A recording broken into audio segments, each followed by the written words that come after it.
Hey everyone. Welcome back to Cosmic Wand. Get ready for an amazing tale. Dumbledore sealed Harry's magic at birth, but at age 11 a voice said, "Limiter removed, true power unlocked." Smash that like button and subscribe for more. Here we go. Chapter 1, The breaking the cupboard under the stairs smelled like dust and old shoes, and Harry Potter had long since stopped noticing either. He lay on his back on the thin mattress, knees bent because he'd grown again and the cupboard hadn't, staring at the underside of the staircase where a spider was building something ambitious between two nails. He'd named the spider Gerald. Gerald was the closest thing Harry had to a friend, which was the sort of thought he'd learned not to follow too far because it led nowhere good. Through the slats of the cupboard door, the first grey light of morning was creeping across the hallway floor. The house was quiet. Dudley's snoring rumbled from upstairs like a diesel engine with a cough, and beneath it, the subtler, wetter snoring of Uncle Vernon. Aunt Petunia would be awake soon. She was always the first up, padding around the kitchen in her slippers, starting the kettle, laying out the frying pan. Harry would hear 3 sharp raps on the cupboard door, never 2, never 4, always 3, like a ritual, and then her thin voice, "Up. Breakfast won't make itself." Harry turned his head and looked at the little calendar he'd pinned to the wall with a thumbtack stolen from Vernon's home office. He'd been crossing off days with a stubby pencil, and the current date, July 30th, had a circle around the next square. Tomorrow was his birthday. 11 years old. It didn't mean anything, really. The Dursleys didn't celebrate his birthday. When he was 7, he'd mentioned it at breakfast, and Vernon had looked at him over the top of the newspaper with an expression suggesting Harry had belched at a funeral. Petunia had pursed her lips so tightly they'd disappeared entirely. Dudley had thrown a sausage at him. That had been the end of birthday discussions. But Harry always knew when it came. He kept track. It was a small, private thing, the knowledge that on one specific day each year, he officially existed. That time was passing. That he wouldn't be in this cupboard forever. He closed his eyes. Sleep had been strange lately. For the past few weeks, he'd been having dreams that didn't feel like dreams. Not nightmares, he had plenty of those, the usual catalogue of being chased and cornered and locked in increasingly small spaces, but something else entirely. He'd dream he was standing in a vast dark room, and somewhere in the darkness, something enormous was breathing. Not a monster. It didn't feel threatening. It felt like standing next to the ocean at night, aware of this massive presence stretching out in every direction, powerful beyond comprehension, and somehow familiar. Like it knew him. Like it had been waiting. He'd wake from those dreams with his chest aching and his fingertips tingling, and once, just once, he'd woken to find every shoe in the cupboard floating 2 inches off the floor. He hadn't told anyone. He'd learned that lesson years ago, the hard way, the way he learned most lessons in this house.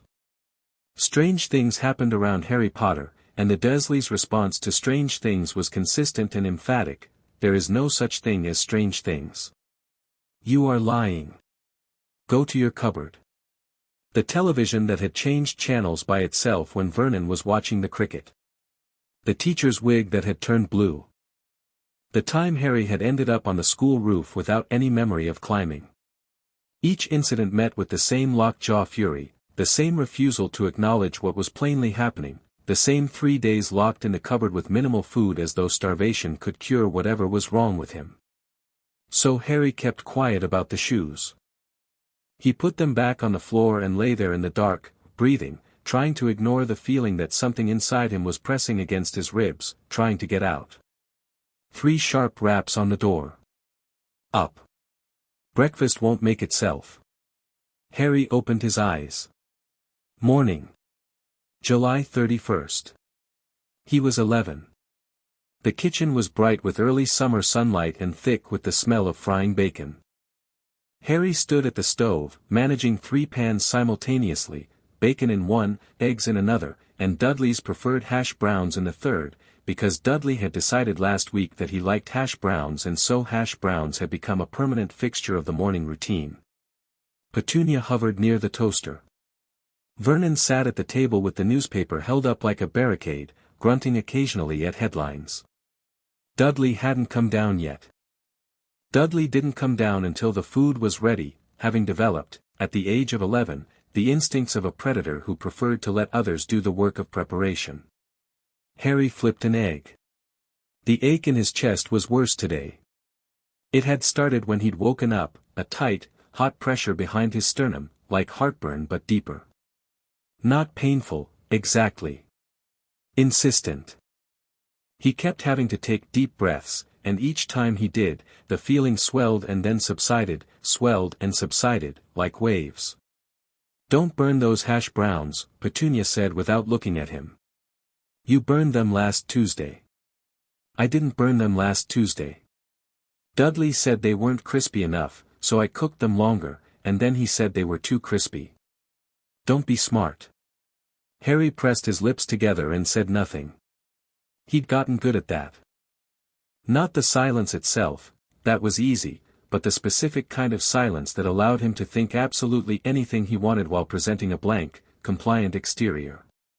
It was his best skill. Possibly his only skill, unless you counted cooking breakfast and fitting into small spaces. The pressure in his chest pulsed. Harry gripped the spatula harder. Vernon turned a page of his newspaper with a loud, decisive snap. "Post should be here soon." "Dudley's expecting a package from, what was it, Petunia?" "The computer thing. The expansion pack for his game." "Yes. It should arrive today." "Right. Boy." Vernon didn't look up. He never looked at Harry if he could help it. "Go check the post when you hear it come through." "Yes, Uncle Vernon." Harry divided the eggs onto 4 plates, 3 with generous portions, 1 with the smallest egg he could justify, and carried them to the table. He went back for the bacon and hash browns. He poured orange juice for everyone, milk for Dudley, tea for Vernon and Petunia. He did all of this with the practiced efficiency of long habit, moving through the kitchen like he'd been programmed for it. The mail slot clattered. "Post," Vernon said. Harry walked to the front door. The hallway was cool and dim after the kitchen. A small pile of letters lay on the mat, a bill, something from Vernon's sister Marge. Harry recognized the aggressive handwriting, a catalogue, and he stopped. A letter. Heavy yellowish parchment. Addressed in emerald green ink to, Mr. H., Potter, the cupboard under the stairs 4, Privet Drive, Little Whinging Surrey. Harry stared at it. The pressure in his chest surged so sharply he nearly gasped. His hand trembled as he reached for it, and when his fingers touched the parchment, he felt something, a crackle, a spark, like static electricity but warm, running up his arm and into his shoulder and down through his whole body. He turned the envelope over. A wax seal. A coat of arms, a lion, a snake, a badger, an eagle, and the letter H. "What are you doing out there?" Vernon's voice, suspicious already. "Bring the post, boy." Harry tucked the letter under his shirt without thinking. The parchment was warm against his skin. He gathered the rest of the mail and walked back to the kitchen and handed it to Vernon and sat down at his place and ate his small egg and said nothing. But his hands were shaking, and the ache in his chest was building, and something was happening. He didn't get a chance to read the letter until after lunch.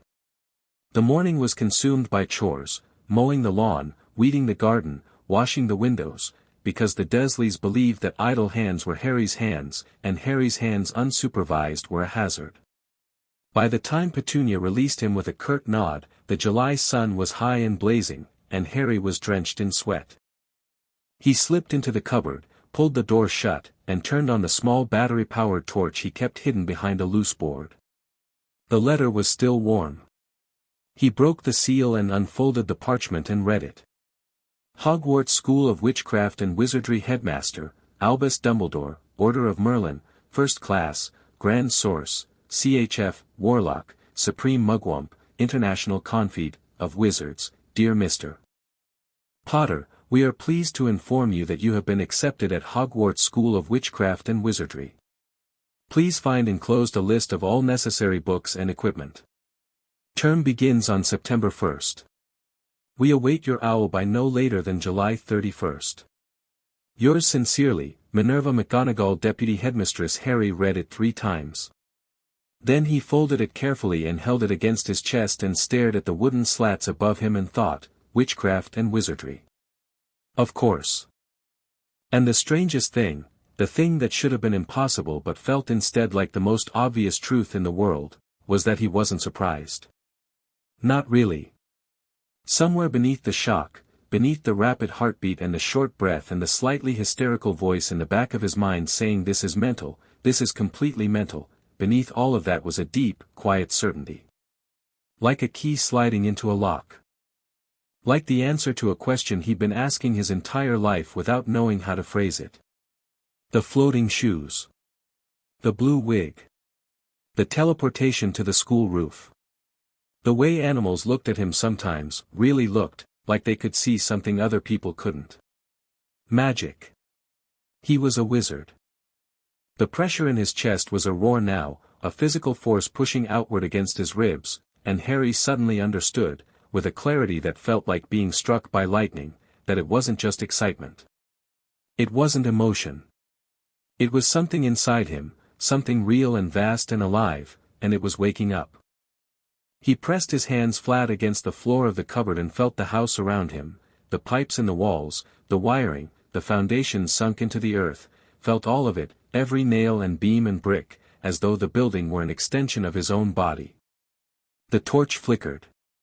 The air in the cupboard grew warm. The spider, Gerald, dropped from its web and scuttled into a crack in the wall. Harry closed his eyes. The pressure built. Higher. Hotter. He could feel it straining against something, a barrier, a wall inside him that he'd never known was there, pushing and pushing and pushing, and then the clock in the hallway struck noon. July 31st, 11 years old. Exactly. Something cracked. Not in the house. Inside him. Deep in his chest, in the place where the pressure had been building for weeks, something fractured like ice on a river in spring, and Harry heard, not with his ears. In his bones, in his blood, in the marrow of him, a voice that was not a voice, that was something older and more fundamental than language, limiter removed. The barrier shattered. True power unlocked. And the world exploded. Later, Mrs. Henley at number 6 would tell anyone who'd listened that she'd seen the whole thing from her garden. A pillar of light, actual light, she insisted, white and gold and so bright I couldn't look directly at it, had erupted straight through the roof of number 4 Privet Drive. The house had shaken. Car alarms up and down the street had gone off simultaneously. Her garden gnomes had shattered.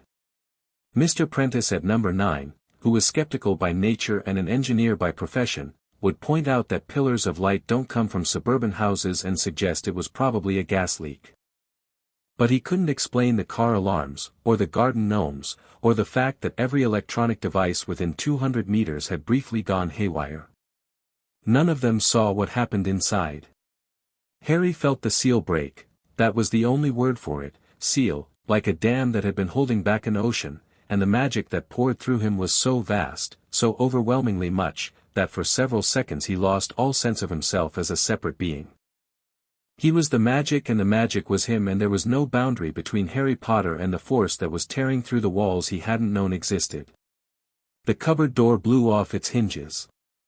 Not violently, it simply ceased to be attached, the screws pulling free of the wood with a soft series of pops, and the door floated gently into the hallway and leaned itself against the wall. Every door in the house did the same thing. Every door, every window, every lock, all of them opened simultaneously, as though the house itself was exhaling. Harry stood up. He didn't decide to stand, his body simply rose, pulled upright by the energy coursing through him. He stepped out of the cupboard into the hallway, and the air around him was shimmering, distorted, like heat haze on a summer road. The lights in the hallway, the overhead fixture, the small lamp on the telephone table, blazed white, then brighter, then burst in a shower of sparks. In the kitchen, Petunia screamed. The sound broke through the haze. Harry blinked. He was standing in the hallway, and he could feel everything. The house, the street, the earth beneath the foundations, the sky above the roof, the tangled roots of the oak tree in the back garden, the electrical grid humming through underground cables, the faint distant pulse of something enormous and ancient that he would later learn was the ley line running beneath Surrey, all of it, all at once, pouring into him through senses he hadn't possessed 5 minutes ago. What the bloody hell? Vernon's roar, from the kitchen. A chair scraping. Heavy footsteps. Vernon appeared in the kitchen doorway. His face was purple, his mustache bristling, his small eyes bugged with rage and fear and something he would never, ever admit was awe. He saw Harry standing in the ruined hallway, surrounded by floating sparks and the gentle drift of plaster dust falling from the ceiling, and for once in his life, Vernon Dursley was at a loss for words. "What?" he managed. "What did you do?" Harry looked at him. The shimmering in the air faded slowly, the sparks winking out one by one, the house settling around him with a series of groans and clicks. He felt clear. For the first time in his life, genuinely, wholly clear, as though he'd been looking at the world through frosted glass for 11 years and someone had finally wiped it clean. "I don't know," Harry said. His voice sounded different to his own ears. Steadier. "But I think I'm about to find out." You, Vernon's face was working, cycling through emotions, trying to find his footing. He landed on anger, because anger was familiar. "I won't have this. Whatever this nonsense is, I won't have it in my house. You've destroyed look at this mess. Look at the ceiling." There was, indeed, a hole in the ceiling. And in the floor above. And, if Harry craned his neck, he could see through to open sky where a section of roof had simply vanished, not broken or blown apart, but dissolved, as though the shingles and timber had decided they'd rather be somewhere else. "I didn't mean to," Harry said, and that was true. He looked at his hands. They looked the same as always, thin, a bit grubby, with a scrape on one knuckle from the garden weeding. But he could feel the power in them, humming softly, patient, waiting. It was like discovering he'd been carrying a sword his entire life and only just realized it was there. Something was locked inside me. And it just opened. "There is nothing inside you." Vernon snarled, advancing a step. His fists were clenched. Behind him, Petunia was pressed against the kitchen counter, white-faced, one hand over her mouth. Dudley was nowhere to be seen, probably hiding upstairs, Harry thought, or possibly hiding behind upstairs. "You are a normal boy in a normal house and there is no such thing as magic," Harry said. The word landed like a brick. Vernon flinched. Petunia made a small, strangled sound. Harry reached into his pocket and held up the letter. "I got post today. From a school. A school for witchcraft and wizardry." He looked at Petunia. "You knew. Both of you. You've always known." Petunia's hand dropped from her mouth. Her face was bloodless, her eyes wide, and Harry saw something in them he'd never seen before, not anger, not disgust, but naked, paralyzing terror. You're like her," Petunia whispered. "Like Lily. Like my sister." "Your sister was a witch," Harry said. It should have been a question, but it didn't come out that way. He already knew. Somewhere in the flood of whatever had just broken open inside him, he'd felt the shape of this truth, like a stone on a riverbed. "Don't say that word," Vernon barked. "She was," Petunia said, ignoring Vernon, her voice thin and high. "And she went to that school, and she learned things, and she married that man, your father, and they got themselves killed. That's what magic does. It gets people killed." The hallway went very quiet. Harry stood still. The sparks were gone. The air had stopped shimmering. From the outside, he probably looked like a thin, messy-haired kid in too big clothes, holding a letter. But inside, in the place where the seal had been, the ocean moved slow and enormous and calm. How did they die? He asked. Car crash, Vernon said immediately, reflexively, reciting the old lie. No, Harry said. He didn't raise his voice. He didn't need to. How did they really die? Petunia's mouth opened. Closed. Opened again. There was a dark wizard. He came after them. He killed them. And somehow, you survived. She said it all in a rush, like ripping off a plaster. That's all I know. That's all they told us when they left you on our doorstep like a bottle of milk. They, Harry said. Who's they? Dumbledore. Petunia spat the name. The old man.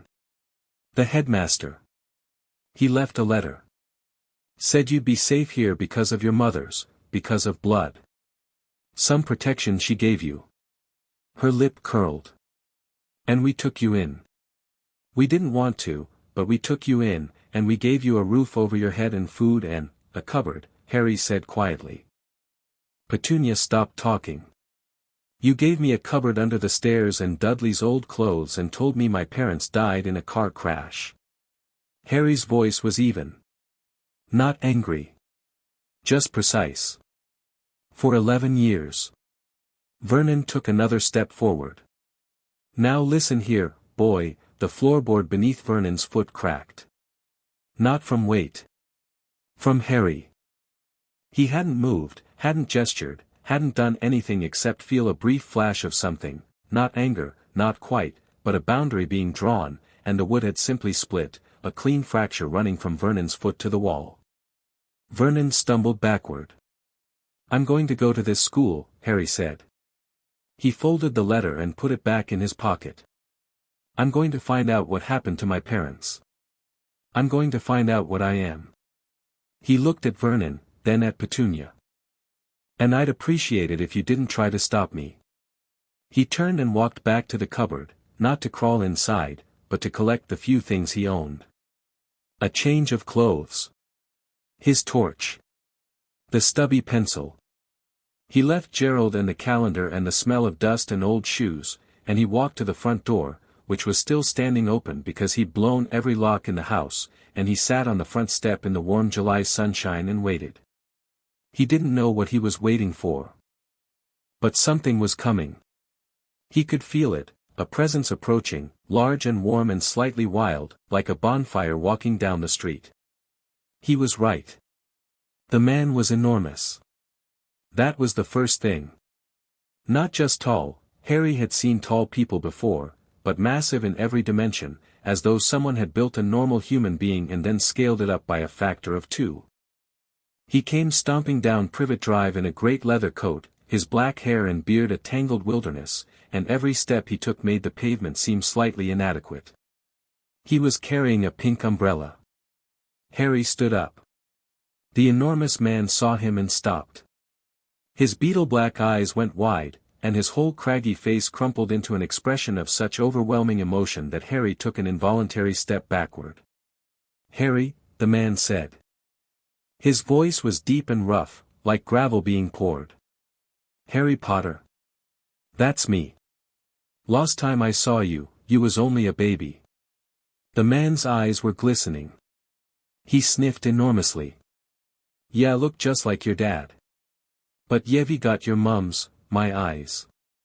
Yeah. Harry guessed, because even from Petunia's sparse descriptions, he knew that much. Yeah. The man beamed at him, then seemed to remember himself. Rubeus Hagrid. Keeper of keys and grounds at Hogwarts. I'm here well. He looked past Harry at the house and his expression changed. Blimey. What happened to the roof? Harry looked back.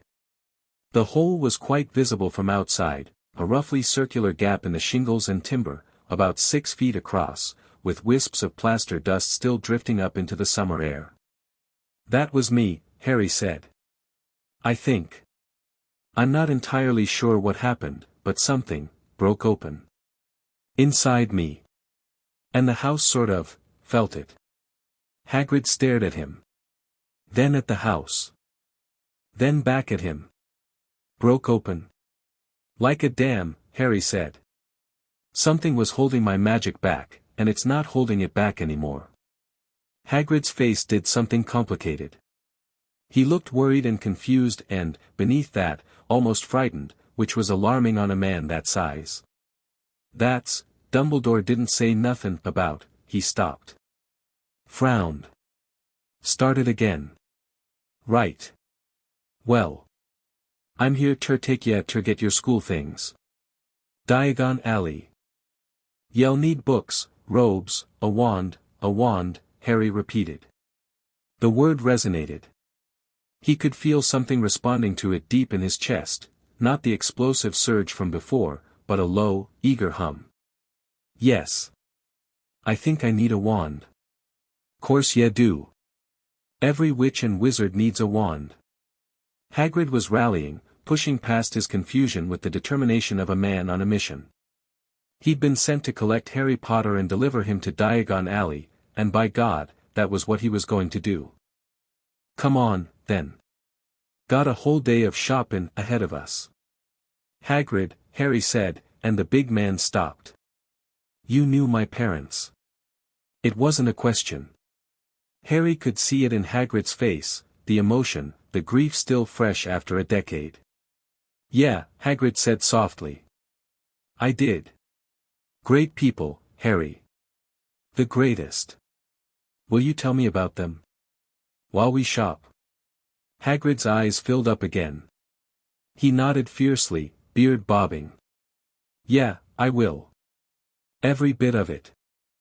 Harry smiled, his first real smile of the day, maybe his first real smile in months, and followed Hagrid down Privet Drive, leaving number 4 and its broken roof and its miserable, frightened occupants behind. He didn't look back. London swallowed them. Hagrid navigated the streets with the cheerful obliviousness of a man who didn't quite understand traffic lights and considered pedestrian crossings more of a suggestion than a rule. Harry jogged to keep up, dodging around startled Londoners who stared at Hagrid with the open-mouthed bewilderment he probably generated everywhere he went. They took the Underground, which was an experience. Hagrid wedged himself into a seat designed for normal-sized humans and spent the entire journey complaining about the ruddy trains, while his knees pressed against the seats opposite and commuters pretended very hard not to notice him. Harry sat beside him and listened as Hagrid talked. He talked about Hogwarts, the castle, the grounds, the lake with something large living in it, the forest that was forbidden and the gamekeeper's hut that wasn't. He talked about Dumbledore, whom he clearly idolized. Great man, Dumbledore, greatest wizard in the world, no question.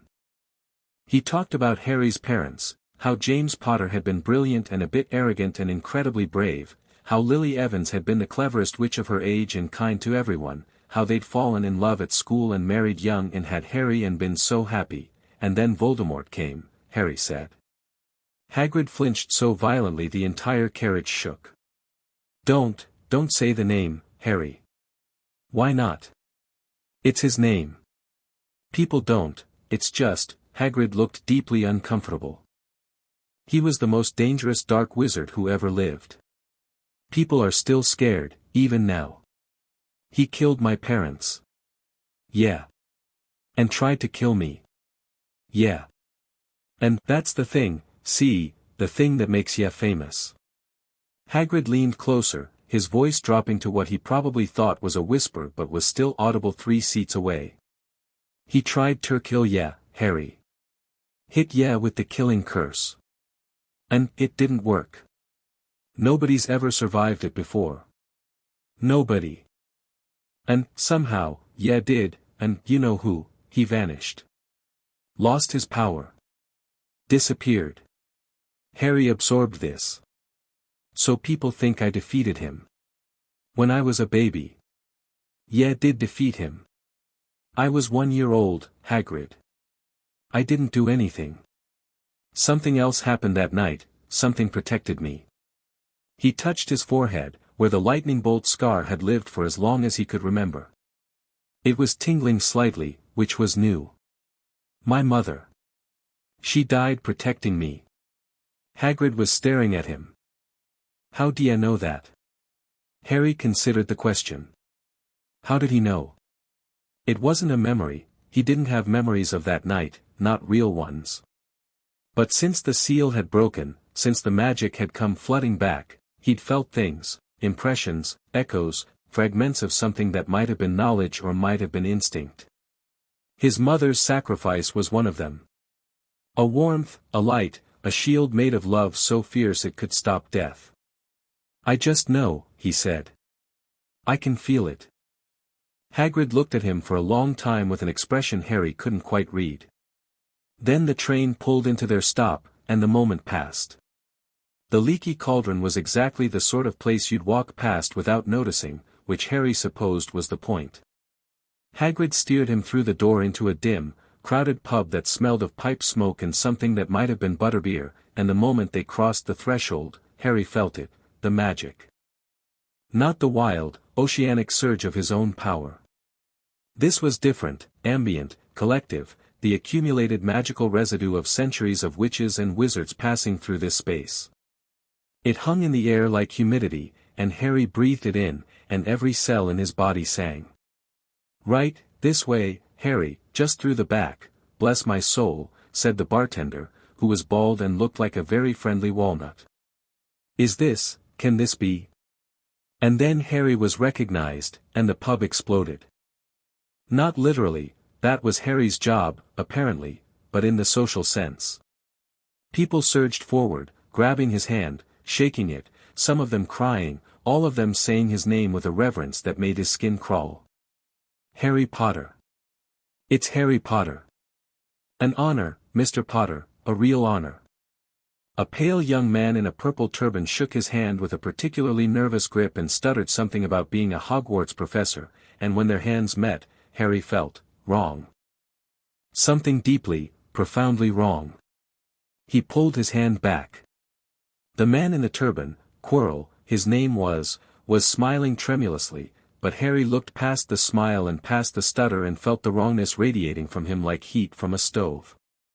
It was concentrated at the back of his head, beneath the turban, and it was dark, not dark like absence of light, but dark like presence of something terrible. Harry filed this away and said nothing. The crowd eventually released him, and Hagrid led him through a back door into a small courtyard with a brick wall. Right, Hagrid said, pulling out the pink umbrella. 3 up, 2 across, but the wall was already opening. The bricks were rearranging themselves, shuffling apart, forming an archway, and Hagrid hadn't touched them yet. Hagrid lowered the umbrella. Did you do that? Harry looked at the archway. He could feel the enchantment in the wall, feel the spell that governed the bricks, and it had responded to his presence like a dog recognizing its master. I think so. Sorry.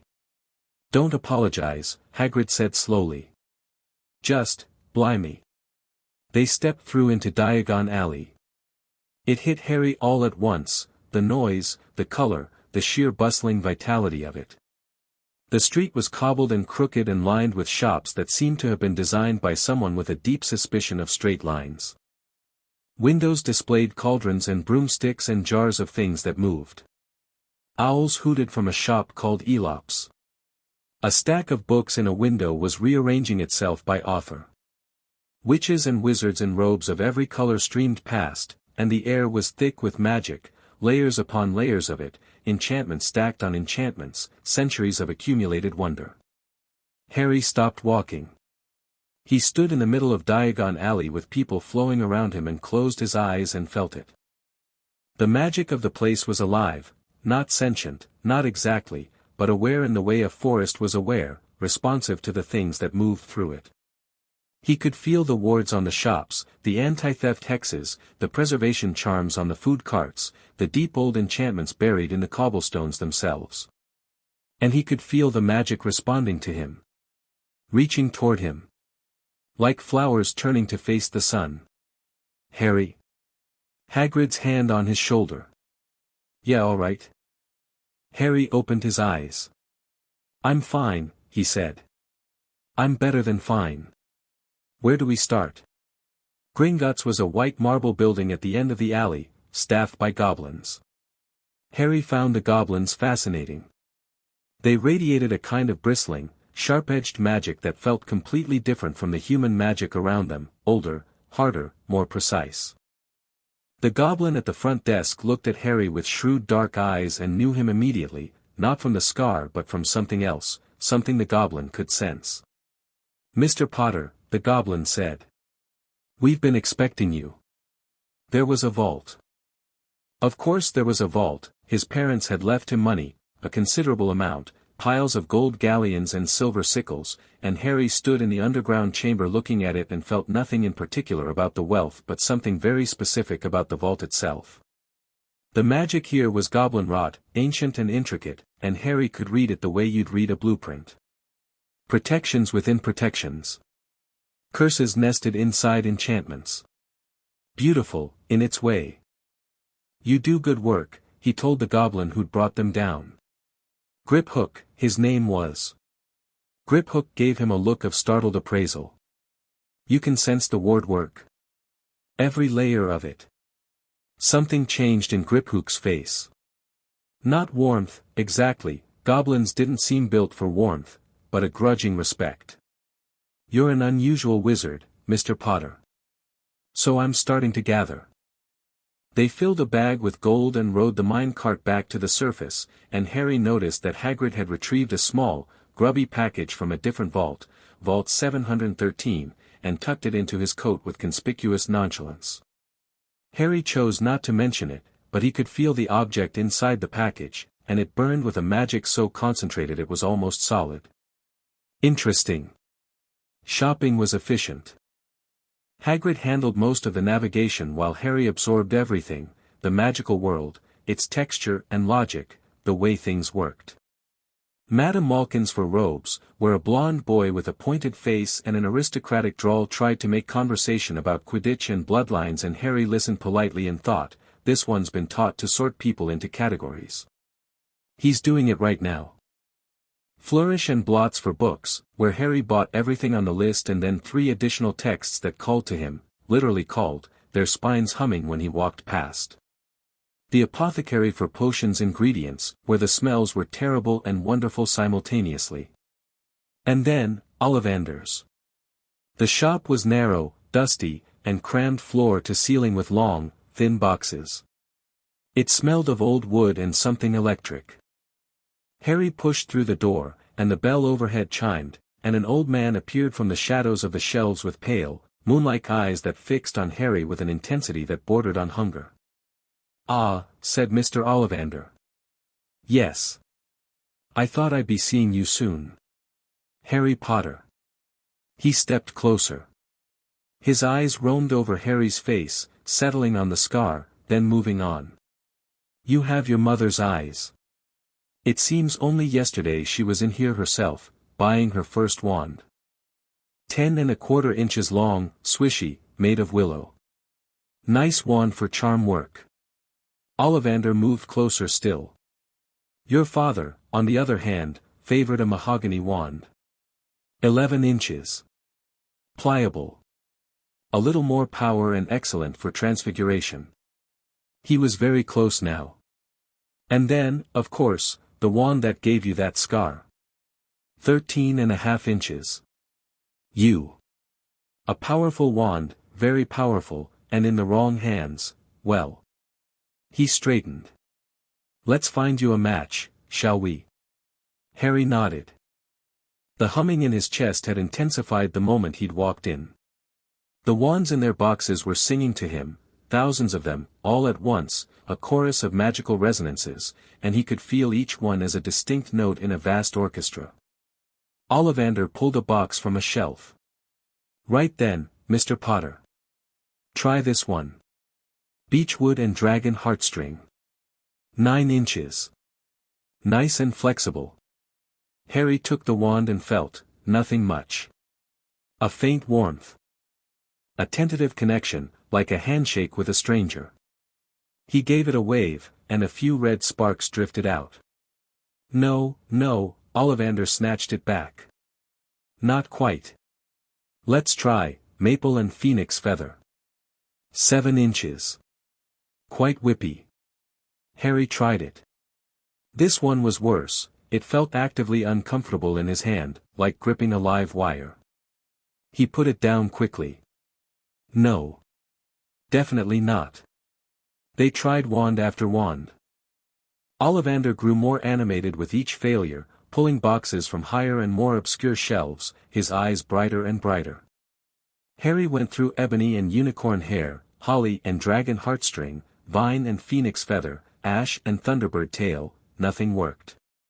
Or rather, everything worked a little, because Harry's magic was so overwhelming that even a poor match could produce results, but nothing fit. Nothing felt right. And then Ollivander stopped. He was standing in the middle of the shop, surrounded by discarded boxes, and his expression had shifted from excitement to something else. Calculation. Awe. I wonder, he said softly. He disappeared into the back of the shop and returned carrying a single box, older and dustier than the rest. His hands were trembling slightly. Holly and phoenix feather, he said. 11 inches. Nice and supple. Harry took the wand. The effect was immediate. Heat flooded up his arm, but not the gentle warmth of a good match. This was a torrent, a cascade of raw magical energy that poured through the wand and filled the shop with golden light. The boxes on the shelves rattled. The windows shook. Ollivander stumbled backward, shielding his eyes. But Harry frowned. The wand was singing, really singing, a clear, high note that resonated in his bones, but it wasn't enough. It was like trying to channel a river through a garden hose.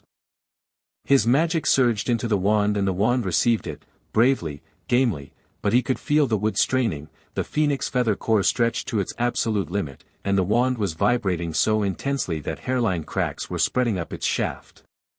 Mr. Ollivander, Harry said carefully, I think I'm going to break it. That's not possible, that wand is one of the finest I've ever made, the wand cracked.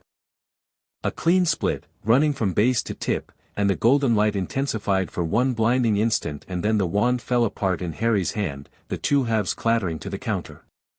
The phoenix feather core drifted free, glowing softly, and dissolved into motes of light. Silence. Ollivander was staring at the remains of the wand. His mouth was slightly open. Harry could see his hands shaking.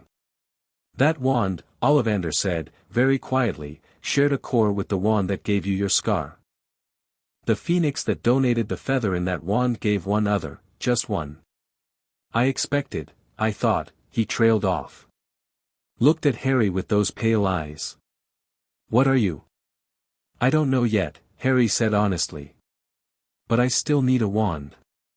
Ollivander circled the counter slowly, studying Harry with an intensity that would have been uncomfortable if Harry hadn't been preoccupied with the very real problem of being an 11-year-old wizard without a functional wand. The old wand-maker reached up and pulled a chain from inside his shirt. On it hung a small key. Come with me, Ollivander said. He led Harry through the back of the shop, past shelves and shelves of wand boxes, through a door Harry hadn't noticed and down a narrow staircase into a basement workshop that smelled of sawdust and ozone. The walls were lined with jars of cores, feathers, hairs, scales, things that glittered and things that pulsed and things that seemed to exist in more dimensions than 3. Blocks of wood filled one shelf, each radiating a different magical signature.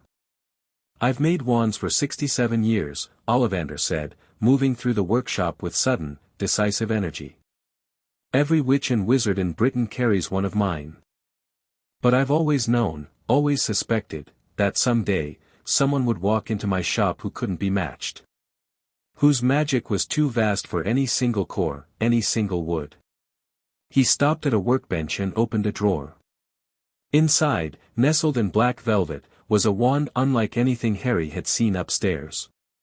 It was dark, not black, but a deep, shifting gray, like storm clouds, and it seemed to drink in the light around it. The wood had a grain that moved, slowly, like currents in deep water. Elder, Ollivander said softly. From a tree struck by lightning 300 years ago. And the core, He opened a jar on the shelf above and carefully extracted a single, luminous strand. Thestral tail hair, freely given. Combined with a sliver of heartwood from a 1,000-year-old oak that grew in the center of a fairy ring. I made this wand 40 years ago. It has never chosen anyone. No one has even been able to hold it without pain. He held it out. Harry reached for it, and the moment his fingers made contact, the workshop went dark. Every light, every candle, every glowing jar, all of them extinguished simultaneously. In the darkness, the wand blazed. Not gold this time, white, pure white, the color of stars, and Harry felt the connection snap into place like a bone setting after a break. The wand didn't strain. It didn't crack. It drank his magic like the sea drinks rain, and it wanted more. The lights came back. The workshop was intact. Harry stood holding the wand, and it felt like holding an extension of his own hand, no, his own will. He raised it, and the air around him shimmered, and every jar on every shelf began to glow in harmonic resonance. Yes, Ollivander breathed. Oh, yes. 12 3/4 inches. Elder and thestral hair. Unyielding. He looked at Harry, and there was something in his face beyond professional satisfaction, something like relief, and something like fear. Mr. Potter, I have sold thousands of wands. This is the first time a wand has found its equal. Harry looked at the wand in his hand. The dark wood was warm. The grain moved slowly, peacefully, matching his heartbeat. How much? He asked. Ollivander let out a sound that was half laugh, half sob. 7 galleons. Harry paid. He slid the wand into his belt and it felt right, felt complete, like he'd been missing a limb and hadn't known it. They walked back upstairs, and Ollivander held the door open for him, and as Harry stepped back into the sunlight of Diagon Alley, the old wandmaker said one more thing. Be careful, Mr. Potter. Or perhaps, he paused. Perhaps the world should be careful of you. Hagrid was waiting outside with an enormous ice cream, which was melting. He took one look at Harry's face and the new wand at his belt and said, Took a while, did it? He had to go to the back room, Harry said. Apparently I broke the first one. Yeah, what? It cracked. Too much magic, he said. This one seems to be handling it better. Hagrid looked deeply concerned, which on a face that large was quite an expression. He opened his mouth, closed it, opened it again. Harry, what happened this morning, at the house, that ain't normal. Not for an 11-year-old. Not for a grown wizard, neither. I've known Dumbledore fair decades, and even he can't, he stopped. Took an enormous bite of ice cream. Chewed thoughtfully.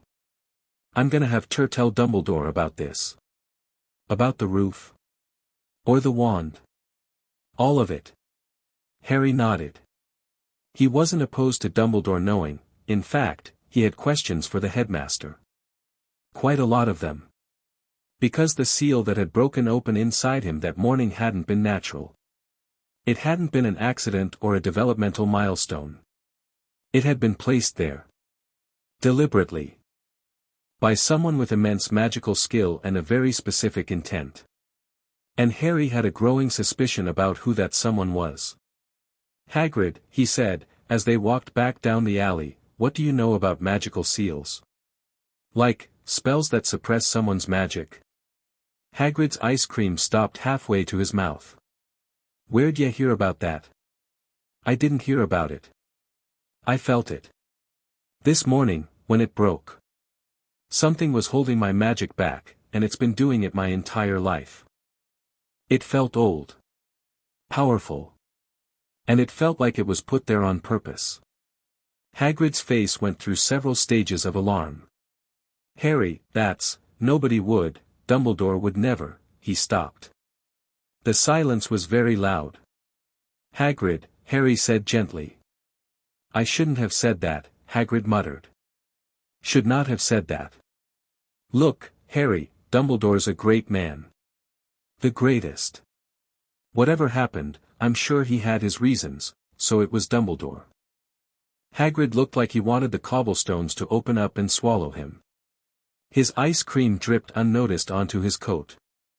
I can't, Harry, please, just talk to Dumbledore when ye get to Hogwarts. I'm sure he'll explain everything. Harry considered pressing. He could see the truth written across Hagrid's face in letters 10 feet tall. The man had no talent for deception whatsoever.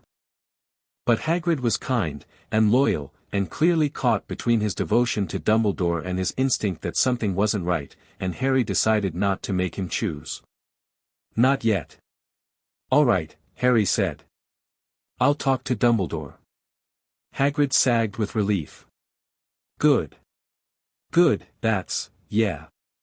He'll sort it out. He always does. They walked on. Harry bought an owl, a beautiful snowy owl with amber eyes who landed on his shoulder and nipped his ear with unmistakable affection. He named her Hedwig after a name he found in a history of magic, and she seemed to approve. The sun was setting by the time they finished. Hagrid put Harry on a train back to Surrey with his ticket for the Hogwarts Express, September 1st, platform 9 3/4, King's Cross Station, and stood on the platform looking enormous and worried and oddly vulnerable. You'll be all right, Harry, he asked. I'll be fine. And yell talk to Dumbledore. Before ye do anything. Harry smiled at him. It was a real smile, warm and genuine, because Hagrid was the first person in the magical world who'd shown him kindness, and Harry wouldn't forget that. I'll talk to him, Harry said. But Hagrid, if he put that seal on me, there'd better be a very good reason. Hagrid nodded miserably. The train pulled away, and Harry watched the big man shrink into the distance, standing alone on the platform, waving a handkerchief the size of a tablecloth.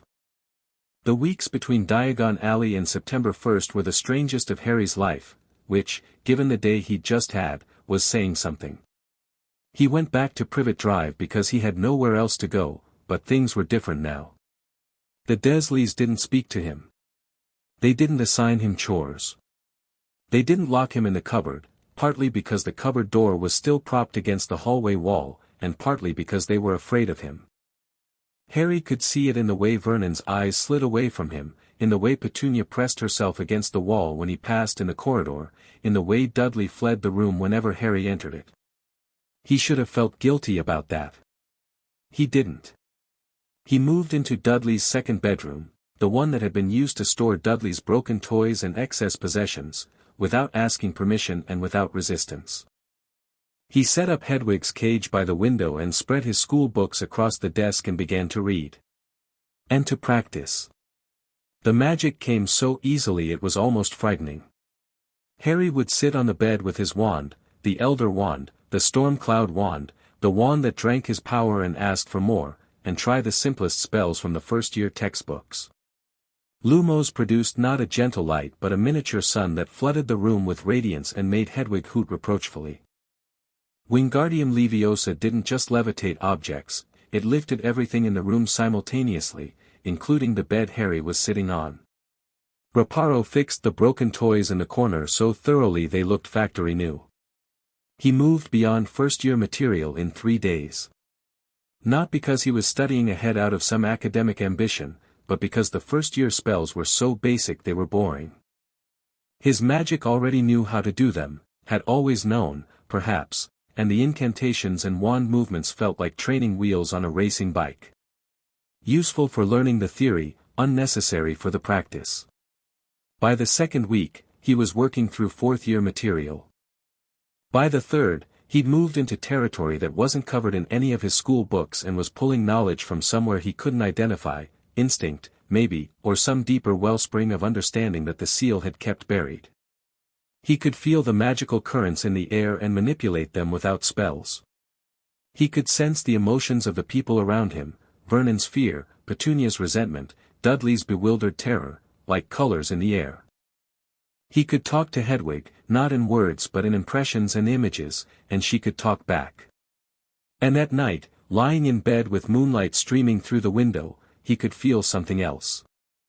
Something distant, cold, and malevolent, a presence at the edge of his perception, like a predator circling the firelight. It was connected to his scar, and it was searching for him. Voldemort. Harry didn't flinch from it. He examined the connection dispassionately, the way you'd examine a wire running to an unknown device. It went both ways. He could feel Voldemort, which meant Voldemort could feel him. And right now, the Dark Wizard's presence was tinged with something Harry hadn't expected. Surprise. And interest. And just a flicker of something that might have been unease. Good, Harry thought. Be uneasy. He rolled over and went to sleep, and dreamed of a castle on a cliff above a black lake, and the castle was singing. September 1st arrived the way important days do, suddenly, despite having been visible on the calendar for weeks. Harry packed his trunk with practiced efficiency. Books, robes, cauldron, telescope, potion ingredients, the Elder Wand at his belt. Hedwig watched from her cage with an air of patient superiority. The Dursleys drove him to King's Cross in absolute silence, Vernon gripping the steering wheel so tightly his knuckles were white, Petunia staring rigidly ahead, Dudley pressed against the far door as though Harry might be contagious. They pulled up at the station and Vernon popped the boot without getting out. Harry retrieved his trunk and Hedwig's cage, closed the boot, and leaned down to the driver's window. "Thanks for the ride," he said. Vernon's mustache twitched. He didn't look at Harry. The car pulled away before Harry had finished straightening up, and he watched it merge into traffic and disappear, and felt nothing in particular about it. King's Cross was crowded. Harry pushed his trolley through the station, navigating between platforms 9 and 10, looking for something, anything, that might indicate where 3/4 was. He could feel it, of course. There was a magical barrier between the platforms, cleverly hidden, thrumming with the same kind of enchantment as the wall behind the leaky cauldron. But he waited, watching, because he wanted to see how other wizarding families handled it. A red-haired family provided the answer. A plump woman with a kind face was shepherding 4 boys and a small girl through the station, and her voice carried clearly, "Packed with muggles, of course, come on, platform 9 and 3/4 this way." Harry watched one of the boys, tall, with the confidence of someone who'd done this before, walk briskly at the barrier between platforms 9 and 10 and vanish. Then the next. Then the twins, together, with matching grins. "Excuse me," Harry said, approaching the woman. "First year. Am I right that you just walked through the barrier?" She turned to him with a warm smile. "First time at Hogwarts." Ron's new too. She indicated the last boy, tall and thin and red-haired and looking slightly green. "Just walk straight at the barrier. Best to do it at a bit of a run if you're nervous." "I'm not nervous," Harry said. He looked at the barrier, raised a hand in thanks, and walked through it without breaking stride. The transition was seamless. 1 second, King's Cross, the next, a different platform, wreathed in steam, dominated by a scarlet locomotive. The Hogwarts Express. The platform was chaos, parents hugging children, owls hooting, cats weaving between legs, trunks being loaded. The air was thick with magic, hundreds of magical signatures overlapping, and Harry breathed it in and felt his own magic stir in recognition. He found a compartment near the back of the train, stored his trunk, let Hedwig out of her cage to perch on the luggage rack, and sat down by the window. The platform was filling up. He watched families say goodbye, the casual affection, the last-minute reminders, the mothers straightening collars and the fathers clapping shoulders, and felt the absence of his own parents like a physical gap in the air beside him. The compartment door slid open. The red-haired boy, Ron, stood there, looking awkward. "Anyone sitting here? Everywhere else is full." It wasn't true. Harry could hear empty compartments further up the train, but it was the kind of lie that lonely people tell, and Harry recognized it because he'd told versions of it himself. "Go ahead," he said. Ron sat down. Stared out the window. Looked at Harry. Looked away. Looked at Harry again. His eyes went to the scar. "Are you, I mean, you're not," Harry Potter. Yeah. Ron's ears went red. I'm Ron. Ron Weasley. Sorry, it's just, I've heard about you my whole life, and, nothing to be sorry about. The train lurched and began to move. The platform slid away. Tell me about Hogwarts. You've got brothers there, right? Ron brightened immediately, the awkwardness dissolving into the easy chatter of someone who loved to talk and didn't get enough chances. He had 5 brothers, he said, Bill and Charlie already graduated, Percy in his 5th year, Fred and George the twins in their 3rd. And a younger sister, Ginny, who'd cried on the platform because she couldn't go yet. His family didn't have much money, don't tell anyone, but my wand's actually Charlie's old one, and he was worried about being overshadowed, about not being good enough, about being just another Weasley. Harry listened.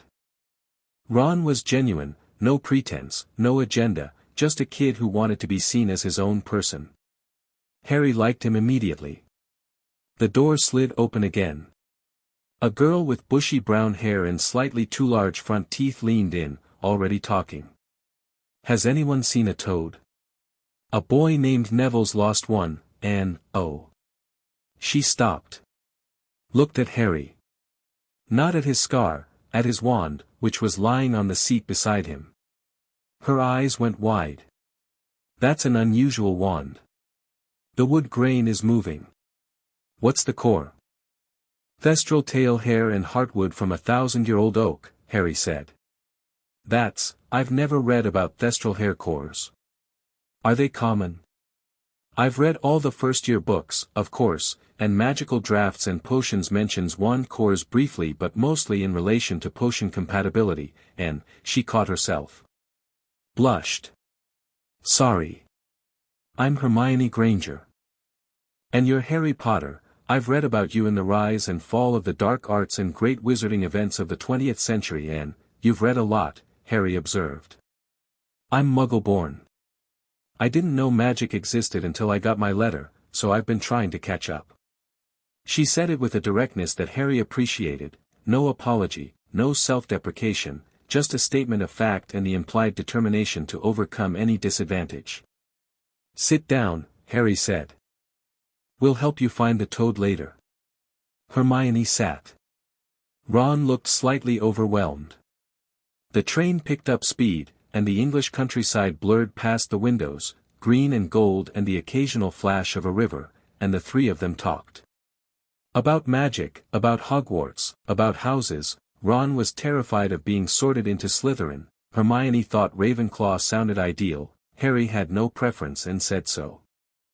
About the magical world and the Muggle world and the vast, strange gap between them. The compartment door opened a 3rd time. The blond boy from Madame Malkin stood there, flanked by 2 large, thick-set boys who looked like they'd been hired for intimidation purposes. They're saying Harry Potter's on the train, the blond boy said. His grey eyes found Harry. So it's you. I'm Malfoy. Draco Malfoy. Ron made a sound that might have been a suppressed snort. Draco's eyes flicked to him. Think my name's funny, do you? Red hair, hand-me-down robes, you must be a Weasley. He turned back to Harry. You'll find some wizarding families are better than others, Potter. I can help you there. He extended his hand. Harry looked at it. Then at Draco. The boy's magic was bright and sharp, well-trained, well-fed, raised in an environment saturated with it. But beneath the polish, Harry could sense the anxious rigidity of someone performing a role they'd been rehearsed in. This wasn't Draco Malfoy. This was Draco Malfoy's father, speaking through his son's mouth. Draco, Harry said, not unkindly, I appreciate the offer. But I pick my own friends, and I judge people by who they are, not whose family they belong to. He glanced at the 2 large boys. That goes for everyone. Draco's hand hung in the air. A flush crept up his pale cheeks. You don't want to go making the wrong sort of friends, Potter. I'll risk it. The temperature in the compartment dropped. Not metaphorically, actually dropped. Harry hadn't done it deliberately, but his magic had responded to the faint threat in Draco's voice, and the air grew cold, and frost crept across the window behind Harry's head, and the two large boys took an involuntary step backward. Draco noticed. His flush deepened, but so did something else, a flicker of genuine interest behind the rehearsed arrogance. He looked at the frost on the window, then at Harry, and for a moment the mask slipped and Harry saw the real Draco Malfoy, curious, uncertain, and very young. "Have it your way," Draco said, and left. His two sentinels followed.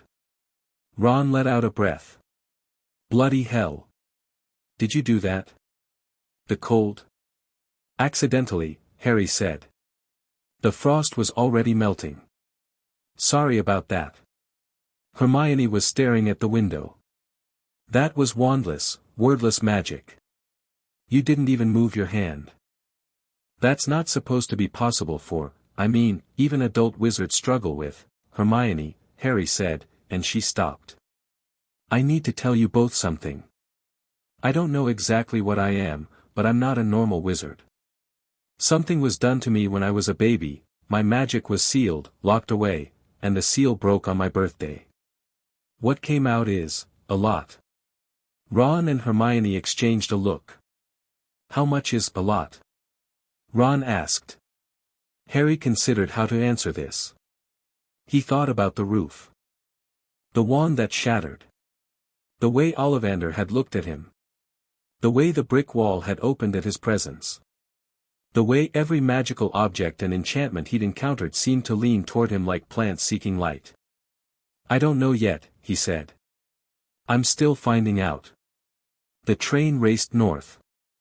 Outside, the landscape was changing, hills rising, forests thickening, the sky turning gray. Harry felt the magic growing stronger as they traveled, the ambient energy of the land increasing, and he knew they were approaching something ancient and immensely powerful. Hogwarts was calling him. And he was answering. The first sight of the castle stole his breath. They'd crossed the lake in small boats, Hagrid's instruction, tradition for first years, and Harry sat in the prow of his boat with Hermione, Ron, and a round-faced boy named Neville who'd lost his toad and found it again and lost it once more, and as the boats rounded a bend in the shoreline, there it was. Hogwarts rose from the cliff face like it had grown there, which, for all Harry knew, it had. Towers and turrets and battlements, windows glowing with warm light, the whole vast structure reflected in the black water of the lake. It was enormous, not just physically, but magically. Harry could feel it from here, a presence so vast and deep it dwarfed everything he'd experienced in Diagon Alley by orders of magnitude. This was a place where magic had been practiced and concentrated for 1,000 years, and the stones themselves were saturated with it. The castle was alive. Not conscious, not thinking, but alive in the way that old forests were alive, aware, responsive, dreaming. And the moment Harry's boat touched the shore, the castle noticed him. He felt it like a spotlight swinging around to fix on his face. The ancient magic of Hogwarts reached out and touched his own unbound power, and, there was no other word for it, recognized him. The walls seemed to shift. Torches along the path from the lake flared brighter. The great oak doors at the castle entrance swung open 3 seconds before Hagrid reached for them. Neville, clutching his recovered toad, whispered, "Is it always like this?" "No," said a thin girl with dark hair behind them. Her eyes were fixed on Harry. "It isn't." Hagrid led them into the castle. The entrance hall was cavernous, lit by floating candles, the ceiling lost in shadow. A stern-looking woman in emerald robes met them at the top of a marble staircase, Professor McGonagall, Harry knew from the letter, the deputy headmistress. "Welcome to Hogwarts," she said, and her Scottish accent lent the words a weight and formality that felt appropriate. She explained the houses, the sorting, the point system, and Harry listened while simultaneously feeling the castle around him, the corridors, the staircases, the classrooms, the hidden passages, of which there were many, the things that lived in the walls and under the floors and in the spaces between. Hogwarts was layered like a geological formation, each generation of wizards adding to the magic, and Harry could feel all of it. Potter, McGonagall said sharply, and Harry realized she'd been trying to get his attention. Are you quite all right? Sorry, Professor. The castle it's very distracting. There's so much magic here. McGonagall's expression shifted. She looked at Harry the way Ollivander had looked at him, professionally composed, but with something moving beneath the surface. Indeed there is. Follow me, please. All of you. She led them into the great hall. 4 long tables. Hundreds of students. Candles floating overhead. And a ceiling that wasn't a ceiling, it showed the night sky, stars scattered across black velvet, and Harry looked up at it and felt the enchantment and understood it instantly, the way you understand a sentence in your native language. It wasn't an illusion. It was a window, a thinning of the barrier between inside and outside, and the magic that maintained it was breathtaking in its elegance. A stool sat at the front of the hall. On it, a battered, ancient hat. The Sorting Hat. Harry could feel its consciousness, old, wise, slightly bored, with a sarcastic streak a mile wide. It sang a song about the 4 houses, and Harry listened, and the hat's awareness brushed against his like a cat rubbing against a hand. The hat flinched. It actually flinched, mid-verse, a visible shudder that ran through its brim, and for a fraction of a second, it stopped singing. Then it recovered and continued, but Harry could feel its attention fixed on him now, sharp and fascinated and slightly alarmed. McGonagall began calling names. Abbott, Hannah. Bones, Susan. Boot, Terry. Students walked up, sat on the stool, put on the hat, and were sorted. Draco Malfoy went to Slytherin before the hat had fully touched his head. Hermione went to Gryffindor after a longer deliberation that Harry could feel as a silent negotiation between her and the hat. Longbottom, Neville. The round-faced boy stumbled to the stool, toad in hand, and sat down. The hat considered for nearly a full minute before shouting, Gryffindor, and Neville walked to the Gryffindor table with visible relief. Potter, Harry. The hall went silent. Not quiet, silent. Every head turned. Every eye found him. Harry walked to the stool with his hands in his robe pockets and his chin up, and the whispering started before he'd gone 3 steps. Potter, did she say? The Harry Potter. Look at his scar. Harry sat on the stool. McGonagall lowered the hat onto his head. The great hall vanished. In its place was darkness. Warmth. And a voice, ancient and dry and currently vibrating with something very close to panic. Oh, the Sorting Hat said. Oh my. Oh my. Hello, Harry thought. What are you? In 1,000 years, I've never, your mind is, I can see, good Lord, who unsealed you. It unsealed itself. On my birthday. You know about the seal. A pause. The hat's consciousness pressed against Harry's, gently, carefully, the way you'd touch something that might be hot. I know a great many things, Mr. Potter. I sit on the heads of every child who enters this school. I've sat on heads of geniuses and fools and madmen and saints. I sat on Tom Riddle's head 50 years ago and saw what he would become. And I have never felt a magical core like yours. It's not even a core. It's an ocean. It's a bloody universe in here. So where do you put me? Where do I, Where would you like to go? You've got qualities for every house. Courage by the bucket load, Gryffindor would take you in a heartbeat. A mind like a razor, Ravenclaw would fight for you. Loyalty deep as bedrock, Hufflepuff would be honored. And ambition, oh yes, I can see it, not the petty kind but the real thing, the drive to reshape the world, Slytherin would crown you king. I don't want to be crowned king. No. You don't. Interesting. The hat was silent for a moment. Do you know what I think, Mr. Potter? I think it doesn't matter where I put you. You're going to change this school either way. But if you're asking my advice, and no one ever does, which is rude, I'd say the choice that matters isn't which house you're in. It's what you do when you get there. Then put me where I'll do the most good. The hat chuckled. It sounded like old leather creaking. I'm going to tell you something, Mr. Potter, that I've never told a student before. The man who sealed your magic, and yes, I know who it was, he did it because he was afraid. Afraid of what I'm seeing right now. Afraid of the sheer scale of what you are. He had a vision, I saw it in his mind, years ago, a vision of you standing in ash and ruin, and it terrified him so completely that he reached into a baby's soul and built a cage around its power. Harry went very still. Dumbledore. Yes. And I want you to know, the vision wasn't wrong. You are capable of what he saw. The power is there. The question, the only question that has ever mattered, is whether the person wielding it is strong enough to choose differently. I am. I believe you are. And that, Mr. Potter, is why I'm going to put you in, Gryffindor. The hat shouted it, and the great hall erupted. The Gryffindor table went mad, cheering, stamping, the Weasley twins yelling, "We got Potter! We got Potter!" Harry pulled off the hat and stood and looked out at the sea of faces and felt, for the first time in his life, like he was exactly where he was supposed to be. He looked at the staff table. Hagrid, beaming. McGonagall, composed but with bright eyes. The man in the turban, Quirrell, whose wrongness was even more pronounced up close, a dark stain on Harry's magical senses.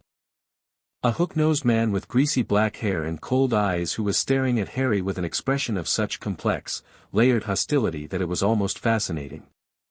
And at the center of the table, in a golden chair, an old man with a long silver beard and half-moon spectacles and the bluest eyes Harry had ever seen. Albus Dumbledore. Their eyes met. Dumbledore smiled, a warm, grandfatherly smile, the kind that invited trust and affection and the surrendering of one's problems to a wiser authority. Harry felt the smile the way he felt everything now, not just the surface but the layers beneath. And beneath Dumbledore's warmth, beneath the twinkle and the benevolence, Harry felt something cold and tight and very, very afraid.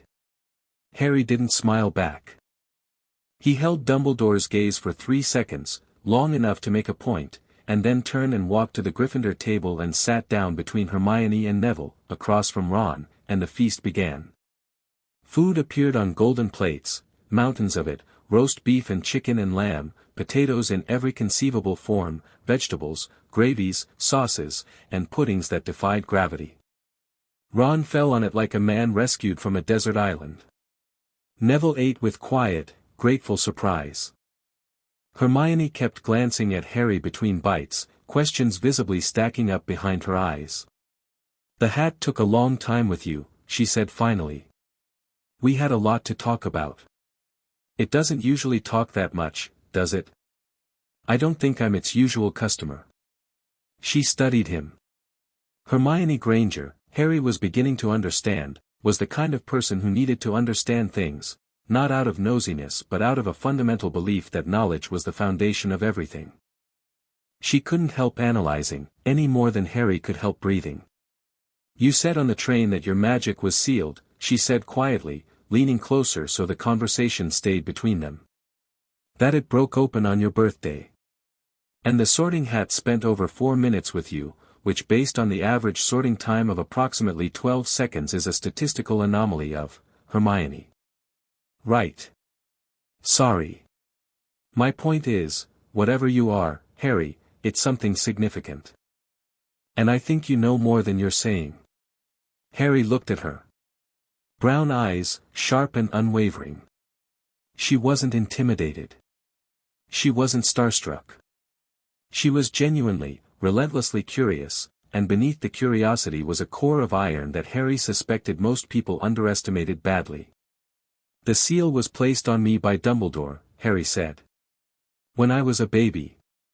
It suppressed my magical core for 10 years. It broke on its own, ahead of whatever schedule he'd planned. And whatever my magic actually is, whatever I actually am, it's enough to scare the most powerful wizard in Britain. Hermione absorbed this. And you're not scared? Of what? Of your own power. Harry considered this seriously. He thought about the roof of number 4. The shattered wand. The frost in the train compartment. The castle opening its doors for him. No, he said. Should I be? Hermione looked at him for a long moment. Then she smiled, a small, bright, genuine smile that transformed her face. No, she said. I don't think you should. The feast continued. Desserts appeared, treacle tart and ice cream and chocolate gateau and things that were probably illegal in several countries. Harry ate and talked and laughed, and the castle hummed around him, warm and welcoming, and the ache in his chest that had lived there for 11 years was gone. In its place was something new. Not just magic, though there was that, vast and oceanic and singing in his blood. But something more fundamental. Something he'd never had before. Belonging. Above the staff table, Albus Dumbledore watched the boy who should not have been unbound for another 6 years, the boy whose power was supposed to be released gradually, carefully, in controlled increments under Dumbledore's guidance. The boy who was sitting at the Gryffindor table laughing with his friends, radiating magic like a bonfire radiates heat, and the castle, his school, the institution he'd devoted his life to, was bending toward the child like a sunflower toward the sun. Dumbledore's hand trembled slightly as he raised his goblet. The game had changed. The careful plans, the measured approach, the decades of preparation, all of it was ash. The seal was broken. The power was loose. And the boy wasn't afraid. That, Dumbledore thought as he drank, was the most terrifying part of all. Chapter 2, Sorting Fires. The Gryffindor common room was round and warm and smelled like old wood and something faintly sweet that Harry couldn't identify, beeswax, maybe, or the residual magic of 1,000 homesickness-curing charms cast by prefects over the centuries. A fire crackled in a massive stone fireplace, and the armchairs scattered around the room had the specific sagging comfort of furniture that had been sat in by generations of 11-year-olds and had long since given up any pretense of structural integrity. Percy Weasley, Ron's older brother, was conducting the first years through the portrait hole with the brisk efficiency of someone who took his prefect badge very seriously. Boys' dormitories up the stairs to the left, girls the same on the right. Your belongings have already been brought up. Breakfast is at 7, classes begin at 9, and if anyone needs anything, my room is. Thanks, Percy, Ron said, already moving toward the stairs. It's Prefect Weasley during school hours, Ronald. Ron mouthed something to Harry that Percy definitely would not have approved of, and the two of them climbed the spiral staircase to the first-year boys' dormitory. 5 four-poster beds hung with deep red curtains. Harry's trunk was at the foot of the bed nearest the window. Hedwig's empty cage sat on the bedside table. She'd gone hunting, a fact Harry knew because he could feel her somewhere over the forbidden forest, a bright spark of awareness soaring through the night air. 3 other boys were already there, Neville, who was coaxing his toad into a terrarium on his nightstand, a sandy-haired boy called Seamus Finnegan who was explaining to anyone who'd listened that his mother was a witch and his father a muggle, bit of a shock for him when he found out, and Dean Thomas, tall and quiet, who was pinning a poster of a football team to the wall beside his bed. Harry sat on his bed. The mattress was thick, the sheets clean, the pillow soft. After 10 years of a thin pad in a cupboard, it felt obscene. All right, Harry. Ron was bouncing on his own bed experimentally. Mental, isn't it? The castle, the feast, all of it. Fred and George told me about it, but I didn't think it'd be this. He gestured broadly at everything. It's something, Harry agreed. He lay back on the bed and stared at the canopy above him. The fabric was embroidered with tiny golden lions that moved, prowling, stretching, occasionally yawning. He could feel the enchantment that animated them, delicate and playful, the magical equivalent of a music box. He could feel everything in this castle. That was the thing he hadn't told anyone yet, the thing he was still getting used to. Since the seal broke, his magical senses had expanded like a telescope focusing, and Hogwarts, ancient, layered, saturated with a millennium of magic, was almost overwhelming in its complexity. He could feel the wards on the castle walls, massive interlocking structures of protective magic that hummed at frequencies below conscious thought. He could feel the kitchen's 4 floors below, where house elves moved in patterns of cheerful, bustling energy. He could feel the lake, and the thing living in it, something enormous and old and surprisingly gentle. He could feel the forest, dark and deep and teeming with magical life. And he could feel the other students. Not their thoughts, nothing that invasive, but their magical signatures, each one unique, like fingerprints made of light. Ron's was warm and copper-bright, the color of autumn leaves. Neville's was deep green, steady and strong but tightly furled, like a plant that hadn't found the sun yet. Seamus's crackled like a struck match. Hermione's, 3 floors below in the girls' dormitory, was silver-white and fierce, a blade still being sharpened. And far above them all, at the top of a tower Harry instinctively knew was the headmaster's office, Albus Dumbledore's magic burned, ancient, formidable, complex. But there was a quality to it Harry hadn't expected. A kind of fracture, hairline cracks running through the brilliant power like stress lines in old glass. Dumbledore was afraid. Harry could taste it even at this distance. He closed his eyes and let the awareness fade to a background murmur, the way you learn to tune out traffic noise when you live in a city. The castle settled around him. Neville's toad croaked. Ron was already snoring, having fallen asleep mid-sentence with one shoe still on. Seamus muttered something in his sleep about explosions. Harry slept, and for the first time in months, he didn't dream of the dark room with the breathing thing. He dreamed instead of sunlight on stone, and a woman's voice singing a lullaby he almost remembered, and the smell of lilies. Morning came with a cascade of light through the dormitory windows and the distant sound of a bell that resonated through the castle's stone like a heartbeat. Harry was up before the others, dressed before Ron had finished his 3rd attempt at opening his eyes, and sitting in the common room with his schedule by the time Hermione descended the girls' staircase with her bag already packed and her hair in a state of ambitious disarray. "You're up early," she said. "Couldn't sleep much past dawn. The castle's noisy." Hermione frowned. "It seemed quiet to me. Magically noisy. There's a lot going on inside the walls. Did you know there's a network of passages behind the stonework? I can feel at least 7 from here, and 2 of them lead outside the grounds." Hermione sat down across from him. She had that look, the one he was beginning to recognize as her "I have 17 questions and I'm choosing which one to lead with" expression. "How much can you actually sense?" "Pretty much everything in the castle. The wards, the enchantments, the people, the creatures. It's like, imagine you could hear radio stations. All of them. Simultaneously. But instead of sound, it's magic. That's not a normal ability. No. Even powerful adult wizards don't have passive magical sensing at that range. I read about it last night, Theoretical Foundations of Magical Perception by Adalbert Waffling, Chapter 9. Active magical sensing requires focused intent and significant training.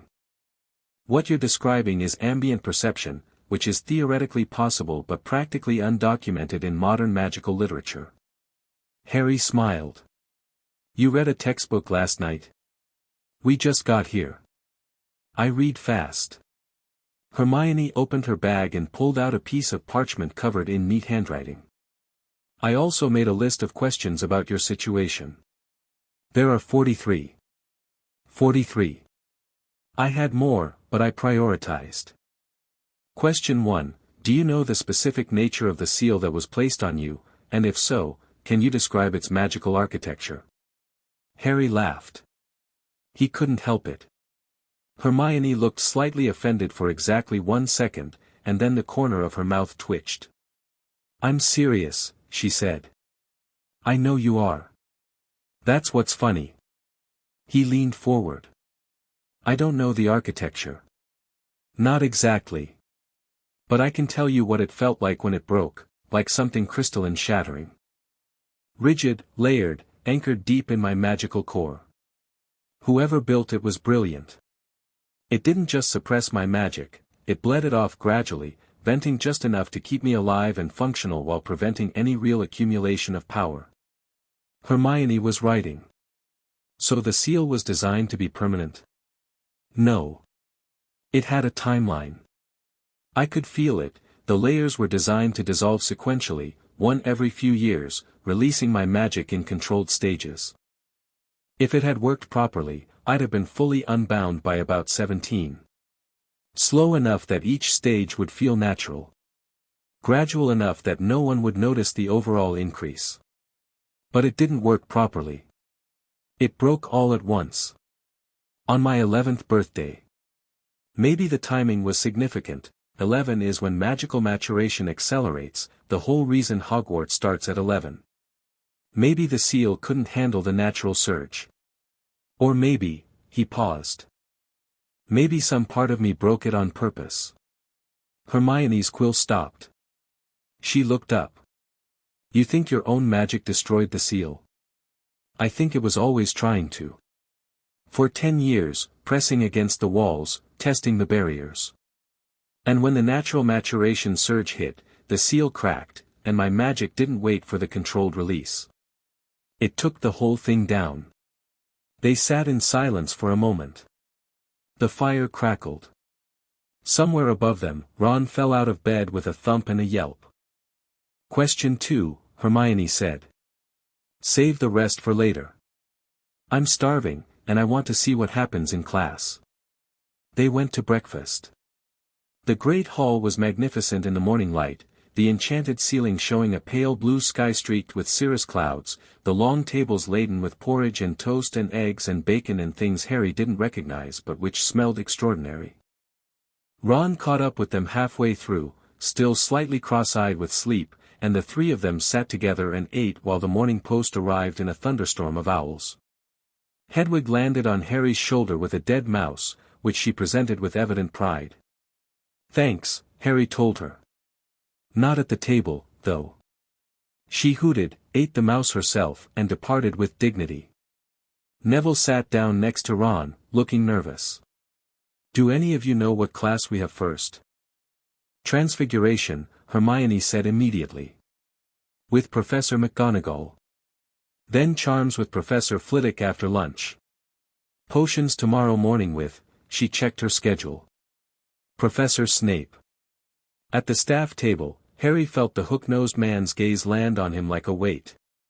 Snape. The man who'd stared at him with that complex hostility last night. Harry met his eyes across the hall and felt, layers. Hatred, yes, but not the simple kind. This was old hate, tangled with guilt and grief and something that might have been self-loathing, all of it wrapped around a core of powerful, tightly controlled magic. Snape looked away first. Interesting. Transfiguration was held in a large classroom on the first floor, and when the first years arrived, the room appeared empty except for a tabby cat sitting on the teacher's desk. Harry saw through it immediately. The cat's magical signature was identical to McGonagall's, the same stern, precise energy, structured and disciplined. An animagus. He said nothing, taking a seat in the second row with Hermione on his left and Ron on his right, and watched with quiet amusement as the other students filed in, chatted, and completely ignored the cat. When the last student sat down, the cat leaped from the desk and transformed mid-air into Professor McGonagall, robes flowing into place as though the cat had been wearing them all along. The class gasped. Dean Thomas swore. Seamus dropped his quill. Transfiguration, McGonagall said, standing before them with the absolute authority of a woman who could become a cat whenever she felt like it, is some of the most complex and dangerous magic you will learn at Hogwarts. Anyone messing about in my class will leave and not come back. She paused. Let that land. You have been warned. She launched into a lecture on the theory of transfiguration, the principles of transformation, the importance of visualization, the mathematical relationships between mass, magical energy, and the target form. It was dense, precise, and fascinating. Hermione was scribbling notes so fast her quill was a blur. Ron's eyes were glazing. Neville looked like he was trying to memorize a language he'd never heard spoken. "Now," McGonagall said, placing a matchstick on each student's desk. "Turn these into needles. The incantation is on the board. Begin." The room filled with muttered incantations and the frustrating absence of results. Matchstick sat stubbornly unchanged. A few students managed to make theirs slightly shiny. Hermione, on her fourth attempt, produced a matchstick with a distinctly pointed end, and McGonagall awarded Gryffindor 5 points with a nod of approval. Harry looked at his matchstick. He understood the theory. He'd understood it before McGonagall had explained it. The moment she described the principles, they'd clicked into place in his mind like puzzle pieces he'd been holding for years without knowing it. Transfiguration was about imposing your will on reality, convincing matter that it was something other than what it appeared to be. It required precision, power, and an absolute clarity of intent.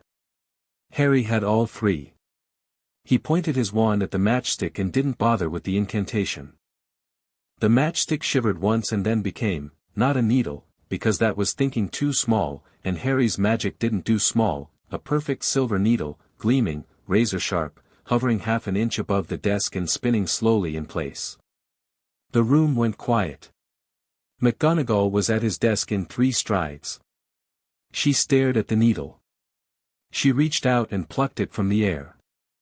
She held it up to the light, turned it, examined it with the practiced eye of someone who had been teaching transfiguration for 40 years. "Mr. Potter," she said.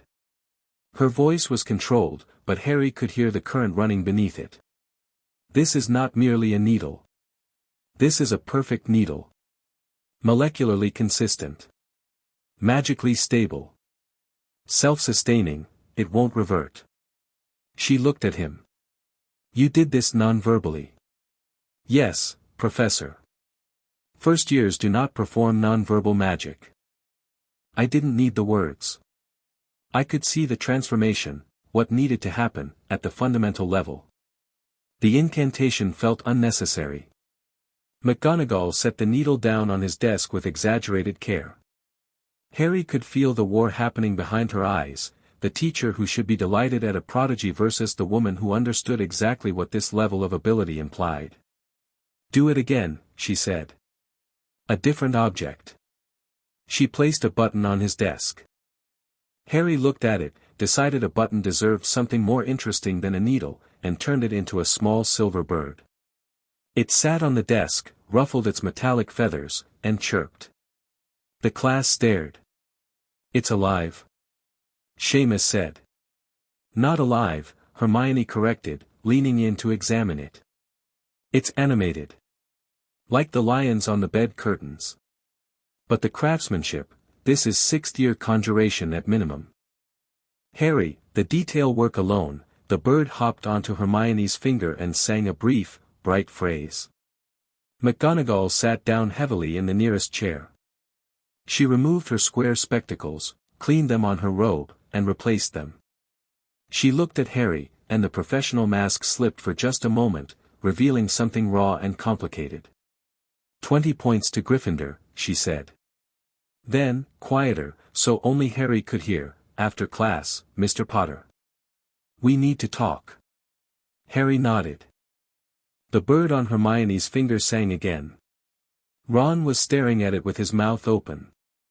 Neville was grinning, because the bird had hopped from Hermione's finger to his desk and was making friends with his toad, and for once, something magical was going right in his vicinity. The rest of the lesson continued.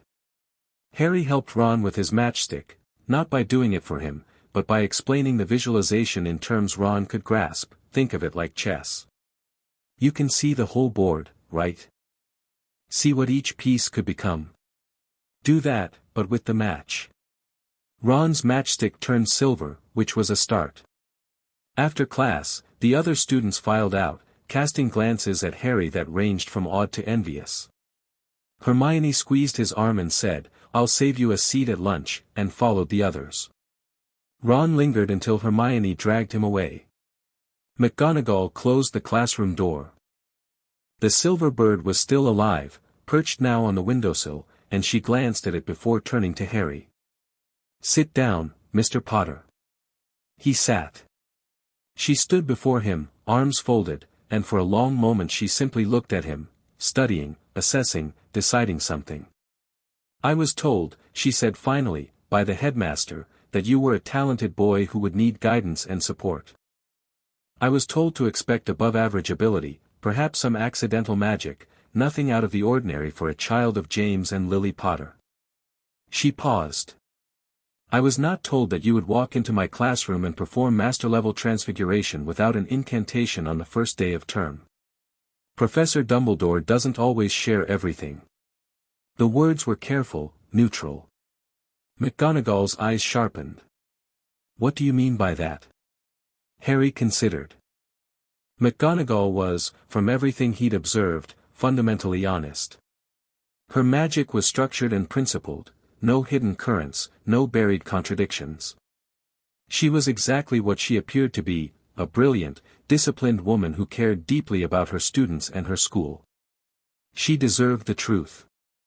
"I was sealed," Harry said. "My magical core. From birth. The seal broke on my birthday, all at once, not gradually like it was supposed to. What you saw today is what I am without the seal." McGonagall didn't move. But something shifted in her face, a hairline crack in the professional composure, grief or anger or both leaking through. "Sealed," she repeated. "By whom?" "You know by whom." The silence that followed was the loudest thing Harry had ever heard. McGonagall stood utterly still, and then she turned away from him and walked to the window and stood there looking out at the grounds with her hands clasped behind her back. "When you were a baby," she said, and her voice was very controlled, "I sat on a wall outside your aunt's house for an entire day, watching. I watched Vernon Dursley leave for work. I watched Petunia Dursley gossip over the fence. I watched Dudley Dursley throw a tantrum in the front garden. And when Albus came that night with you in his arms, I told him, that those people were the worst sort of muggles. That leaving you there was a mistake." She turned back. Her eyes were bright. "He told me the blood wards would protect you. That Petunia's relation to your mother would maintain the sacrificial magic. That it was the safest place for you." Her jaw tightened. "He did not tell me he had sealed your magic. Would it have changed anything if he had?" McGonagall flinched as though he'd struck her. For a moment she said nothing, and Harry watched the truth work its way across her face, the realization that no, it probably wouldn't have. She trusted Dumbledore. Everyone trusted Dumbledore. That was the whole point. "I don't know," she said honestly. "And that shames me. It shouldn't. He's very good at what he does." "And what is that, Mr. Potter?" "Making people believe he's already thought of everything." McGonagall stared at him. Then she did something Harry didn't expect, she laughed. A short, sharp sound, half amusement and half something darker. "You sound like your mother," she said. Lily had the same gift for cutting through nonsense. She straightened, the professional mask sliding back into place, but warmer now, the structure of it changed. "What do you intend to do?" "About Dumbledore?" "Nothing, yet. I want to understand why he did it before I decide how to respond. He had a reason, the Sorting Hat told me as much. A vision of some kind." "A vision?" McGonagall frowned. "Albus is not a seer." "No. But the hat was certain. Something Dumbledore saw the night I was born. Something that scared him enough to seal a baby's magic." McGonagall considered this. "And in the meantime?" "In the meantime, I'm going to be a student. Go to classes. Learn everything I can. Not just the curriculum, everything. This castle has 1,000 years of accumulated knowledge, and I intend to access all of it." He stood. "And Professor, I'm not going to pretend to be less than I am. The seal is gone. Whatever I can do, I'm going to do." If that makes people uncomfortable, that's their problem to manage. He said it without arrogance, just the plain statement of a fact. McGonagall searched his face for a long moment. Your father was powerful, she said. And your mother was brilliant. But neither of them was what you are, Mr. Potter. Whatever that seal was holding back, whatever Albus was afraid of, it is now sitting in my first-year class making animated silver birds. She picked up the bird from the windowsill. It chirped at her. I am going to have a conversation with the headmaster. Appointed one. You don't have to fight my battles, Professor. I'm not fighting your battles. I'm fighting mine. A child in my house, in my care, was sealed without my knowledge or consent. That is not a battle for you, Mr. Potter. That is a failure of mine. She set the bird back on the windowsill. Go to lunch. And try not to transfigure anything else today. I need time to process. Harry left. The silver bird watched him go, then turned to look at McGonagall, and sang. Charms was better, in the sense that Professor Flitwick cried. Not from distress, from sheer, overwhelming academic joy. Flitwick was a tiny man who stood on a pile of books to see over his desk, with a squeaky voice and an enthusiasm for his subject that was infectious. He demonstrated the levitation charm, Wingardium Leviosa, with a feather, then set the class to practicing. Harry's feather shot to the ceiling and stayed there, rotating slowly, glowing faintly. Then the feathers on every other desk in the room lifted simultaneously, not because Harry was showing off, but because Hermione had asked him quietly if he could levitate multiple objects at once, and he'd answered by demonstration. 37 feathers hung in the air, each at a different height, forming a slowly rotating spiral that filled the classroom with a soft, rustling sound like a flock of birds settling. Flitwick climbed down from his books, walked to the center of the spiral, looked up, and burst into tears. Exquisite, he squeaked, dabbing his eyes with a handkerchief. Exquisite. The independent control, each feather on its own levitation vector, this is concert-level charm work. Oh, Mr. Potter, your mother would be so proud. He awarded Gryffindor 30 points and spent the rest of the lesson asking Harry increasingly technical questions about how he was controlling the independent vectors, taking notes on a small pad with a self-inking quill, and occasionally emitting small sounds of academic ecstasy. The other students' reactions were mixed. Most of the Gryffindors were thrilled, every display of Harry's power meant more house points, and the point counter in the entrance hall was already showing Gryffindor with a commanding lead after a single day. Seamus was openly delighted, having adopted the attitude that Harry's abilities reflected well on all of them by proximity. Dean was quietly impressed. Neville watched everything with wide eyes and a small, hopeful smile, as though Harry's power was proof that magic could be wonderful rather than terrifying. Ron was harder to read. He clapped when the feathers rose and cheered when Flitwick awarded points, but Harry caught moments, brief, quickly hidden, when something crossed Ron's face that wasn't celebration. Not jealousy, exactly. More like the specific, painful recognition of a boy who'd spent his whole life in his brother's shadows, watching someone else eclipse even them. Harry filed that away. Ron was his friend, and he wasn't going to let something this fixable become a problem. After charms, he found Ron in the corridor and fell into step beside him. That chess set you brought, Harry said. The old one, with the cracked bishop. Ron looked surprised. Yeah. Teach me to play tonight. You don't know chess. The Dursleys weren't really a games family. Unless you count Dodge the Frying Pan. Harry said it lightly, and Ron's face went through a quick sequence, confusion, horror, anger, before settling on a determined grin. Yeah, all right. I'll teach you. But I'm warning you, I'm good. I'm counting on it. They walked to dinner together, and Harry made sure to let the conversation be about Ron, his family, his interests, the things he knew that Harry didn't. Because power was only useful if you didn't lose the people around you to it, and Harry Potter, who had spent 10 years with nothing and no one, was not going to make that mistake. The first week established a pattern, and then Harry broke it. Classes were, frankly, easy. Not because the material was simple, the theory behind magical disciplines was genuinely fascinating, layers of complexity that Harry could have spent years exploring, but because the practical application was so far below his capability that it felt like a professional athlete being asked to do jumping jacks. He tried to moderate himself, he genuinely did, but his magic had its own opinions about restraint, and those opinions were negative.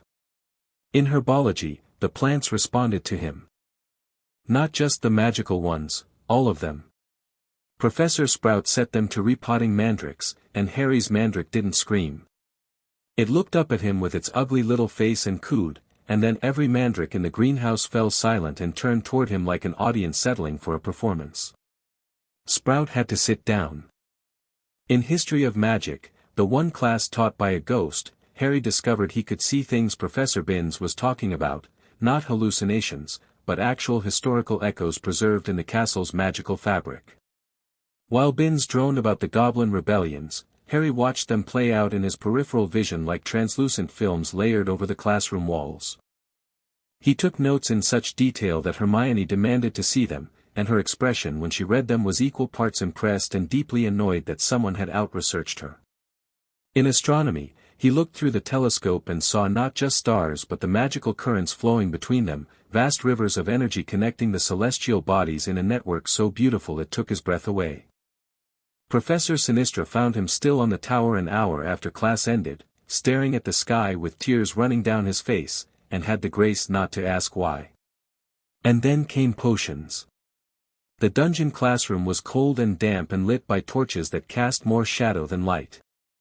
Professor Snape swept in like a particularly aggressive weather system, robes billowing, and launched into a speech about the subtle science and exact art of potion-making that was clearly rehearsed and clearly designed to intimidate. Harry sat in the front row because he wasn't going to hide in the back. Hermione sat beside him. Ron, wisely, had chosen the row behind them. Snape's eyes found Harry and stayed there. The hatred rolled off him in waves, but Harry, who could see the emotions behind it, didn't flinch. He looked back steadily, and felt the grief and guilt tangled through Snape's anger like barbed wire through a hedge. "Ah, yes," Snape said softly. "Harry Potter. Our new celebrity." A few Slytherins snickered. Draco Malfoy, seated across the aisle, smirked. "Tell me, Potter, what would I get if I added powdered root of asphodel to an infusion of wormwood?" The answer was in the second-year textbook. Harry knew it because he'd read all 7 years of potions texts during his weeks at Privet Drive, and the knowledge sat in his mind clear and accessible, cross-referenced with everything else he'd learned. "The draught of living death," Harry said. "A sleeping potion so powerful it mimics death. The asphodel provides the base soporific effect while the wormwood stabilizes it into a sustainable dormant state. In the Victorian formulation, you'd also add sloth brain as a binding agent and saprophoros bean juice as a catalyst, but the original medieval recipe used valerian root instead of sloth brain, which made it less reliable but arguably more elegant." Silence. Snape's face was a mask. But behind the mask, Harry could feel the man's surprise like a struck bell. "And where would you look if I told you to find me a bezoar?" "The stomach of a goat. Specifically, a calcified mass of hair and plant material that forms in the gastrointestinal tract. It's a universal antidote to most common poisons, though its efficacy against magically engineered toxins varies significantly. You'd find the best ones in aged mountain goats from the Highlands. The mineral content of the Scottish water supply produces superior calcification." Snape's left eye twitched. "And what is the difference between monkshood and wolfsbane?" "They're the same plant, Aconitum napellus, also known as aconite. All three names refer to the same species. The root is the most magically potent part and is a critical component in the wolfsbane potion, which mitigates the effects of lycanthropy without curing it. The potion was invented by Damocles Belby in 1981 and requires a highly skilled brewer due to the narrow margin between therapeutic and lethal dosing." The class was staring. Hermione had her hand raised and an expression of considerable frustration at not having been called on. Draco's smirk had curdled. Snape stood very still for several seconds. Harry could feel the man's thoughts churning, not the specific content, but the emotional shape of them. Snape had expected to humiliate him. Had planned for it, rehearsed the questions, anticipated wrong answers he could punish with cutting remarks. And instead, he'd gotten responses that went beyond the curriculum entirely. "It seems fame isn't everything," Snape said, his voice carefully neutral. "But knowledge without talent is merely trivia. Let's see if you can brew, Potter." He set them to making a simple boil-cure potion. Harry read the recipe on the board, immediately identified 3 improvements that would increase the potion's efficacy by roughly 40%, and decided to make them anyway. He worked in silence, moving through the steps with an ease that came not from practice but from understanding, deep, intuitive understanding of how magical ingredients interacted at a fundamental level. He could feel the potion's chemistry, feel the magical bonds forming and breaking, feel the precise moment each ingredient reached its peak potency. When the recipe called for 6 clockwise stirs, Harry did 4 and added a half counterclockwise because he could feel the mixture needed it. Snape prowled the room. He criticized Neville's potion, which was the wrong color, praised Draco's, which was adequate, ignored Hermione's, which was perfect, and eventually arrived at Harry's cauldron. The potion was not the muddy green described in the textbook. It was a clear, luminous emerald, and it was faintly glowing. Snape looked at it. Looked at Harry. Looked at the potion again. "This is not the assigned potion," he said. "It is.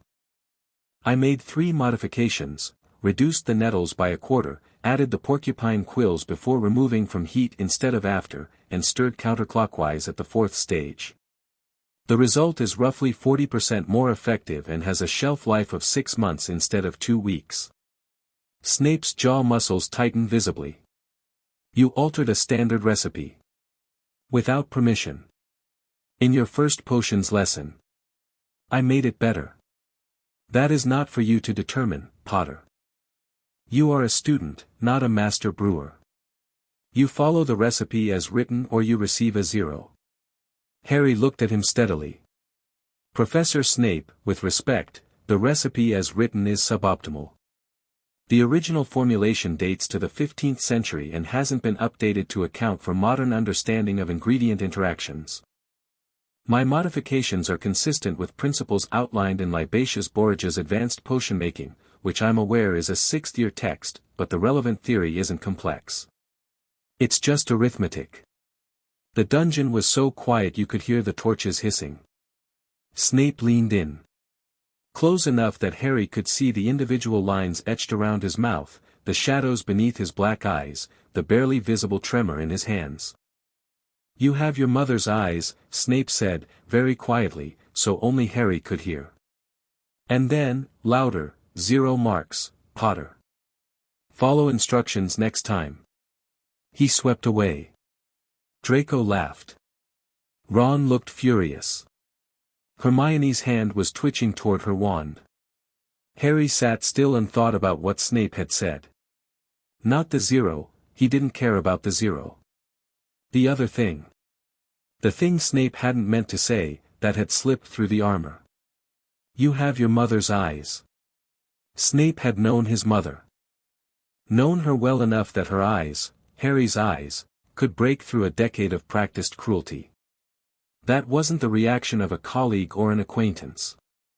That was the reaction of someone who had loved Lily Evans, and lost her, and never recovered. Harry looked at Snape's retreating back and added another piece to the puzzle, and felt something unexpected, pity. Nightfall brought the castle alive in different ways. The portraits moved more freely, visiting each other's frames, gossiping in painted whispers. The ghosts emerged from walls and floors, drifting through corridors on business only they understood.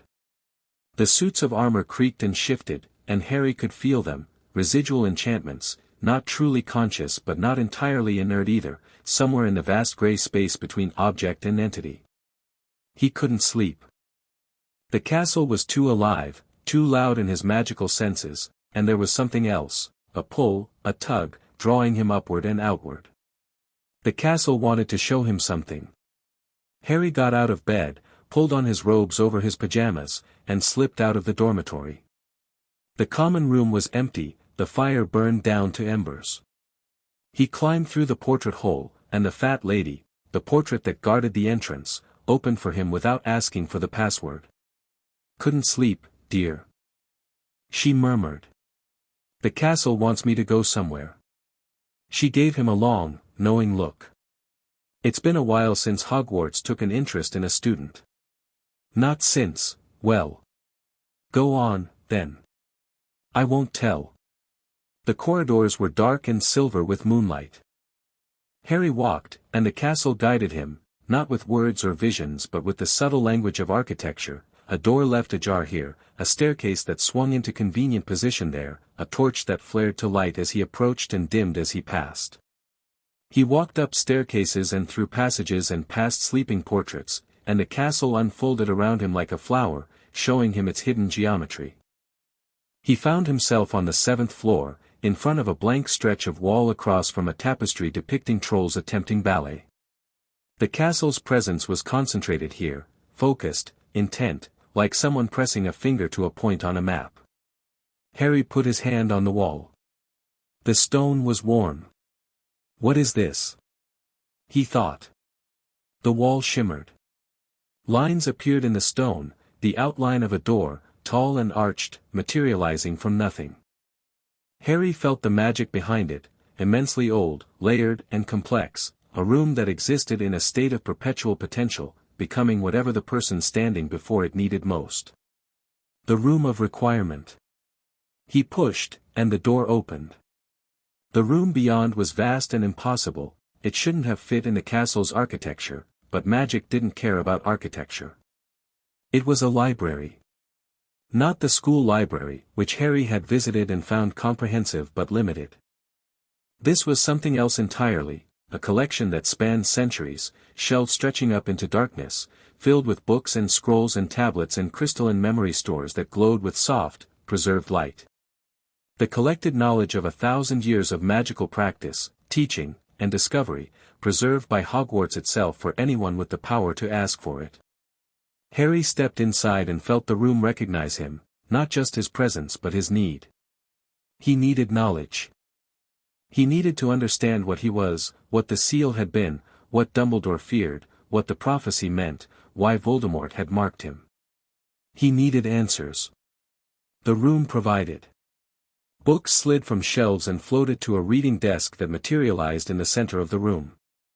A chair appeared, comfortable, supportive, angled to catch the light of a lamp that flickered into existence overhead. The books stacked themselves in order. First, a slim volume bound in white leather, titled On the Nature of Magical Cores and Their Variations, then a heavier tome, Unbound, A History of Unlimited Magical Potential, then The Architecture of Magical Seals and Their Ethical Implications, and finally, a sheaf of loose parchment in handwriting Harry didn't recognize, titled simply The Potter Line. He sat down and opened the first book and began to read. He read for hours. The knowledge flowed into him, each piece clicking into place, building a picture that was both vast and personal. Magical cores, the internal structures that generated and regulated a wizard's power, varied enormously in size and strength, but they all had one thing in common: governors. Natural limitations, built into the core itself, that prevented a wizard from accessing more power than their body and mind could safely channel. Like a pressure valve on a boiler. Without governors, the raw magical potential of even an average wizard could be devastating. But some wizards, very rarely, perhaps once in several centuries, were born without governors. Born unbound. Their cores had no natural limits, no ceiling, no pressure valve. They could channel as much magic as they could imagine, limited only by their own will and understanding. The book called them primordials. Merlin had been one. And Morgana. And, centuries later, the four founders of Hogwarts themselves, each unbound in their own way, their combined power sufficient to create a castle that was itself a magical entity. And after the founders, there had been others, some who built, some who destroyed, some who did both. The pattern was consistent: a primordial appeared, the world changed, and history pivoted around them like a door on a hinge. The last known primordial had been Gellert Grindelwald, born in 1883. And before him, Harry turned pages, cross-referencing. There had been rumors of another, earlier, whose identity had been deliberately erased from the historical record. Harry set the book down and opened the sheaf of parchment. The Potter line. It was a genealogy. The Potter family, traced back through generations, each entry annotated with notes on magical ability, achievements, notable traits. The line was old, older than Harry would have guessed, and threaded through it, appearing every few generations, was a marker, a small symbol like a broken circle, with a note in tiny script beside it. Potential carrier. Unbound trait dormant. The trait had been dormant in the Potter line for 600 years. Dormant, but present. Passed from parent to child like a recessive gene, waiting for the right combination of factors to express itself. And then Lily Evans, a Muggle-born witch of extraordinary power, had married James Potter, a pure blood from a line carrying the dormant trait. And their son had been born with the trait fully expressed. Born unbound. Born without limits. Harry closed the parchment. He sat in the room of requirement, surrounded by the accumulated knowledge of 1,000 years, and breathed. The magic inside him, his magic, his birthright, the ocean that had been dammed for 10 years, pulsed with each heartbeat, vast and patient and waiting. He understood now. Not everything, there were still gaps, still questions, but the shape of it. Dumbledore had recognized what Harry was, perhaps through the vision the Sorting Hat had mentioned, perhaps through other means. And he'd been terrified. Because a primordial without guidance, without control, without the moral framework to wield that kind of power responsibly, that was a catastrophe waiting to happen. History proved it. For every Merlin, there was a Morgana. For every founder, a Grindelwald. Dumbledore's fear wasn't irrational. It wasn't evil. It was the entirely logical response of a man who had personally defeated one primordial and watched another, Voldemort, who might or might not carry the trait, the records were unclear, rise to power and nearly destroy the wizarding world. But understanding the fear didn't make the seal acceptable. Understanding a cage didn't make it just. Harry stood up. He gathered the books and the parchment and returned them to their shelves, and the room of requirement accepted them back with a warm, approving pulse of magic, like a teacher pleased with a student who'd done the assigned reading. He walked to the door, then stopped. Turned back. "Thank you," he said to the room. The lights flickered in response. Not dimming, brightening. Just for a moment. Harry left the room of requirement and walked back through the sleeping castle, and the walls seemed to lean toward him as he passed, and the portraits stirred in their frames and murmured, and the magic of Hogwarts wrapped around him like a cloak. He was almost back to Gryffindor Tower when he turned a corner and stopped. A cat. Sitting in the middle of the corridor, luminous eyes fixed on him. Not McGonagall, this cat was thin and grey and dust-colored, and it belonged to the caretaker. Argus Filch. Which meant, out of bed, are we? Filch emerged from a doorway, lantern raised, his gaunt face split by a grin of malicious satisfaction. Students out of bed after curfew. "Oh, you're in trouble now." "Oh yes, I was in the library," Harry said. Which was true, from a certain point of view. The library's been closed for hours. Don't lie to me, boy. I'll have you in detention, I will. Scrubbing floors without magic, that's what Mr. Filch does to rule breakers, Mr. Filch. Harry looked at the man, at the bitter, angry, magicless man who walked the corridors of a magic school every day, surrounded by wonder he could never touch. A squib, Harry realized. Born to a magical family, unable to perform magic. Living at Hogwarts out of, what? Stubbornness? Masochism? A desperate need to be close to the thing he'd been denied? Harry's anger evaporated. The man was miserable. Punishing students was probably the only power he had. "I apologize for being out after curfew," Harry said. "It won't happen again." Filch faltered. He'd clearly been expecting defiance. Well, it shouldn't happen again. I'll be reporting this to your head of house." "That's fair. Anne, don't think being Harry Potter means you get special treatment. Rules are rules, Anne, you're absolutely right. Good night, Mr. Filch." Harry walked past him. The cat watched him go with an expression of feline confusion. Behind him, Filch sputtered, robbed of the confrontation he'd been relishing. The fat lady let him in without a word. He climbed the stairs to the dormitory, slipped into bed, and lay there in the dark. A primordial. That's what he was. One of a handful of beings in magical history born without the natural limits that constrained every other wizard on Earth. The last one had been Grindelwald, who had tried to conquer the world and been stopped only by Dumbledore himself, in a duel that was still legendary half a century later. No wonder Dumbledore was afraid. But Harry wasn't Grindelwald. He wasn't Morgana. He wasn't even Merlin. He was an 11-year-old boy who'd grown up in a cupboard, who'd learned kindness from having none, who'd learned the value of power from being powerless. And he was going to prove, to Dumbledore, to the world, to himself, that being born without limits didn't mean living without principles.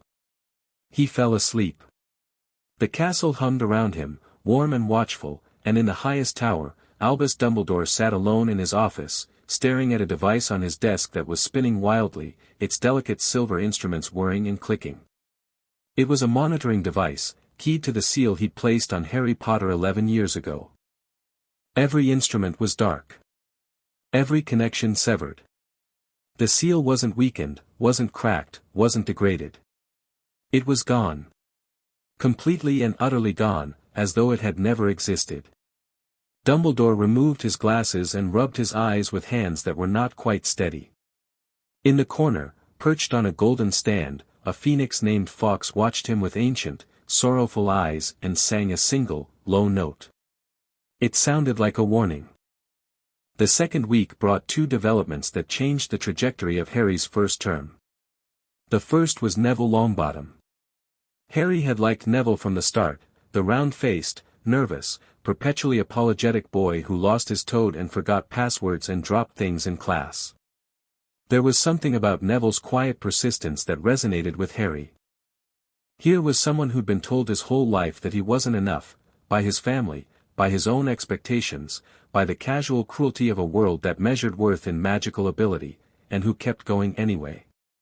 Not with defiance or anger, but with a stubborn, unshowy courage that Harry recognized as the real thing.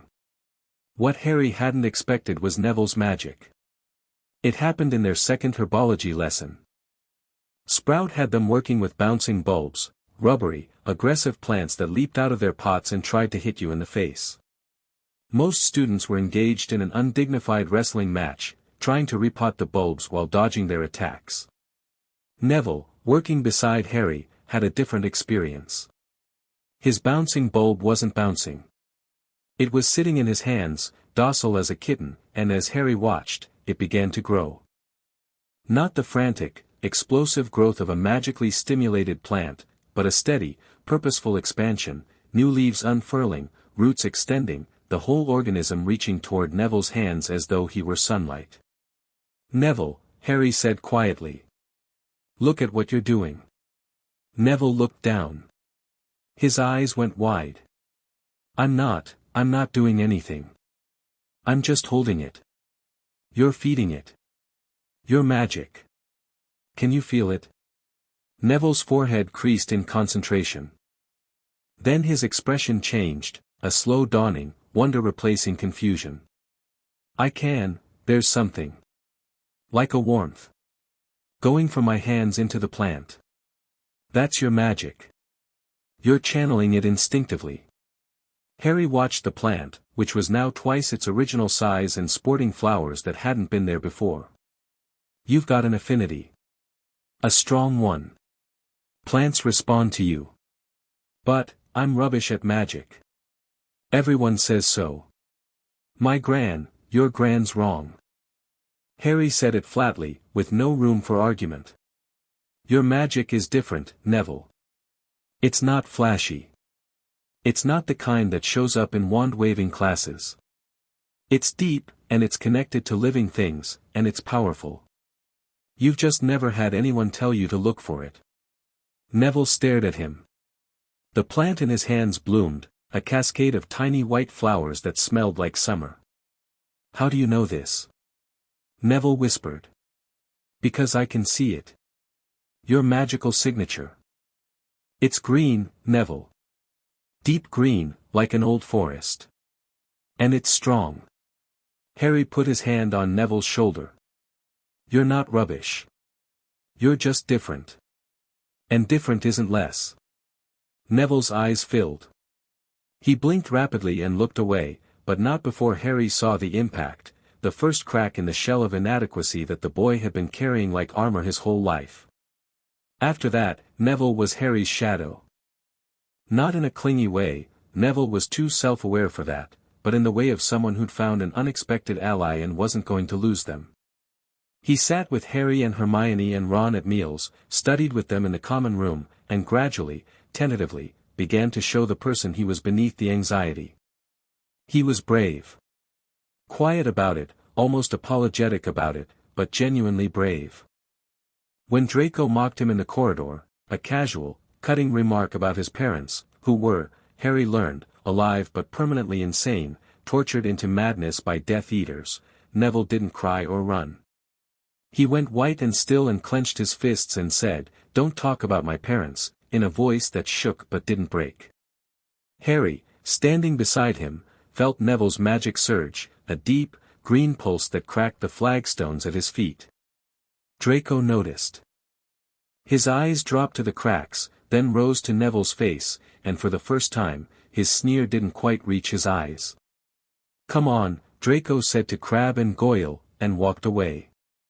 It wasn't retreat, Draco would never have framed it that way, but it wasn't victory either.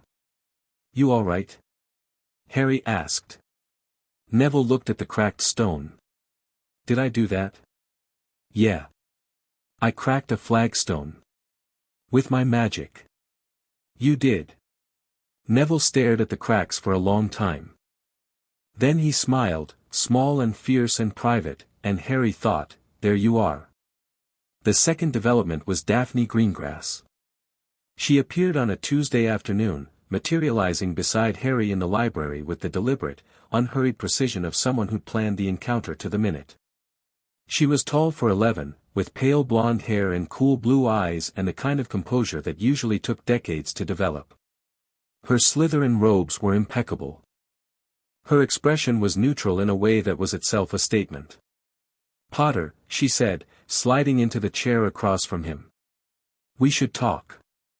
Harry looked up from intermediate transfiguration. Hermione, beside him, bristled slightly.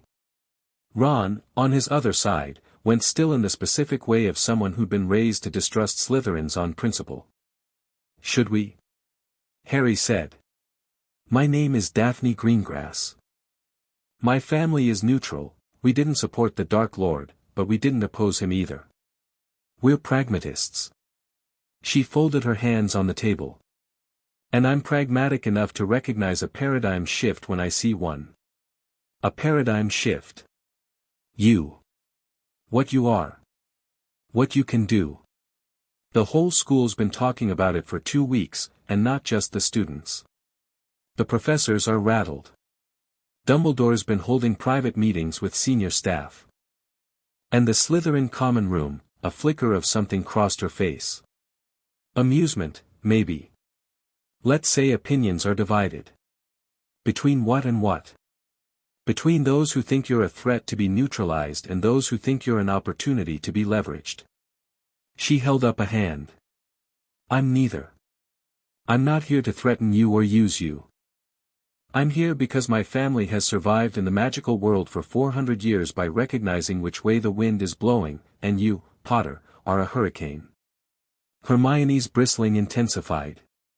"And what exactly do you want?" Daphne's cool eyes shifted to Hermione. Information. Access. A relationship based on mutual benefit rather than house rivalry. She looked back at Harry. The political landscape is about to change. Dumbledore's control is weakening, your existence alone guarantees that. The old pureblood families are going to scramble for position. And the Dark Lord's remnants, yes, they still exist, yes, they're still organized, are going to be very interested in you. You're well informed for an 11-year-old, Harry observed. I'm a greengrass. We're raised on information the way Weasleys are raised on. She stopped herself. Glanced at Ron. Loyalty. Ron narrowed his eyes, clearly parsing whether he'd just been complimented or insulted. What are you proposing? Harry asked. An alliance. Nothing formal, nothing binding. Just, communication. I hear things in Slytherin that you won't hear in Gryffindor. You have power and influence that I can't match. We share information, we watch each other's backs, and when the political winds start blowing, and they will, neither of us gets caught off guard. Harry studied her. Her magical signature was interesting, ice blue and tightly controlled, with depths that were carefully hidden. She was exactly what she presented herself as, a pragmatist, a strategist, someone who played the long game. But beneath the calculation, Harry sensed something else. A fierce, private determination. And fear, not of him, but of the world she'd been born into, the games she was expected to play, the cage of expectation that surrounded her as surely as the Dursleys' cupboard had surrounded Harry. All right, he said. Hermione turned to him sharply. Ron made a strangled sound. But I have one condition, Harry continued. Honesty. If you lie to me, I'll know. That's not a threat, it's a statement of fact. My magic reads people whether I want it to or not. Lie to me, and the alliance is over. Be straight with me, and I'll be straight with you. Daphne held his gaze. The cool mask flickered, and for just a moment, he saw the real girl underneath, young, sharp, slightly exhilarated, playing a game that was far bigger than anything her parents had prepared her for. Deal, she said. She stood, nodded to Hermione and Ron, and walked out of the library with the same unhurried precision she'd arrived with. Silence. Did you just make friends with a Slytherin? Ron said. I made an alliance with a useful contact. That's the most Slytherin thing I've ever heard a Gryffindor say. Hermione was frowning thoughtfully. She's smart. And she's right about the politics. If even half of what I've read about the pureblood families is accurate, your existence disrupts every existing power balance in the magical world. She looked at Harry. You're collecting people. I'm not collecting anyone. You are. Neville, Ron, me, now Greengrass. Each one gives you something different. Ron gives you connection to an established wizarding family, Neville gives you an ally with his own emerging power, I give you research and analysis, and Greengrass gives you Slytherin intelligence. You're building a network. Harry opened his mouth to deny it, then stopped. She was right. He hadn't been doing it consciously, or had he? The magic inside him wasn't just power, it was pattern recognition, strategic instinct, an awareness of the social and political landscape that went beyond anything an 11-year-old should possess. Maybe I am, he admitted. But not because I'm trying to play games. Because I know what's coming. Voldemort, Hermione said quietly. Voldemort. And Dumbledore. And the Ministry. And every other force in the magical world that's going to want to control what I am or destroy it. I can't face all of that alone. I don't want to face it alone. He looked at his friends, Hermione with her fierce intelligence, Ron with his steady loyalty. You're not pieces on a board. You're the people I trust. And right now, that list is very short, so I'm being careful about who gets added to it. Ron's expression softened. Bloody hell, Harry. You make everything sound like a war. It might be one. Eventually. None of them had a response to that. The library was quiet around them, books murmuring on their shelves, and the weight of the future pressed down like weather building before a storm. The third week brought Quirrell. Harry had been monitoring the man since the leaky cauldron. The wrongness he'd sensed in Quirrell's handshake hadn't diminished. If anything, it had grown stronger, a dark, pulsing presence concentrated at the back of the professor's turbaned head. It wasn't Quirrell's own magic, which was weak and twitchy, the magical equivalent of a mouse in a thunderstorm. It was something else. Something parasitic. Something that fed on Quirrell's life force while using his body as a vehicle. Harry knew what it was. He'd felt the connection through his scar, the cold, searching intelligence that probed the edges of his awareness at night. Voldemort. Not fully alive, not a proper body, but a fragment, a remnant, latched onto a willing host like a tick. He'd been watching. Waiting. Not out of fear, he'd meant what he said to Hermione about not being afraid, but out of a desire to understand the shape of the threat before engaging with it. Defense against the dark arts was Quirrell's class, and it was a joke. The man stuttered his way through lectures on minor jinxes and low-level dark creatures, his turban reeking of garlic, which Harry suspected was meant to mask the smell of the dark magic underneath, his hands trembling, his eyes darting. The class learned almost nothing, because Quirrell's teaching was so poor that even the theoretical content was garbled. But Harry noticed something the other students didn't. When Quirrell thought no one was looking, when the class was bent over textbooks or practicing minor spells, the stutter vanished. His posture changed. He stood straighter, moved with purpose, and his eyes lost their nervous flutter and became calculating. And the presence at the back of his head watched, specifically, it watched Harry, with an attention so intense Harry could feel it like heat. The confrontation came on a Friday. Quirrell had kept Harry after class, a mumbled excuse about wanting to discuss your performance, and the other students filed out, casting curious glances. Harry waited until the room was empty, then turned to face the professor. Quirrell closed the door. And just like that, the mask dropped. The stutter vanished. The nervous twitch smoothed into stillness. Quirrell straightened his spine and looked at Harry with eyes that were suddenly, horribly clear. "You've been watching me," Quirrell said. No stutter. A different voice entirely, calm, collected, cold. "You've been watching me," Harry replied. "Or rather, the thing on the back of your head has." A beat of silence. Then Quirrell smiled. It was an awful smile, the expression of a man who'd surrendered so completely to something else that his own face had become a costume. "Perceptive," Quirrell said. "The old man doesn't know. None of the staff know. But you've known since the leaky cauldron, haven't you? Since I shook your hand. The magic is obvious, Professor. Or should I be talking to someone else?" Quirrell's smile widened. He reached up and began to unwrap his turban, the purple fabric falling away in loops, and Harry watched without moving, his wand in his hand, his magic coiled and ready.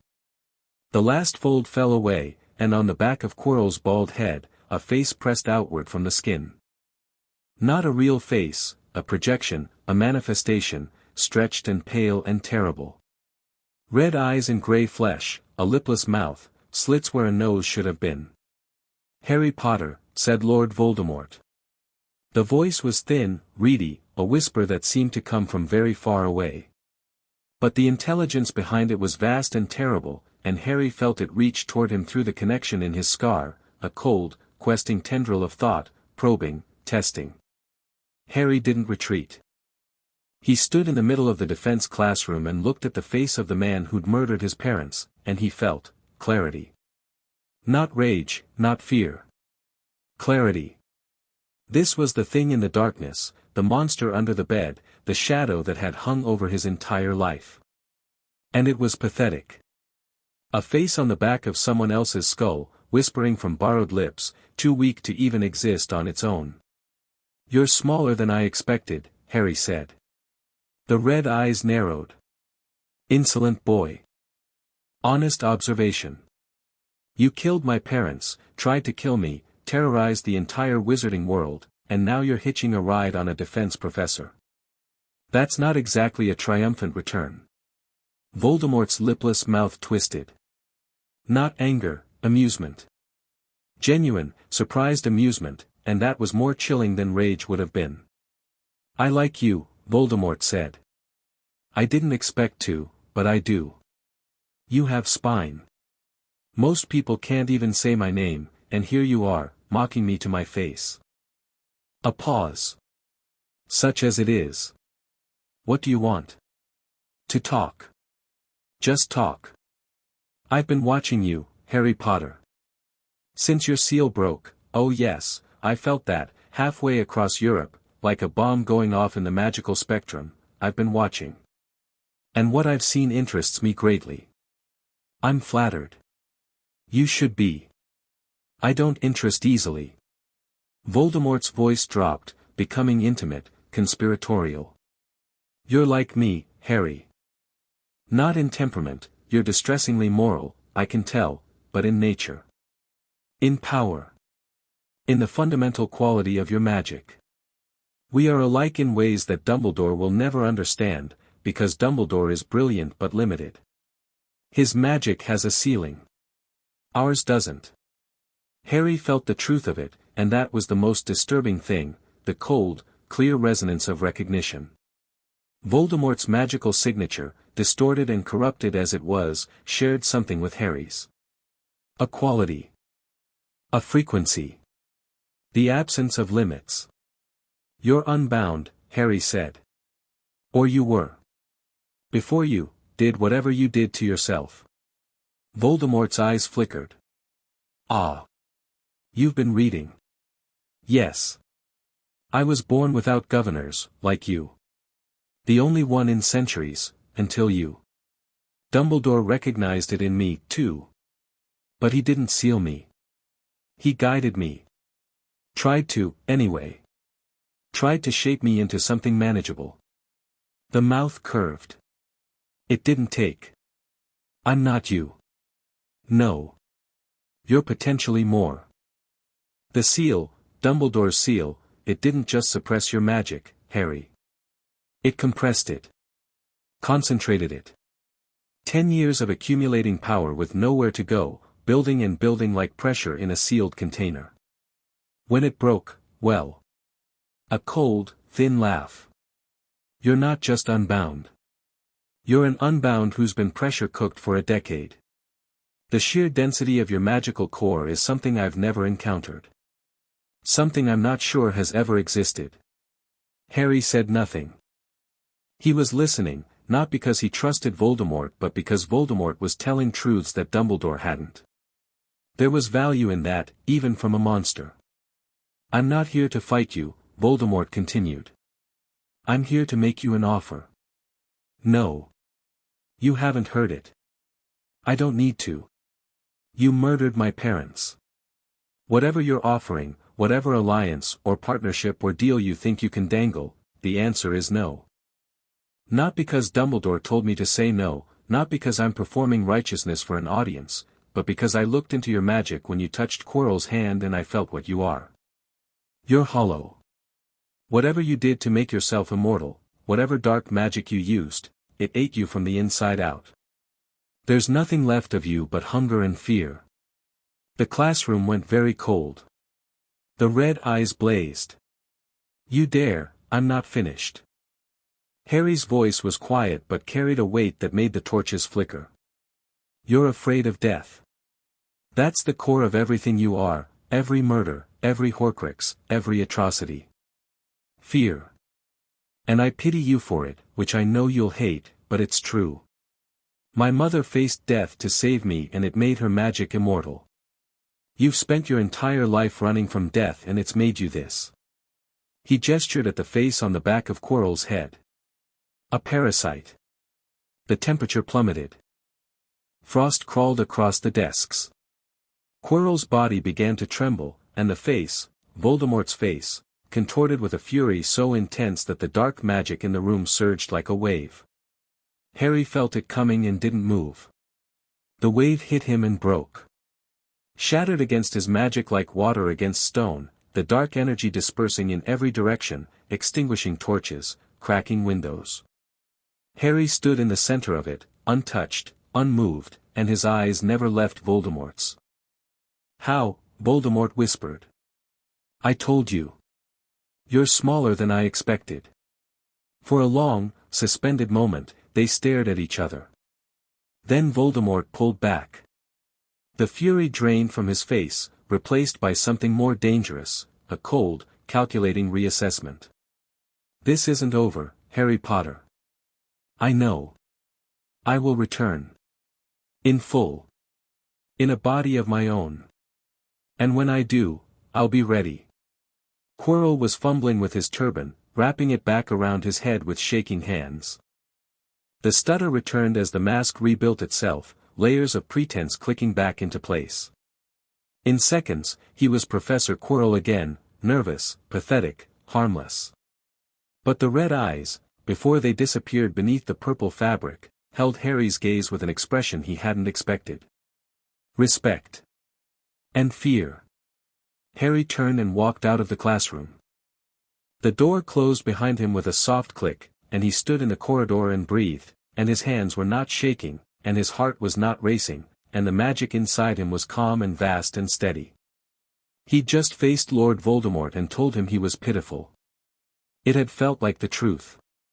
He found Hermione, Ron, and Neville in the common room. Hermione was reading, Ron was playing chess against himself, and Neville was carefully repotting a small plant that Harry didn't recognize. "I just had a conversation with Voldemort," Harry said. Ron knocked the chess board off the table. Hermione's book hit the floor. Neville's plant squeaked. Harry sat down and told them everything. He didn't soften it, didn't omit details, didn't try to manage their reactions. They were his friends. They deserved the truth. When he finished, the silence was total. "So Quirrell," Ron said slowly, "has you know who growing out of the back of his head?" "Essentially." "And you told you know who he was pathetic." "I told him he was a parasite." The pathetic was implied. Ron stared at him. Then he started laughing, a slightly hysterical, slightly odd sound that made Neville jump. Hermione was not laughing. "Harry, we need to tell someone. Dumbledore needs to know, Dumbledore already knows." "What?" "Think about it, Hermione. Dumbledore hired Quirrell. Dumbledore, who can feel magical auras the way I can, who's been studying the dark arts for over a century, who personally defeated Grindelwald. You think he doesn't know there's a dark magical parasite living on the back of his defense professor's head?" Hermione opened her mouth. Closed it. Opened it again. "You think he knows and he's allowing it?" "I think Dumbledore has a plan. He always has a plan. Quirrell is here for a reason, and Voldemort is being allowed to stay for a reason, and I'd bet every galleon in my vault that it has something to do with whatever's hidden on the third floor." Ron frowned. "The third floor corridor? The one that's off limits? There's something there. I felt it the first night, a powerful magical object, behind a series of protections. And a massive living creature guarding the entrance. Three-headed dog, I think, based on the magical signature." "A three-headed," Neville went very pale. "Dumbledore set it up as a trap," Harry continued. "Or a test. Maybe both. The question is, who's it meant for?" They looked at each other. The fire crackled. Outside, rain had begun to fall, drumming against the tower windows. "You think it's meant for you," Hermione said quietly. Harry considered lying, decided against it. "I think it might be. Dumbledore expected me to arrive at Hogwarts with my seal intact, a normally powerful wizard, not a primordial. He expected me to stumble across the mystery of the third-floor corridor, investigate it, face the challenges, and come out the other side having learned, what? Humility. Teamwork. Trust in authority." He shrugged. "It's the kind of thing Dumbledore would do. Engineering a lesson disguised as an adventure. But the seal broke, Ron said. But the seal broke. And now his carefully calibrated test is facing someone it was never designed for. Which means either Dumbledore adapts his plan, or the plan becomes irrelevant. Neville cleared his throat. What are you going to do? Harry looked at him. At all of them. His friends. His people. The first people in his life who'd chosen to stand beside him, not because of what he could do but because of who he was. I'm going to figure out what's on the third floor, he said. Not because Dumbledore wants me to, and not because I'm curious. Because Voldemort is in this castle, attached to a professor who teaches children, and whatever's on the third floor is what he's after. And if Dumbledore's going to use it as bait in some chess game, then I need to know the board. Hermione corrected. We need to know the board. I don't want to put you in danger. Too late, Ron said cheerfully. My best mate just told you know who he's a parasite. I think the danger ship has sailed. Neville nodded. He was pale but firm, his chin set in a way Harry was beginning to recognize as the Longbottom version of charging into battle. I'm in. Harry looked at them, and the warmth that filled his chest had nothing to do with magic. All right. We start tomorrow. And in the meantime, he looked at the ceiling, toward the headmaster's tower far above, where he could feel Dumbledore's ancient, fractured magic burning like a troubled star. In the meantime, the headmaster and I are going to have a conversation. The rain hammered against the windows. The fire danced. And in the dungeons, far below, Quirrell sat in his chambers and trembled while the face on the back of his head stared at the wall and thought about the boy who'd looked at Lord Voldemort without flinching and called him what he was. A parasite. Hollow. Afraid. The truth, Voldemort reflected, was a surprisingly effective weapon. He would have to remember that. Chapter 3, Weight of Stars. Harry woke before dawn to the sound of the castle breathing. Not literally, or maybe literally, he was never entirely sure with Hogwarts, but a deep, rhythmic pulse that ran through the stone foundations and up through the floors and into the frame of his bed, so low and constant he'd stopped noticing it during the day. At night, in the silence, it was unmistakable. The castle had a heartbeat. 1,000 years of accumulated magic, cycling through stone and mortar and ancient timber like blood through veins. He lay still and listened. Ron was snoring. Neville was mumbling in his sleep, something about root systems. Dean and Seamus were quiet for once, which was a minor miracle given that Seamus had accidentally set his pillow on fire the previous night and Dean had spent 20 minutes beating it out with a charms textbook. Harry reached out with his senses. It had become habit, this morning scan, this extension of awareness through the castle's magical architecture. He could feel the wards on the outer walls humming their eternal protective song. He could feel the kitchen elves already at work 4 floors below, their cheerful, bustling energy like sparks in a hearth. He could feel the lake, dark and cold and deep, and the giant squid drifting through its lower reaches in slow, dreaming circles. He could feel the 3rd-floor corridor. It pulled at his attention the way a loose tooth pulls at a tongue, an irritation, a wrongness, something that didn't fit the castle's natural magical geography. The protections down there were layered and deliberate, each one bearing the signature of a different caster. Dumbledore's work was the outermost layer, vast, intricate, a web of interlocking enchantments that would have taken months to construct. But beneath his work were others, each distinct, McGonagall's precise transfigurative barriers, Flitwick's razor-sharp charm constructs, Sprout's organic defenses that felt like living things, Snape's dark and bitter alchemical traps. And at the center, buried beneath all of it, the object itself, blazing with concentrated magic like a coal in the heart of a furnace. The Philosopher's Stone. Harry had worked that out 3 days ago, cross-referencing the magical signature with descriptions in notable magical artifacts of the medieval period, which the Room of Requirement had helpfully provided. Nicholas Flamel's masterwork. The source of the elixir of life. The one thing in the world that could give Voldemort what he wanted most, a body. Permanence. A way back from the half-death he'd been trapped in for a decade. Dumbledore had put it in a school full of children and set a three-headed dog to guard it. Harry got out of bed. He dressed in silence, pocketed his wand, and slipped out of the dormitory. The common room was empty, the fire dead, grey pre-dawn light filtering through the windows. He climbed through the portrait hole, the fat lady snoring softly in her frame, and stepped into the corridor. The castle shifted around him.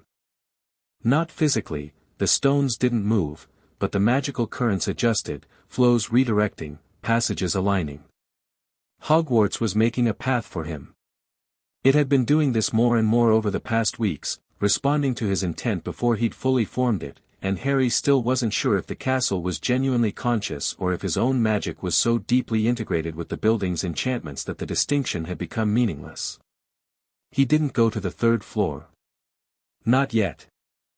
Instead, he climbed, up through the castle, past sleeping portraits and silent classrooms, up the moving staircases that held steady for him instead of swinging away, up and up to the highest point of the astronomy tower. The door was locked. Harry touched it and it opened. The observation platform was open to the sky, ringed by a low stone parapet, and the September dawn was breaking over the Scottish Highlands in bands of gold and rose. The Black Lake stretched below like a dark mirror. The Forbidden Forest was a wall of shadow to the west. And beyond it all, rolling hills and distant mountains, and the whole world laid out in the early light like a promise. Harry leaned against the parapet and breathed. He'd been at Hogwarts for 3 weeks, and in that time, everything he thought he knew about himself had been rewritten. He wasn't just a wizard. He wasn't just powerful. He was something the magical world hadn't seen in generations, a primordial, unbound, unlimited, and every day brought new evidence of what that meant. His magic didn't just respond to his will, it anticipated it. He didn't just cast spells, he reshaped reality. The gap between what he could do and what his classmates could do wasn't a gap, it was a canyon, widening daily, and he could feel the discomfort it caused. The sideways looks in class. The whispers in the corridors. The way some students stepped aside when he passed, not out of respect but out of something older and more primal. He didn't blame them. Power was frightening. He'd have been frightened too, probably, if he'd been watching from the outside. But he wasn't on the outside. He was in the middle of it, and the view from here was complicated. Because the power wasn't just strength, it was perception. He could feel people's emotions, read the magical currents of the castle, sense enchantments and intentions and the deep structural reality beneath the surface of things. And what he was sensing, more and more, was a web. A carefully constructed network of manipulation and control, with Albus Dumbledore at the center, pulling strings so subtly that most people didn't even feel them move. The Philosopher's Stone was bait. Quirrell was a threat Dumbledore was permitting. Harry himself was a piece on a board, or was supposed to be, before the seal broke and the piece grew teeth. Today, he was going to confront the chess player. But first, he stood on the astronomy tower and watched the sun rise over the highlands, and let the beauty of it fill him, because beauty was important and he'd had precious little of it in his life, and he was done denying himself the things that mattered. The sky turned from rose to gold to blue. Harry turned from the parapet and went to breakfast. The morning's first lesson was defense against the dark arts, which had become Harry's least favorite class for reasons that had nothing to do with the subject and everything to do with the man teaching it. Quirrell was performing again, the stutter, the flinch, the garlic-stinking turban, the whole elaborate pantomime of harmless incompetence. He'd been more careful since their confrontation, keeping his distance from Harry, avoiding eye contact, but the presence on the back of his head was as watchful as ever. Harry could feel Voldemort's attention like a spotlight whenever he walked into the room. Today's lesson was on knockback jinxes. Quirrell demonstrated with a quavering wand and a stutter so pronounced the incantation took 3 attempts, and the resulting jinx barely ruffled a row of cushions he'd set up as targets. And now, students, please practice in pairs. Harry partnered with Neville, because Neville needed the practice and because Harry had been working with him every evening in the common room, coaxing his magic out from behind the wall of self-doubt that kept it penned. Remember what I told you, Harry said, standing opposite Neville with a cushion between them. Don't think about the spell. Think about what you want to happen. The cushion moves. That's it. Simple. Direct. Neville raised his wand. His hand was trembling, but less than it would have a week ago. Flipendo. The cushion shifted. Not much, a few inches, a sluggish wobble, but it moved, and Neville's face lit up. Again, Harry said. Faster. Don't let the moment pass. Flipendo. The cushion jerked sideways, harder this time. Neville grinned. Good. Now stop thinking about it and just do it. Flipendo. The cushion launched across the room and hit the wall with a satisfying thwack. Neville stared at his wand as though it had done something miraculous, which in his personal history it basically had. That was a proper jinx, Neville, Harry said. That was clean. From across the room, Draco Malfoy's voice cut through the noise. Longbottom needs a tutor to cast a first-year jinx. How inspiring. Harry didn't look at him. Your turn, Neville. Hit me. What? I can't, you're not going to hurt me. Hit me. Neville aimed. Hesitated. Then something set in his jaw, that quiet Longbottom stubbornness, and he cast. Flipendo. The jinx hit Harry square in the chest and did absolutely nothing. It splashed against his magic like rain against a cliff face, the energy dissipating before it reached his body. Harry hadn't shielded, hadn't moved, hadn't done anything deliberate, his magic had simply absorbed the impact the way the ocean absorbs a thrown pebble. Sorry, Neville said immediately. Don't apologize. That was the strongest jinx anyone in this class has thrown today. Harry turned to look at Draco. Including you, Malfoy. Draco's pale face colored. Crabbe and Goyle, flanking him as always, shifted with the mindless menace of dogs whose owner's mood had soured. I doubt that, Draco said coolly. Some of us were raised in proper magical households. And some of us were raised in cupboards, and yet here we are. Harry turned back to Neville. Again. They practiced for the rest of the lesson. Neville's jinxes grew stronger with each repetition, his magic responding to Harry's encouragement like fire responding to a bellows. By the end of class, he was hitting the cushion across the room consistently, and his magical signature, that deep green energy Harry could feel, was burning brighter and steadier than Harry had ever sensed it. Quirrell dismissed the class. Harry packed his bag, waited for Neville, Hermione, and Ron, and walked toward the door. P.P. Potter. Quirrell's voice, from the front of the room. A W word, please.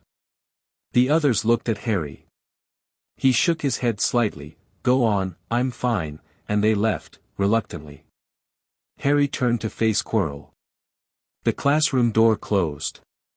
This time, the mask didn't drop completely. Quirrell kept the stutter, but his eyes sharpened, and Harry could feel Voldemort's attention intensify behind the turban. My master wishes me to tell you something, Quirrell said. His voice wavered between the performance and the reality beneath it. He says you are being watched. Not by him. By the old man.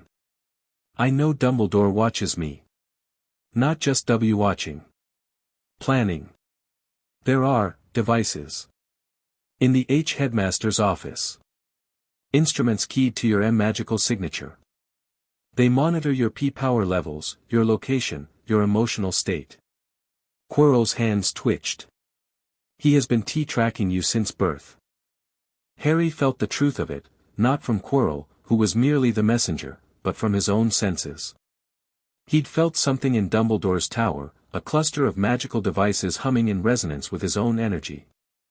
He'd assumed they were monitoring the castle's wards. But this made more sense. More terrible sense. Why are you telling me this? Harry asked. Because my master respects honesty. You were honest with him. He returns the courtesy. Your master wants to use me against Dumbledore. My master wants you to see the B-board clearly. What you do with that, that is your choice. A pause. The stutter dropped for a single sentence, Quirrell's voice going flat and cold. He also says to check the mirror. What mirror? But Quirrell's mask was back, the man fumbling with papers on his desk, and Harry could feel the conversation was over. Voldemort had said what he wanted to say. Harry left the classroom. In the corridor, Hermione was waiting. Of course she was. She'd sent Ron and Neville ahead but stayed herself, leaning against the wall with her arms crossed and her expression fierce. What did he want? To give me information. Voldemort is playing a game, he's feeding me truths to turn me against Dumbledore. Hermione fell into step beside him. Is it working? The information is accurate. I can verify it independently. The question is why Voldemort thinks helping me see Dumbledore clearly serves his interests. Because if you lose trust in Dumbledore, you become isolated. Isolated people are easier to recruit. Harry glanced at her. You're good at this. I read a lot of history. The pattern is basic, it's how every cult leader, every Dark Lord, every manipulator in history operates. Separate the target from their support structure, position yourself as the only source of truth, then make your offer. And what's my counterplay? Hermione's mouth curved. Don't get isolated. Don't trust only one source. Verify everything independently. And never, ever make a decision out of anger. Harry looked at her, Hermione Granger, 11 years old, Muggle-born, already dissecting the strategies of Dark Lords with the precision of a surgeon. How are you this smart? I read a lot, she said again, but her cheeks pinked slightly. And I care about getting it right. About you getting it right. They walked to Transfiguration together, and Harry thought about mirrors and monitoring devices and the long game being played around him, and resolved that before the day was over, he'd be in Dumbledore's office, and the old man would answer his questions or Harry would take the answers himself. But the day had other plans. Lunch was interrupted by a commotion at the Slytherin table. Harry felt it before he heard it, a spike of aggressive magic, sharp and hot, followed by the sour crackle of a jinx being cast. He turned in time to see a flash of red light and Neville hitting the floor. The great hall went quiet. Neville had been walking past the Slytherin table, heading for the Gryffindor side, plate in hand, when someone tripped him. A casual, practiced extension of a foot into the aisle, the kind of petty cruelty that older students inflicted on younger ones with the confidence of habit. Neville had stumbled, dropped his plate, and a Slytherin fourth year, a heavy-set boy Harry didn't know, had hit him with a stinging hex while he was down. Harry was on his feet before the hex had finished landing. He didn't run. He walked. Across the great hall, between the tables, his robes brushing the floor, his wand in his hand, and every student he passed felt it, the pressure, the weight, the sheer mass of magical intent radiating from him like heat from a blast furnace. Conversations died. Forks stopped halfway to mouths. Even the enchanted ceiling seemed to darken, the floating candles dimming as Harry's magic drew energy from the ambient environment. He reached Neville, who was sitting up, a red welt rising on his cheek, looking more embarrassed than hurt. Harry offered his hand. Neville took it and stood. Who cast that? Harry asked. His voice was quiet. The kind of quiet that preceded storms. Nobody at the Slytherin table moved. The fourth year who'd thrown the hex, Marcus Belby, his name was, Harry pulled it from the edges of the boy's panicked thoughts, was trying very hard to look innocent and failing completely. Marcus Belby. Daphne Greengrass's voice, cool and precise, from further down the table. She didn't look at Belby. She didn't need to. He's been doing it all term. Targets younger students when the professors aren't watching. Belby turned red. Shut up, Greengrass, Harry looked at him. The boy stopped talking. Not because of anything Harry said or did, because of what he felt.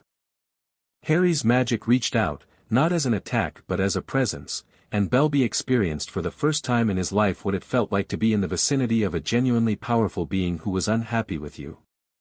The air around Harry shimmered. The nearest candles guttered. A goblet on the Slytherin table began to vibrate, then toppled over, spilling pumpkin juice across the white tablecloth. "You hex my friend," Harry said. While he was on the ground. From behind. "It was just a stinging hex, I know what it was. I felt it from across the hall. What I want to understand is what kind of person ambushes a first year who was just trying to eat lunch." Belby's bravado was crumbling. He looked left and right for support and found none. His tablemates had leaned away from him, the instinct of prey animals distancing themselves from the member of the herd that had attracted a predator's attention. "There are words for people like you," Harry continued, still quiet, still calm. "But I don't think words are going to make an impression. So instead, I'll make you a promise." He leaned in. Not threateningly, almost casually, the way you'd lean across a fence to chat with a neighbor. "If you hex Neville again, or any other student who can't defend themselves, I'll know. I'll feel it happen. And I will find you, and I'll make sure you understand exactly how it feels to be on the receiving end. Not with a stinging hex. With something creative." He straightened. The shimmer in the air faded. The candles brightened. The great hall exhaled. Belby opened his mouth, found nothing useful to say, and closed it again. Harry turned to Neville. "You all right?" "Fine. It's nothing, just a sting." Harry touched Neville's cheek with 2 fingers. The welt faded, the redness vanishing, the skin healing in a warm pulse of golden light. Wandless healing. Several students at nearby tables gasped. "There," Harry said. "Come on. Let's eat." They walked back to the Gryffindor table together. As they passed the staff table, Harry felt McGonagall's gaze on him, approving but concerned, and Snape's, hostile but calculating, and Dumbledore's, the most complex of all, that layered mixture of fear and fascination in something that might have been admiration wrapped in anxiety. They sat down. Ron shoved a plate of sandwiches toward Neville with aggressive generosity. Hermione was writing something in a notebook, notes, Harry suspected, on the political implications of what had just happened. "You didn't need to do that," Neville said quietly. "Yeah, I did. I mean, I appreciate it, but people are going to say you're a bully. Intimidating a 4th year. He hexed you. I know. But the way you, the magic, the pressure," Neville looked at his plate. "It's scary, Harry. What you can do. I'm not scared of you. But I can see how people might be." Harry considered this. Neville was right. The display in the Great Hall had been effective, but it had also been a demonstration of overwhelming force, and not everyone would interpret it as protectiveness. Some would see a bully. Some would see a future Dark Lord. Some would see exactly what Dumbledore was afraid of. "You're right," Harry said. "I'll be more careful." "Don't be less," Neville said quickly. "Just, more precise." Harry smiled. "When did you get wise?" "I've always been wise. People just don't notice because I keep dropping my toad." Ron choked on a sandwich. Hermione hid a smile behind her notebook. And Harry filed away the lesson, not about restraint, because he wasn't going to hold back from protecting his friends, but about precision. About the difference between a hammer and a scalpel. From the Slytherin table, Daphne Greengrass caught his eye and gave him the smallest possible nod. Message received. Alliance intact. And now the Slytherins knew that bullying Gryffindor first years came with consequences. Not a bad morning's work. The afternoon brought flying lessons. Madame Hooch assembled the first years on the grounds, Gryffindors and Slytherins together, brooms laid out in 2 rows on the grass. The September air was cool and clean, and Harry could feel the broomstick's enchantments like a row of small, eager animals waiting to be unleashed. "Step up to your broom," Hooch commanded. "Hold out your right hand and say, 'up.'" The field filled with voices. Up. Up. Up. Brooms rolled on the grass. A few wobbled. Hermione's twitched but stayed down.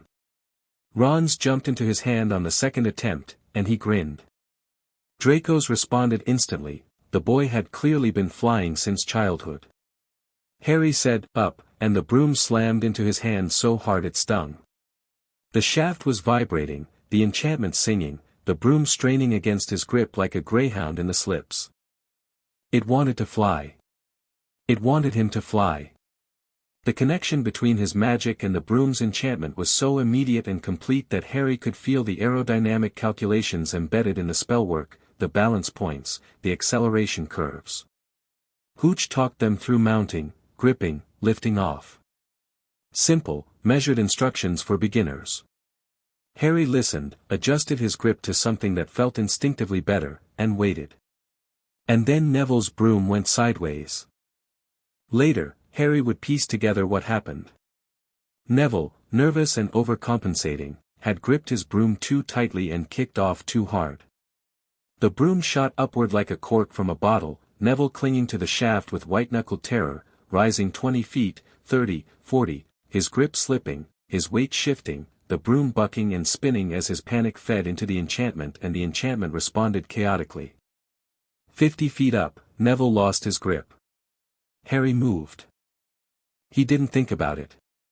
His body kicked off the ground, his broom surged beneath him, and he was airborne, not the careful, measured ascent Hooch had described but an explosive launch, 0 to 60 in a heartbeat, the wind tearing at his robes and his glasses and the world tilting around him. The broom responded to his magic with a ferocity that went beyond its design specifications, accelerating past anything a school broomstick should have been capable of, and Harry flew. He'd never flown before. He'd never even been on a broom. But his body knew what to do, the same way it knew how to cast spells, the same way it knew the architecture of the castle's wards, and flying was glorious. The sheer, screaming, wind-in-the-face freedom of it, the way the world fell away and the sky opened up and gravity became a suggestion rather than a law. His magic sang. The broom sang. Harry Potter, who had spent 10 years in a cupboard, flew like he'd been born in the air. He caught Neville 40 feet up and 10 feet from the castle wall. One hand on his broom, one hand grabbing Neville's robe, his magic cushioning the boy's fall, wrapping around him like a net and slowing his descent.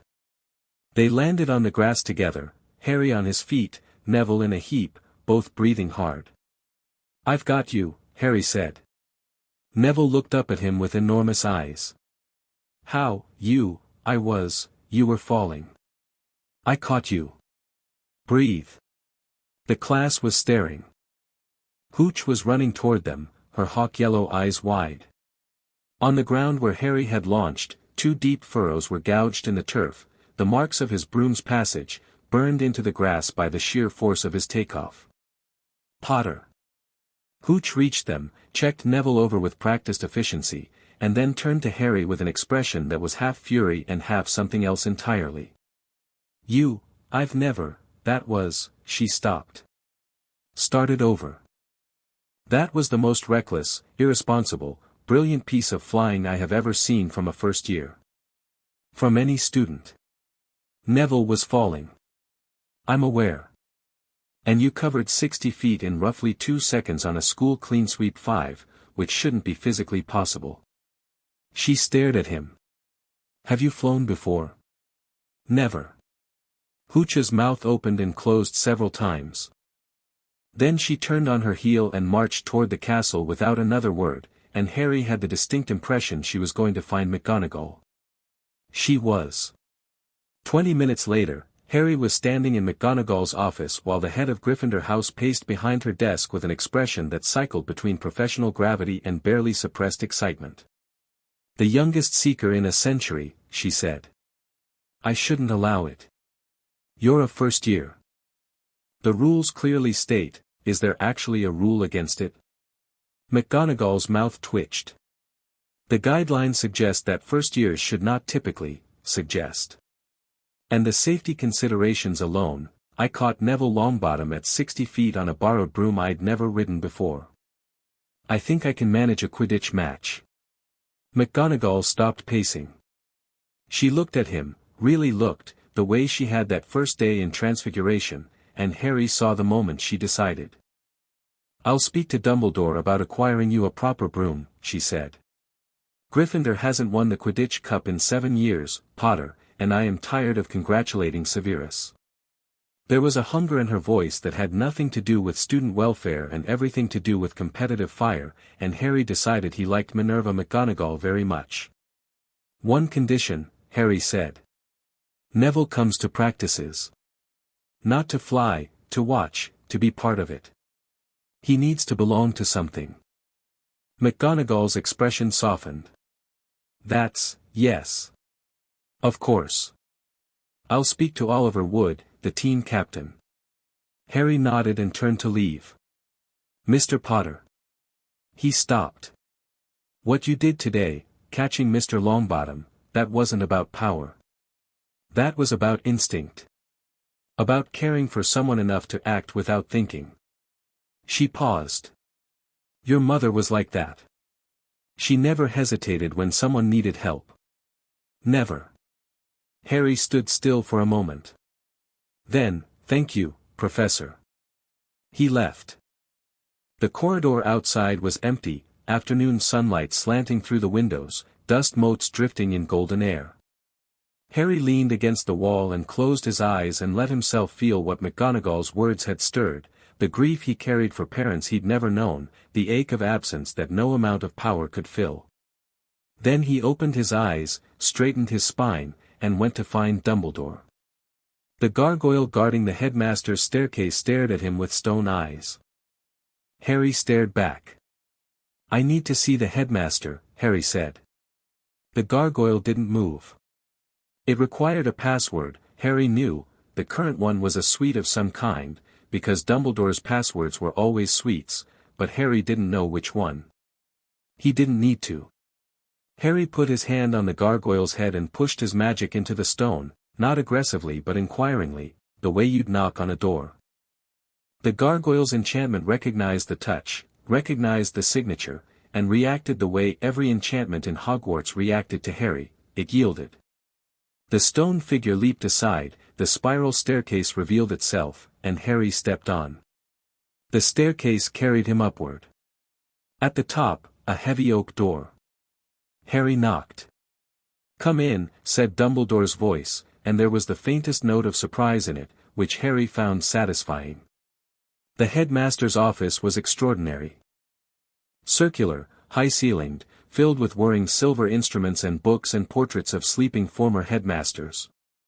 Fawkes the Phoenix was perched on his golden stand, and when Harry entered, the bird looked at him and sang, a clear, rising note that filled the room with warmth. Dumbledore sat behind his desk. He was wearing plum-colored robes embroidered with silver stars, and his half-moon spectacles were perched on the bridge of his long, crooked nose, and his blue eyes were doing the thing Harry had come to recognize, the twinkle, the grandfatherly warmth, the performance of benevolent omniscience. Harry, Dumbledore said. What a pleasant surprise. Sherbet lemon? No, thank you. Harry sat in the chair opposite the desk without being invited. We need to talk. Indeed we do. I've been meaning to arrange a meeting. In fact, Professor McGonagall has shared some remarkable accounts of your classroom performance, and Madame Hooch has just informed me of your extraordinary flying abilities. You've been making quite an impression. I didn't come to talk about my impressions. Dumbledore's twinkle dimmed by a fraction. No. I suspect you didn't. Harry looked at the silver instruments on the desk. Several of them were focused on him, he could feel their attention, the magical tethers connecting them to his own energy. Monitoring devices. Exactly as Voldemort had said. He reached out with his magic and turned them off. Not violently. Not dramatically. He simply found the enchantments powering the devices and disconnected them, the way you'd unplug a lamp. The silver instruments went dark, their whirring ceasing, their spinning components slowing to a stop. One by one, in sequence, until the desk was silent. Dumbledore went very still. Those were monitoring my magical signature, Harry said. My power levels, my location, my emotional state. They've been running since I was a baby. Dumbledore said nothing for a long moment. His blue eyes, no longer twinkling, studied Harry with an intensity that would have been frightening from anyone else. Yes, he said finally. They were. Why? To keep you safe. From what? From yourself. The words landed between them like a stone. Harry let them sit. He didn't flinch, didn't react, just waited, and the silence stretched. Dumbledore removed his spectacles and set them on the desk. Without them, he looked older. Tired. The lines on his face deeper, the blue of his eyes faded to gray. I owe you an explanation, Dumbledore said. I've owed you one for 11 years, and the fact that you're here asking for it, rather than where I expected you to be, which was fumbling through first-year classes with a sealed core and no questions, tells me I've already failed in the one thing I most hope to control. The seal. The seal. Dumbledore folded his hands on the desk. They were long-fingered and elegant, but Harry could see the faint tremor in them. The night you were born, Harry, the night Voldemort marked you, I held you in my arms. You were hours old. And I looked at you, and I saw. Saw what? Everything you could become. Dumbledore's voice was barely above a whisper. Not a vision in the traditional sense, I'm no seer, as Minerva would happily confirm. But there are moments, when magic is concentrated enough, when events of sufficient gravity converge, moments when the fabric of possibility becomes thin, and a sufficiently sensitive wizard can see through it. And I saw, he stopped. His jaw tightened. What did you see? Harry asked. Fire, Dumbledore said. I saw you standing in fire. Not burning, commanding it. A city in ruins behind you. The sky torn open. And your magic was everywhere, Harry, filling the world, reshaping it, and there was no one and nothing that could stand against you, and the expression on your face, his voice broke. Just for a moment. He recovered. The expression on your face was not evil. Not cruel. It was grief. Terrible, boundless grief. As though you had lost everything and everyone you loved, and your magic had responded to that loss by becoming destruction itself. The office was silent. Even the portraits of former headmasters, several of whom had been surreptitiously listening, had gone still. So you sealed me, Harry said. I sealed you. I spent the night after your parents' funeral constructing the most sophisticated suppressive enchantment I have ever created, 7 layers, keyed to your magical signature, designed to dissolve gradually over the course of your life. By 17, you would have been fully unbound, but you would also have been trained, guided, surrounded by people who could help you manage your power. You would have known love, Harry. Friendship. Purpose. The things that keep great power grounded. Instead, I knew a cupboard. The words hit Dumbledore like physical blows. Harry watched the impact, the old man's face going white, the hands clenching on the desk, the bright blue eyes closing as though against pain. The Dursleys, Dumbledore said. I knew, I was told they were not kind. But the blood wards, spare me. Harry's voice was flat. You placed the most powerful wizard born in generations with people who hated magic and punished me for existing. You sealed my magic so I couldn't even defend myself. You monitored me with instruments from your office but never once came to check on me in person. You planned my entire life like a chess game, and the first thing that went wrong, the seal breaking early, exposed the whole structure. Harry, I grew up in a cupboard, Professor. A cupboard under the stairs, with spiders and dust and hand-me-down clothes. I was starved and belittled and told my parents were drunks who died in a car crash. And the whole time, the great Albus Dumbledore was sitting in this office watching his silver instrument spin and telling himself it was for the greater good. Dumbledore flinched. The phrase, for the greater good, hit something deep, something old, and Harry felt it resonate through the man's magic like a bell struck in a cathedral.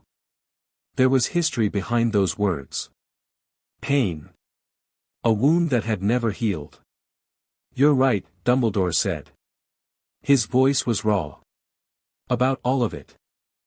I could offer justifications. The blood wards were real, the protection was genuine, the seal was necessary to prevent your magic from manifesting catastrophically in a Muggle environment, but the truth beneath the justifications is simpler and uglier. I was afraid. I looked at a baby and saw apocalypse, and I was so afraid that I made decisions no one had the right to make, and I told myself it was wisdom." He looked at Harry, and for the first time, the mask was completely gone. No twinkle. No benevolence. Just an old man, old and tired and frightened, who had made a terrible mistake and was only now beginning to understand its dimensions. "I am sorry," Dumbledore said. "That is inadequate. I know it's inadequate. But it's true." Harry sat with the apology for a long moment. He'd come here ready for a fight, ready for evasion, manipulation, the subtle redirection that Dumbledore was famous for. He hadn't been prepared for this, genuine, unvarnished regret. It didn't fix anything. It didn't undo 11 years. But it was honest, and after a lifetime of lies, honesty had value. "I believe you," Harry said. "I believe you're sorry. I even believe you were afraid, and that the fear was rational. The Sorting Hat showed me your vision. I understand why it scared you." Dumbledore's eyes widened slightly.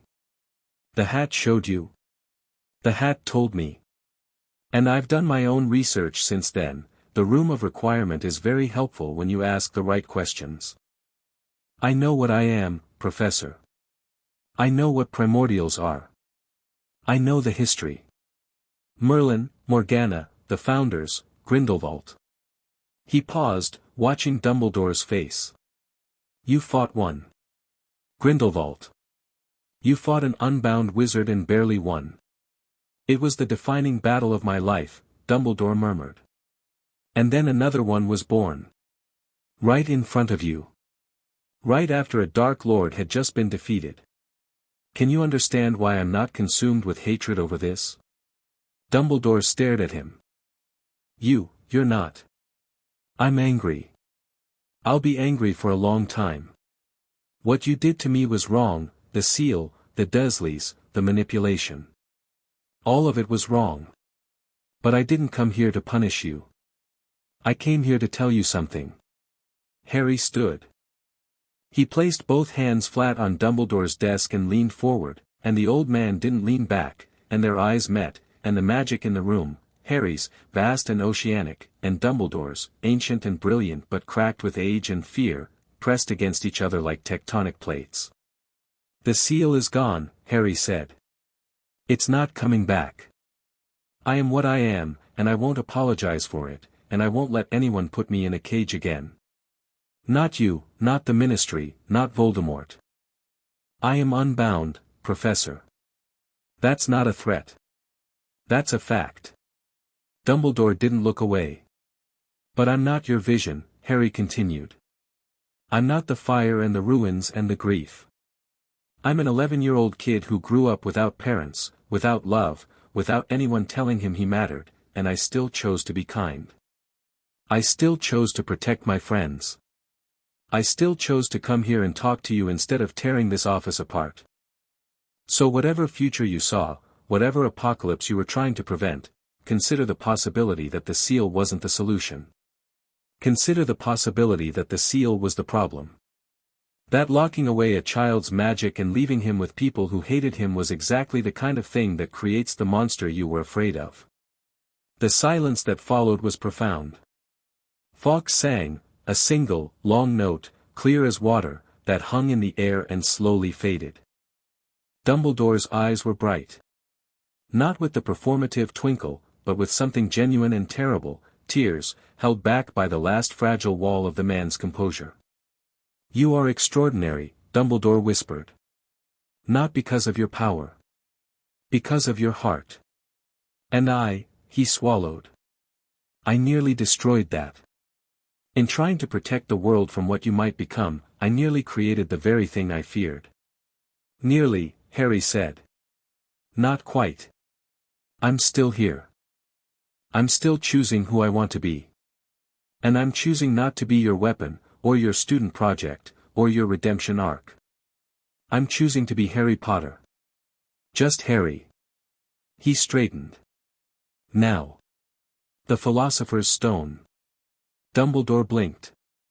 It's on the 3rd floor, behind a series of obstacles designed by your staff. You placed it there because Gringotts was compromised. The vault was broken into the same day Hagrid retrieved the stone, which means Voldemort already knew where it was. You brought it to Hogwarts because you could protect it here, but also because you wanted Voldemort to come for it. Because you know he's attached to Quirrell. And you're letting it play out because you want to see what he does. Dumbledore's mouth opened slightly, then closed. You're using the stone as bait, Harry continued. And you were planning to use me as the hook, the hero who stumbles across the mystery, solves the puzzles, and confronts the villain at the end, learning valuable lessons about courage and sacrifice along the way. Probably at the end of the school year, for maximum dramatic timing. Dumbledore sat very still. That plan is over, Harry said. Not because I'm refusing to face Voldemort. I've already faced him, actually, in Quirrell's classroom last week, and told him he was a parasite to his face, but because I won't be your unknowing instrument. If we're going to deal with the stone and with Voldemort, we do it openly. No manipulation. No engineering my learning experiences. You tell me the truth, and I decide what to do with it. Fawkes trilled approvingly. Dumbledore looked at the Phoenix. Then at Harry. Then at the darkened instruments on his desk, dead and silent for the first time in a decade. You are not what I expected, Dumbledore said. No. I'm what you made me. Just not in the way you intended. A long pause. Then something remarkable happened. Albus Dumbledore, the greatest wizard of the age, the supreme mugwump, the man who had orchestrated the politics of the magical world for half a century, laughed. A real laugh, rusty and surprised, pulled from somewhere deep. Well, he said. It seems I have a great deal of rethinking to do. He put his spectacles back on. You said you faced Voldemort directly? Through Quirrell. The stutter is an act. Voldemort is physically manifested on the back of his head, beneath the turban. I am aware. I know you are. And we'll have a conversation later about why you think it's acceptable to have a Dark Lord teaching children. But for now, the stone. What's your actual plan? Dumbledore regarded him. The twinkle was back, but different now, not the mask of benevolent omniscience, but something more genuine. The light of a brilliant mind encountering an unexpected variable and finding it delightful rather than threatening. The stone is bait, as you surmised. But not only for Voldemort. It's also a test, not for you, Harry, but for him. I need to understand the current extent of his abilities, the nature of his attachment to Quirrell, and whether he's capable of physical interaction with magical objects. Each obstacle on the 3rd floor is designed to gather intelligence as well as defend. And if he gets through? He won't. The final protection, the Mirror of Erist, is something Voldemort cannot defeat because it requires a quality he fundamentally lacks. Which is the desire to possess the stone without using it. The mirror will give the stone only to someone who wants to find it but not use it. Voldemort's entire purpose is to use it. He is, by his nature, incapable of meeting the mirror's condition. Harry turned this over. It was elegant, he had to admit. A trap built on the enemy's own psychology. Classic Dumbledore, brilliant, indirect, and treating the world like a logic puzzle. What if someone else gets to the mirror first? Harry asked. Someone who doesn't want to use the stone. Dumbledore smiled. Then they would find it in their pocket. Harry stared at him. Then he reached into his robe pocket. His fingers closed on something small, hard, and burning with magical energy. He pulled out a rough, blood-red stone the size of a walnut. They both stared at it. "That's not possible," Dumbledore said, his voice faint. "The stone is in the mirror. The mirror is on the 3rd floor. You haven't been to the 3rd floor." "I haven't." Harry looked at the stone in his hand. It pulsed with warmth, with life, with the concentrated essence of alchemical perfection. It was beautiful. It was also, he realized, reaching for him, its magic drawn to his the way everything magical was drawn to his, with the desperate attraction of a lesser force toward a greater one. "The mirror," Harry said slowly. "It shows the deepest desire of whoever looks into it. But you said it was also a container. The stone would appear to someone who wanted to find it but not use it.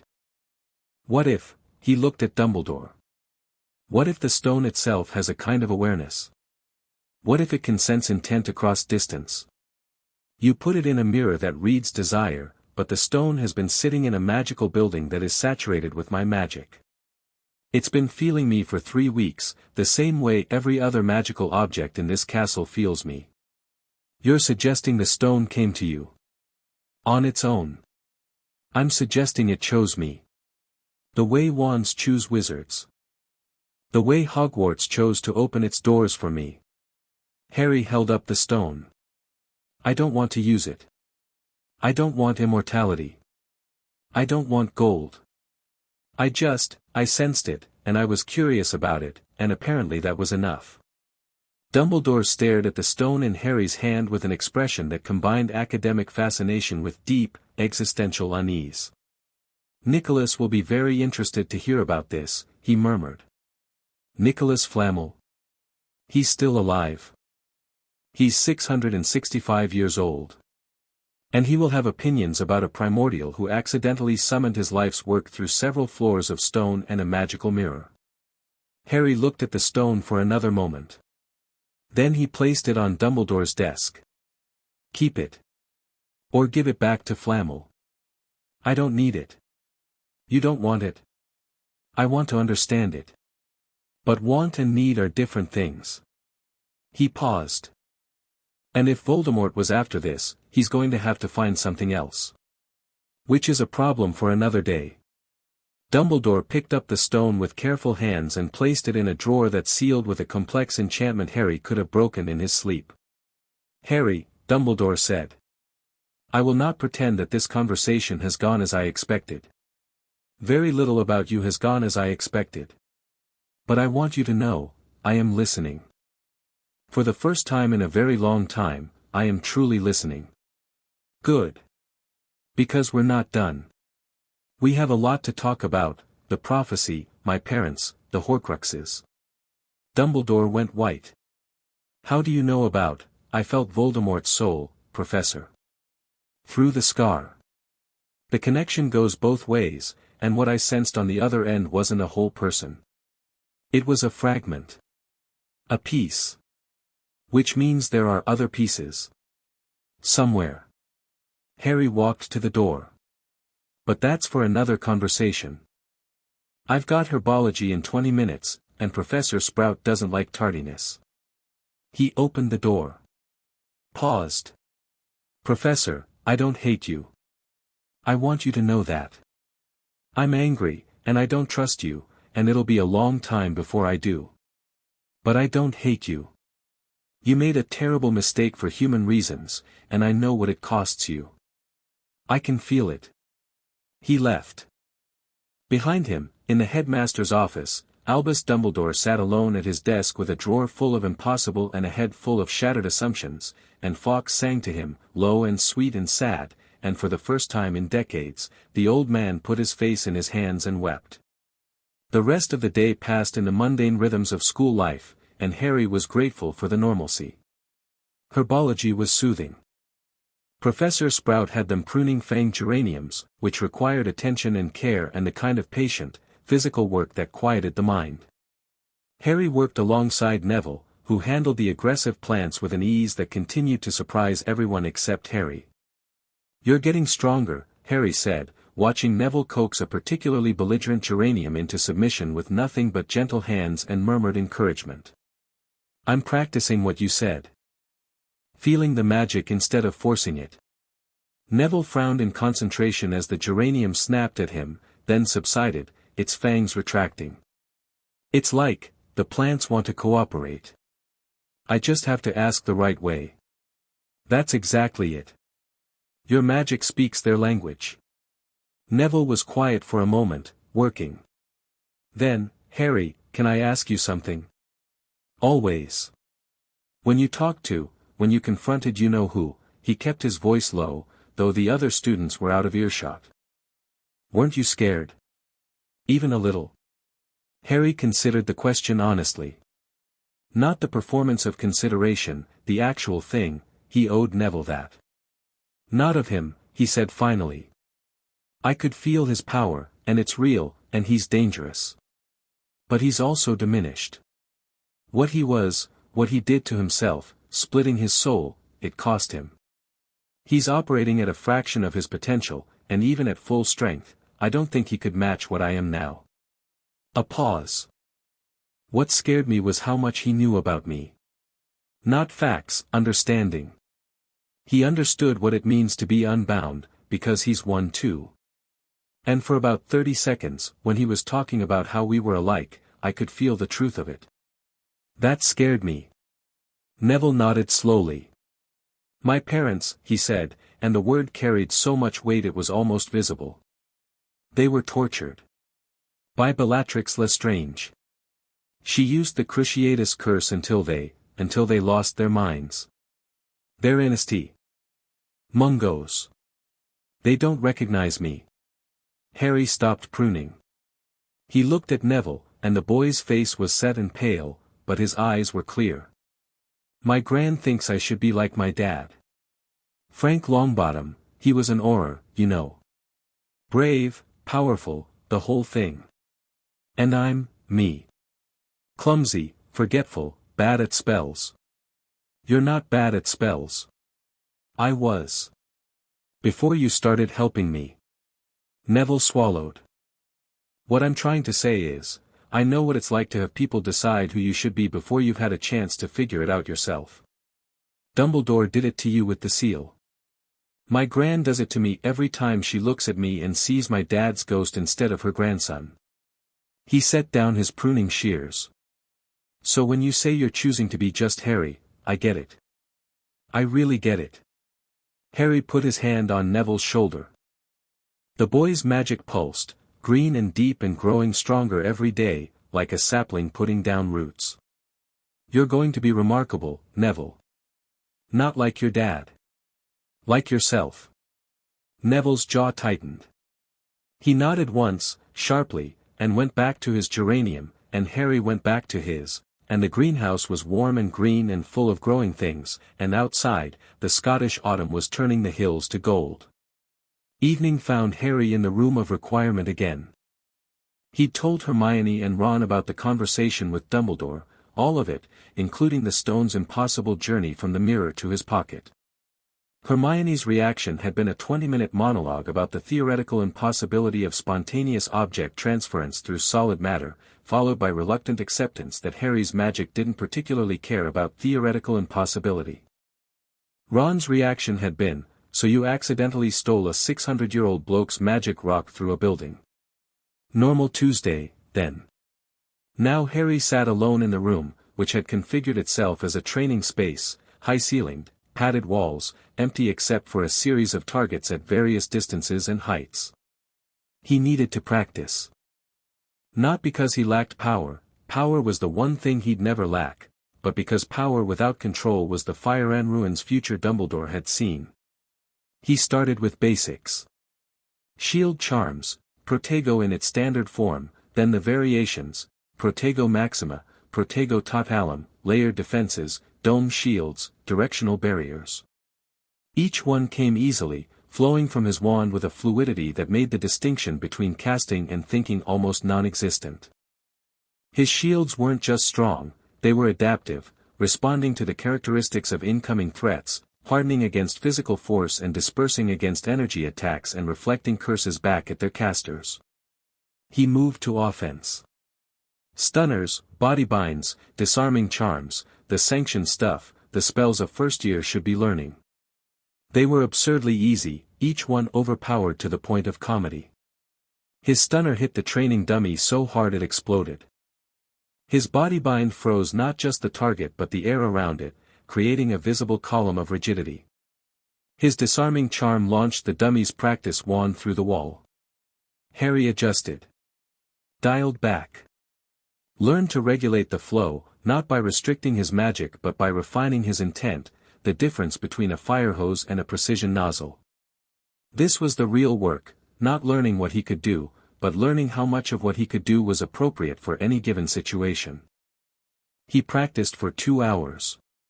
Transfiguration, turning the dummies into increasingly complex objects, then turning them back. Charms, layered enchantments, combination effects, things that required holding multiple spell structures simultaneously. He discovered he could maintain up to 14 independent spell effects at once without noticeable strain. And then he tried something new. He put down his wand and held out his empty hand. Fire bloomed in his palm. Not conjured fire, not a spell, not an incantation, not a charm. Raw, elemental fire, pulled from the magical energy that saturated the air, shaped by nothing but his will. It was golden white and it didn't burn him, and he held it and watched it and felt the ancient, primal satisfaction of commanding an element by pure force of intention. He shaped it. A ball, a ribbon, a bird, a phoenix, he realized, and it flew around the room, trailing sparks, and the room of requirement shivered with something that felt like applause. He let the fire go. It dissipated into warmth and light and a faint smell of ozone. He tried water. A stream from nothing, clear and cool, spiraling up from his open palm. He tried air, a controlled vortex that spun above his hand like a miniature tornado. He tried earth, the stone floor softening under his feet, reshaping, a column of rock rising from the ground at his command. Elemental magic. Wandless, wordless, instinctive. The textbook said it was the province of mages who'd studied for decades. The historical records said only primordials could do it naturally. Harry stood in the room of requirement surrounded by fire and water and wind and stone, and he was 11 years old, and he was barely trying. He let it all go. The elements subsided. The room returned to normal. He sat on the floor, breathing hard, not from magical exhaustion, because he didn't seem to have a limit that he'd found yet, but from the emotional weight of it. The sheer scale of what he was. Every day, he discovered he could do more. Every day, the ceiling moved higher, or he realized there was no ceiling, and the freedom of it was terrifying and exhilarating in equal measure. He thought about Dumbledore's vision. Fire. Ruins. Grief. The worst version of himself, the version that had lost everything and let the power consume him. He thought about Neville, smiling at a plant. Hermione, writing in her notebook. Ron, teaching him chess. McGonagall, saying his mother never hesitated. The silver bird on the windowsill, singing. I am not that vision, he thought. I am this. These people. These moments. This choice, made again and again, every day, to be kind in a world that hasn't been kind to me. He stood up. He left the room of requirement. The castle sighed around him as he walked back to Gryffindor Tower, and Harry Potter, 11 years old, parentless, unbound, the most powerful wizard born in a generation, maybe in centuries, went to his dormitory and climbed into bed and pulled the covers up to his chin and fell asleep almost immediately, and the last thing he felt before sleep took him was Hogwarts, ancient and warm, wrapping its magic around him like a mother's arms. Saturday morning brought Quidditch practice. Oliver Wood, the Gryffindor team captain, was a fifth year with the intensity of a drill sergeant and the vocabulary of someone who dreamed in formation diagrams. He'd been reluctant to take on a first year, until Harry showed him what he could do on a broom. The school broom was replaced with a Nimbus 2000, which arrived by owl post in a long, thin package with a note from McGonagall that read simply, "Do not lose." Harry unwrapped it in the common room to an audience of awestruck Gryffindors, and when he touched the broom's handle, the enchantment sang, a pure, high note of aerodynamic perfection that made his magic resonate in sympathy. Practice was on the Quidditch pitch, a vast oval stadium ringed by tall stands. The rest of the team was already there, Angelina Johnson, Alicia Spinnett, and Katie Bell as chasers, Fred and George Weasley as beaters, Wood as keeper. They watched Harry mount the nimbus with varying expressions of skepticism and hope. "Right," Wood said, releasing the practice balls. "Let's see what you've got, Potter." What he had was supernatural. The nimbus responded to Harry the way every magical object responded to him, with eager, enthusiastic compliance that went beyond its design specifications. He could feel the broom's enchantments melding with his magic, the acceleration and maneuverability increasing as his power fed into the spellwork.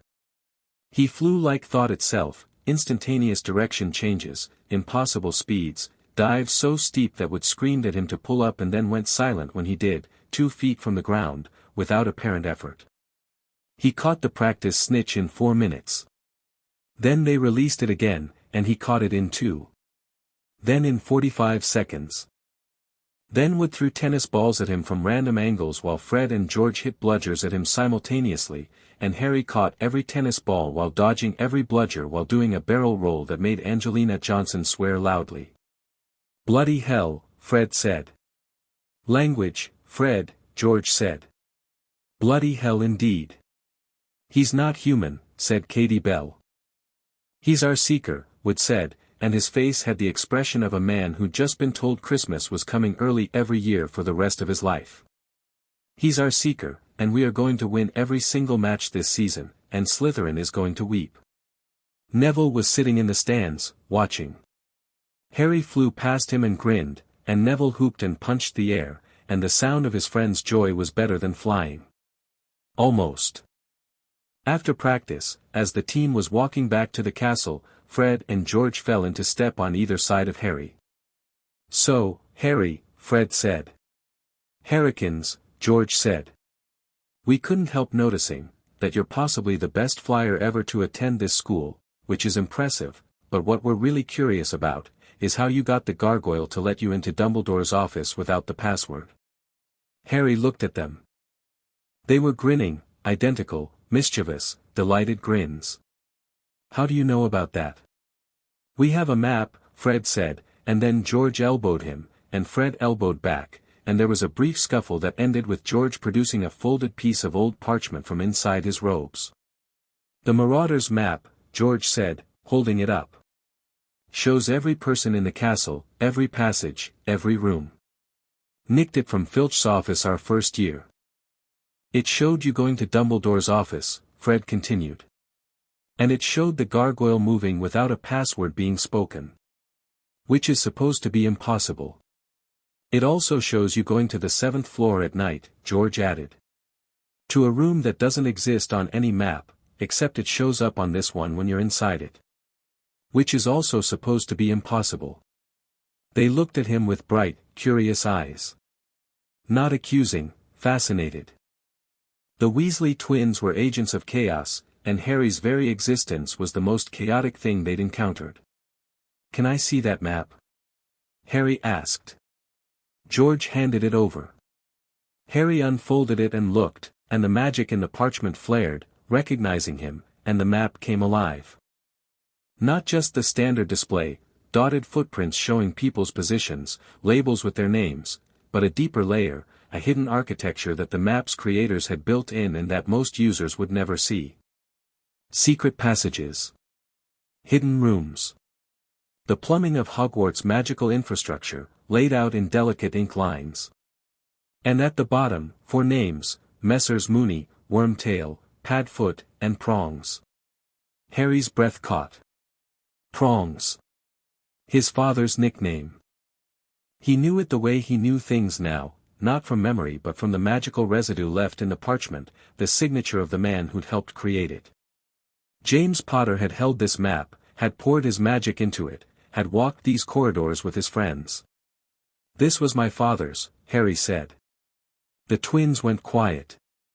Their grins faded into something softer. "We didn't know," Fred said. "We just knew it was brilliant." Harry traced the name with his finger. Prongs. The ink shimmered at his touch, the old enchantment responding to the son's magic the way it had responded to the father's. He could feel the other signatures too: Moony, warm and slightly sad; Wormtail, furtive and anxious; Padfoot, reckless and bright. "Thank you for showing me this," Harry said. He handed the map back. "Keep it. Use it. But if I ever need it, it's yours," George said immediately. "Family heirloom and all that." Fred nodded. "Just one condition." "Name it." "Tell us about the room on the 7th floor." Harry laughed. "Come with me tonight. I'll show you." The twins exchanged a look of pure, incandescent glee, and Harry walked back to the castle with them flanking him like red-haired honor guards, and he was carrying his nimbus in one hand and the memory of his father in the other, and both of them felt like gifts. But the day had one more surprise, and this one wasn't welcome. It was evening, after dinner, and Harry was heading for the common room when he turned a corner and found Draco Malfoy waiting for him. Not with Crabbe and Goyle. Alone. That was the first unusual thing. The second was Draco's expression, not the practiced sneer, not the drawling arrogance, but something stripped back and raw.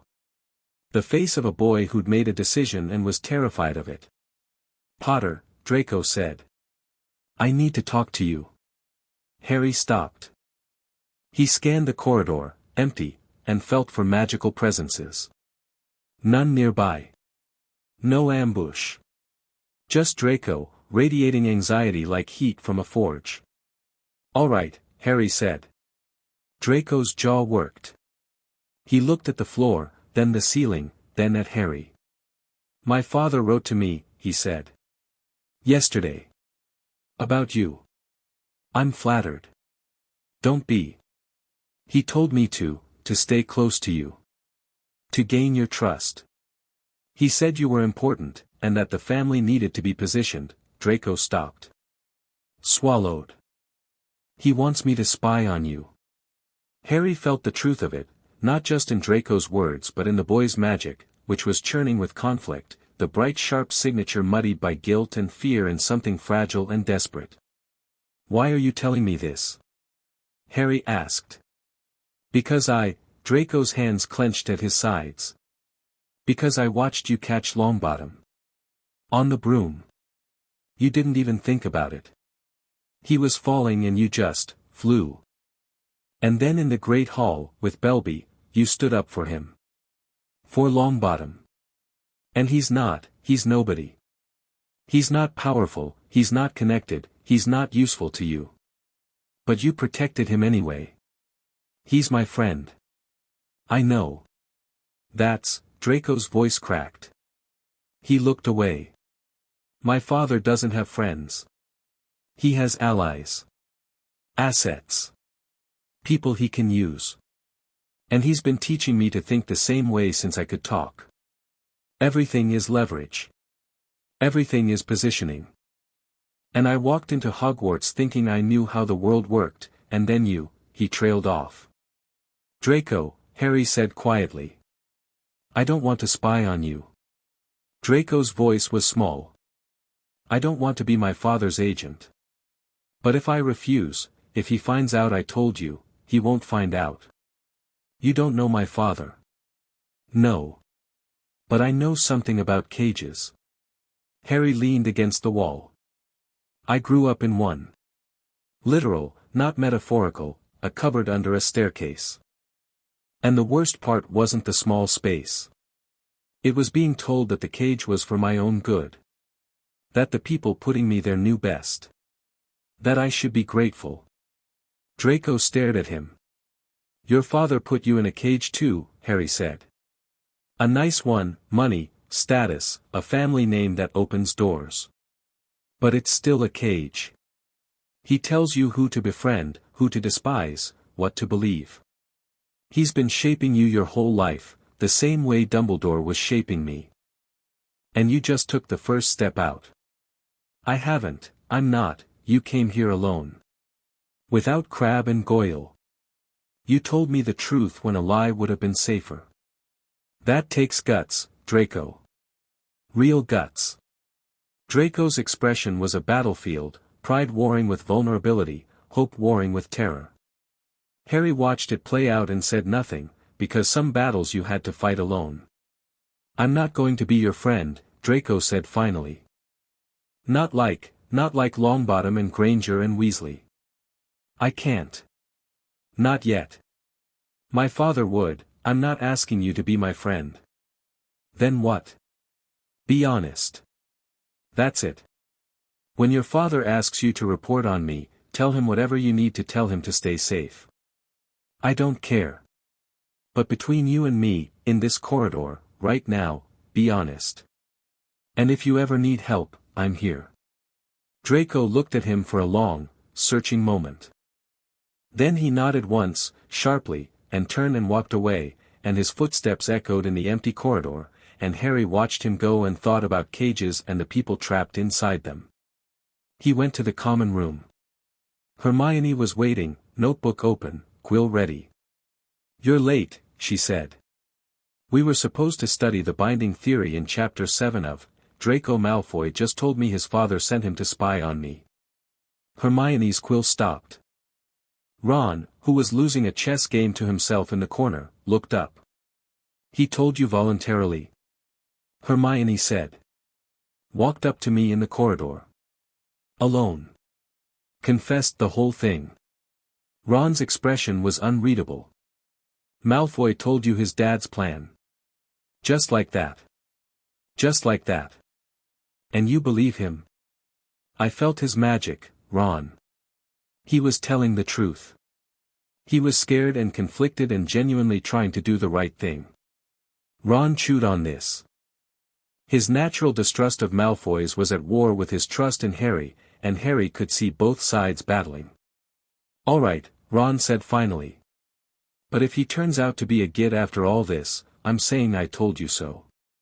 Fair enough. Hermione was writing furiously. Lucius Malfoy is moving. That means the pureblood families are taking notice. Harry, this is going to accelerate. If Malfoy Sr. is already positioning pieces, the others won't be far behind. The Parkinsons, the Knotts, the Crabs and Goyles, they all follow the Malfoy lead. And the neutral families? Harry asked, thinking of Daphne. They'll be watching. Waiting to see which way the wind blows. She looked up. You need to think about what signal you're sending. Every action you take is being interpreted by people you've never met. I know. And the signal I'm sending is, I'm not a piece on anyone's board. Not Dumbledore's, not Voldemort's, not Lucius Malfoy's. I'm nobody's weapon and nobody's pawn. That's the signal you intend to send, Hermione corrected gently. What people receive might be different. Some will see independence. Others will see a power vacuum. And others, she hesitated. Others will see a target, Harry finished. Yes. The fire crackled. Ron moved a chess piece absently, lost in thought. From upstairs, the sound of Seamus accidentally detonating something was followed by Dean's weary shout. Then I'd better be ready, Harry said. He sat down, opened Chapter 7, and began to study. Because power without knowledge was a blunt instrument, and Harry Potter was building himself into something far sharper. Outside, the autumn night settled over Hogwarts.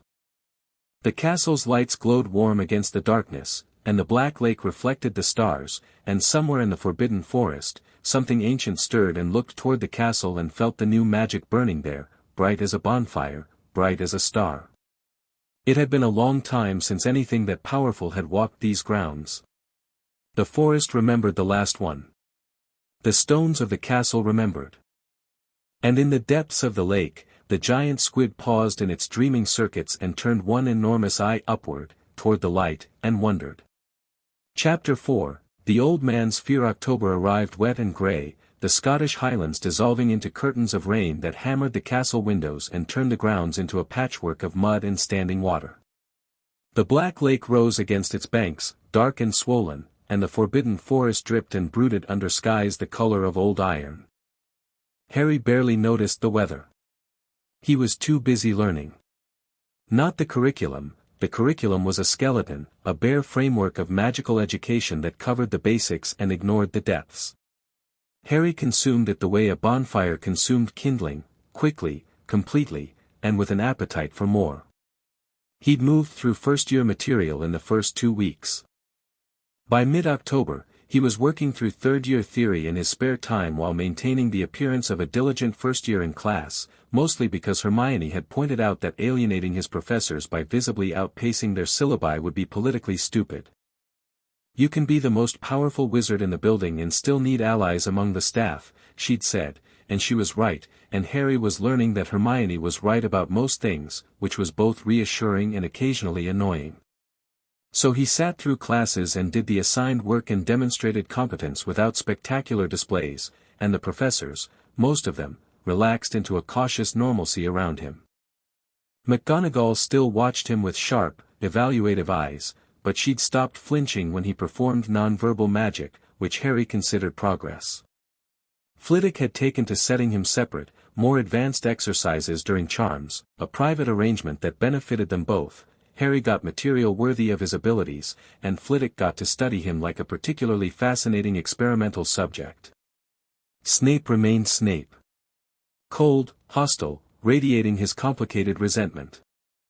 But something had shifted since the first potions lesson, a crack in the wall, barely visible.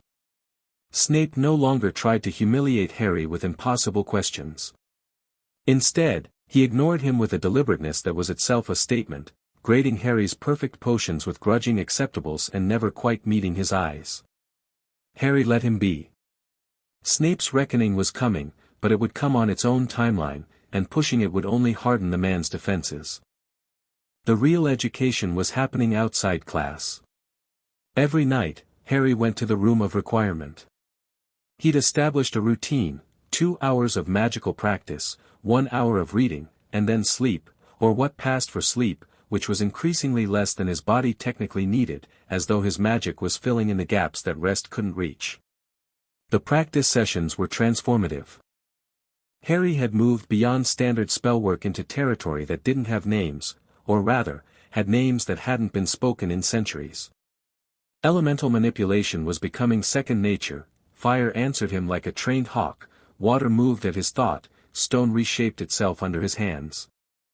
He discovered he could feel the ward structure of the castle in exquisite detail and, with concentration, modify it, strengthening weak points, smoothing rough joins, tuning the ancient enchantments like an instrument that had gone slightly out of tune over the centuries. Hogwarts responded to this maintenance with visible gratitude. Corridors that had been drafty for decades suddenly warmed. Staircases that had been erratic in their movements settled into reliable patterns. A section of the third-floor ceiling that had been leaking since the Napoleonic Wars stopped leaking. Nobody could explain it. Filch, who'd spent 20 years battling the castle's deterioration, wandered the newly repaired corridors with an expression of baffled suspicion, poking at perfectly sound masonry as though expecting it to be an illusion. The reading was equally intense. The room of requirements library was bottomless, producing texts on any subject Harry could conceive, and he was working his way through magical theory with the systematic hunger of someone who'd spent a decade in a desert and had finally found water. He read about magical combat, not just spells but strategy, positioning, the psychology of dueling. He read about magical creatures, potions, enchantments, wards, curse-breaking, healing. He read history, not the sanitized version bins drone through, but the real history, the dirty complicated truth of magical society. And he read about Horcruxes. The book had appeared on a Tuesday, sliding from a high shelf with a deliberateness that suggested the room had been waiting for Harry to be ready. It was bound in black leather that felt unpleasant to touch, and its title was embossed in tarnished silver, Secrets of the Darkest Art. The content was exactly as horrible as the title suggested, detailed, clinical descriptions of the process by which a wizard could split their soul and bind the fragments to physical objects, achieving a form of immortality that came at the cost of everything that made a person human. Harry read it in one sitting. He didn't enjoy it. The magic described in the text was repulsive, a violation of natural law so fundamental that reading about it made his own magic recoil, a visceral, physical revulsion like touching something dead. But he needed to understand it, because Voldemort had done it, and the fragments of Voldemort's soul were the reason the Dark Lord couldn't truly die. The scar on his forehead throbbed as he read. Harry touched it, probing with his magical senses, and felt, yes. There. Embedded in the scar tissue, woven into the very fabric of the wound Voldemort's killing curse had left, a sliver of foreign soul. Dark, corrupt, parasitic. A piece of Voldemort, living inside Harry's head for 10 years. A Horcrux. He was a Horcrux. Harry set the book down and stared at the wall of the room of requirement and felt, for the first time since the seal broke, genuinely afraid. Not of Voldemort. Not of the soul fragment. Of the implications. Because if Harry was a Horcrux, if Voldemort couldn't truly die while a piece of his soul lived in Harry's scar, then the endgame of this war, whenever it came, had a very specific shape. And that shape involved Harry dying. Unless he could find another way. He sat in the room for a long time, thinking. Then he closed the book, returned it to the shelf, and left. The corridor outside was dark. The castle hummed around him. Harry walked back to Gryffindor Tower with his hands in his pockets and his mind working at a speed that would have alarmed anyone who could see it. The soul fragment had to go. That was non-negotiable. He wasn't going to walk around with a piece of Voldemort's soul in his head, and he wasn't going to accept a future in which his death was required for Voldemort's defeat. There had to be a way to extract it, to destroy it without destroying himself. He just had to find it. The next morning, Harry did something unexpected. He went to the library, the regular one, not the room, and found the section on magical healing. And then he went to find Madame Pomfrey. The hospital wing was bright and sterile, a long room lined with beds separated by white curtains. Madame Pomfrey, the school's matron, was a brisk, no-nonsense woman who radiated competence the way Harry radiated magic. She looked up from her medicine cabinet when Harry walked in, and her professional assessment was immediate and thorough, a sweep of her wand, a diagnostic spell, a frown. "You seem perfectly healthy, Mr. Potter. What brings you here?" "A theoretical question, Madame Pomfrey. About magical healing." Her eyebrows rose. Theoretical. If a foreign magical entity were embedded in a person's body, not a curse, exactly, but a fragment of magic that didn't belong to them, how would you go about removing it? Pomfrey set down her wand. She looked at Harry with the sharp, assessing gaze of someone who'd spent decades reading between the lines of students' questions. "That depends," she said carefully, "on the nature of the foreign magic, the depth of its integration, and the risk to the host during removal. Assume it's deeply integrated. Woven into scar tissue. Connected to the host's own magical network at a fundamental level. Then removal would be extraordinarily dangerous. Potentially fatal. The risk of," she stopped. Her gaze sharpened. "Mr. Potter. Is this about your scar?" Harry had expected the question. He'd come here specifically because he needed expert knowledge, and Pomfrey was the best healer in the building, and lying to her would be both inefficient and disrespectful. "Yes," he said. Pomfrey was quiet for a moment. Then she walked to the hospital wing door, closed it, and cast 3 separate privacy charms with the practiced efficiency of someone who'd done this many times before. "Sit down," she said. Harry sat on the nearest bed. Pomfrey pulled a chair up and sat across from him, closer than he'd expected, and her expression had shifted from professional to personal, concerned, focused, almost fierce. "I examined you when you were brought to Hogwarts as a baby," she said. "The night your parents died. Hagrid brought you in, and you were so small. Barely a mark on you except for that scar. And even then, I could tell something was wrong with it. The wound signature was unlike anything I'd seen, dark magic, but not just dark. Corrupted. Like the curse that made it had left something behind." "It did," Harry said. A piece of the caster's soul. Pomfrey went white. Harry told her. Not everything, he left out the word Horcrux, left out the details of how they were made, but enough. The soul fragment. Its integration into his scar. The connection it created between him and Voldemort. The need to remove it. Pomfrey listened without interrupting. When he finished, she sat in silence for a full minute, her hands clasped in her lap, her knuckles white. I need to examine the scar, she said. Properly. Not the surface scan I ran when you came in, a deep diagnostic. Are you willing? That's why I'm here. She raised her wand. This may be uncomfortable. It was more than uncomfortable. Pomfrey's diagnostic spell went deep, past the skin, past the tissue, into the magical infrastructure of the scar itself. Harry felt her probe the way you'd feel someone examining a wound with careful fingers, thorough, clinical, but impossible to ignore. She spent 10 minutes on it, her brow furrowed in concentration, and Harry sat still and let her work. When she lowered her wand, her face was grim. The fragment is real, she said. I can see it, a knot of foreign magic, darker than anything I've encountered, threaded into the scar tissue and connected to your central magical conduit. She paused. It's also dying. What? The fragment is deteriorating. Your own magic, your natural magic, not any spell or treatment, is attacking it. Slowly, but consistently. The soul fragment is foreign tissue, and your magical immune system is rejecting it the way a body rejects a transplant.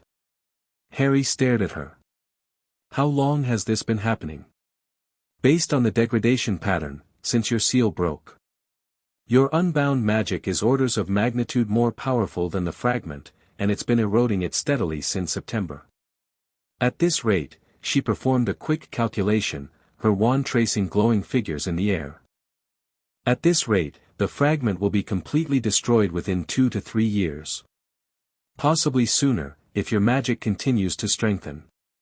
Harry sat with this for a long moment. The fear that had gripped him in the room of requirement, the cold certainty that his death was required for Voldemort's defeat, loosened its hold. Not completely. 2 to 3 years was a long time to carry a piece of a Dark Lord's soul. But the direction was clear, his own power was the cure. The thing Dumbledore had feared, Harry's unbound magic, was the very thing that was destroying Voldemort's anchor in his head. Can we speed it up? Harry asked. Potentially. A focused healing regimen, targeting the fragment directly, I'd need to research the approach, consult some specialist texts. This isn't standard healing magic. Pomfrey's expression was determined. But Mr. Potter, this is something the headmaster needs to know about. No. The word was flat and immediate. Pomfrey blinked. Dumbledore sealed my magic at birth, Harry said. He's known about the scar since the night I was born. If he knew the fragment was there, and I'd bet everything I own that he did, then he chose not to tell me. He chose to leave it in place.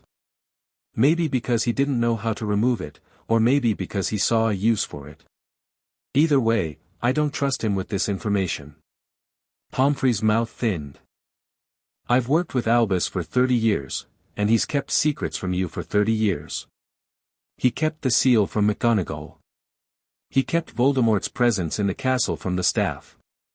He keeps everyone in the dark because he thinks he's the only one smart enough to see the whole board.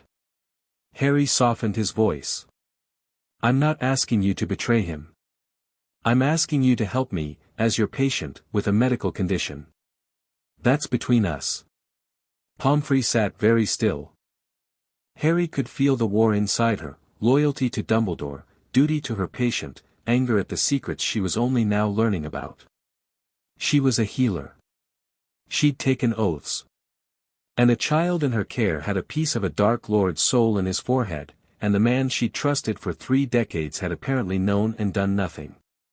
Patient confidentiality, Pomfrey said finally, and her voice was steel. I will help you. I will develop a treatment plan. And I will keep it between us. She met his eyes. But Harry, if at any point I believe the fragment poses an immediate danger to your life, I will act. I won't sit on information that could kill you. Fair. Come back tomorrow evening. I'll have a preliminary plan. Harry stood. Thank you, Madame Pomfrey. Poppy, she said. If we're going to be conspiring against the headmaster, you might as well call me Poppy. She said it with a thin, fierce smile, and Harry smiled back, and an alliance was formed in the bright, sterile quiet of the hospital wing that would prove more important than either of them knew. Harry walked out of the hospital wing and almost directly into Severus Snape. The potions master was striding down the corridor with his usual aggressive purposefulness, robes billowing, and when he rounded the corner and found Harry 3 feet away, both of them stopped. A beat of silence. Potter, Snape said. His voice was a reflex, cold, sharp, automatic.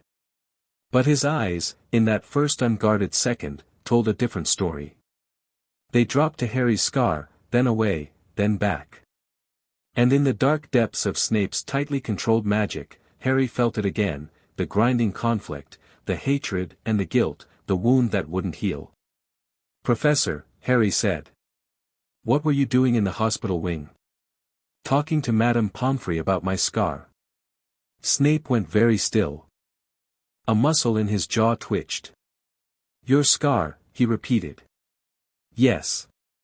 I've recently become aware that it contains something it shouldn't. A magical anomaly. I wanted a professional opinion on removal options. Snape's face was a mask, but behind it, Harry could feel the man's magic churning, a dark, violent turbulence, as though the words had triggered something seismic. Snape knew. Of course he knew. He'd been Dumbledore's agent for over a decade, involved in the war against Voldemort at the deepest level. He knew about the Horcruxes. He knew about the scar.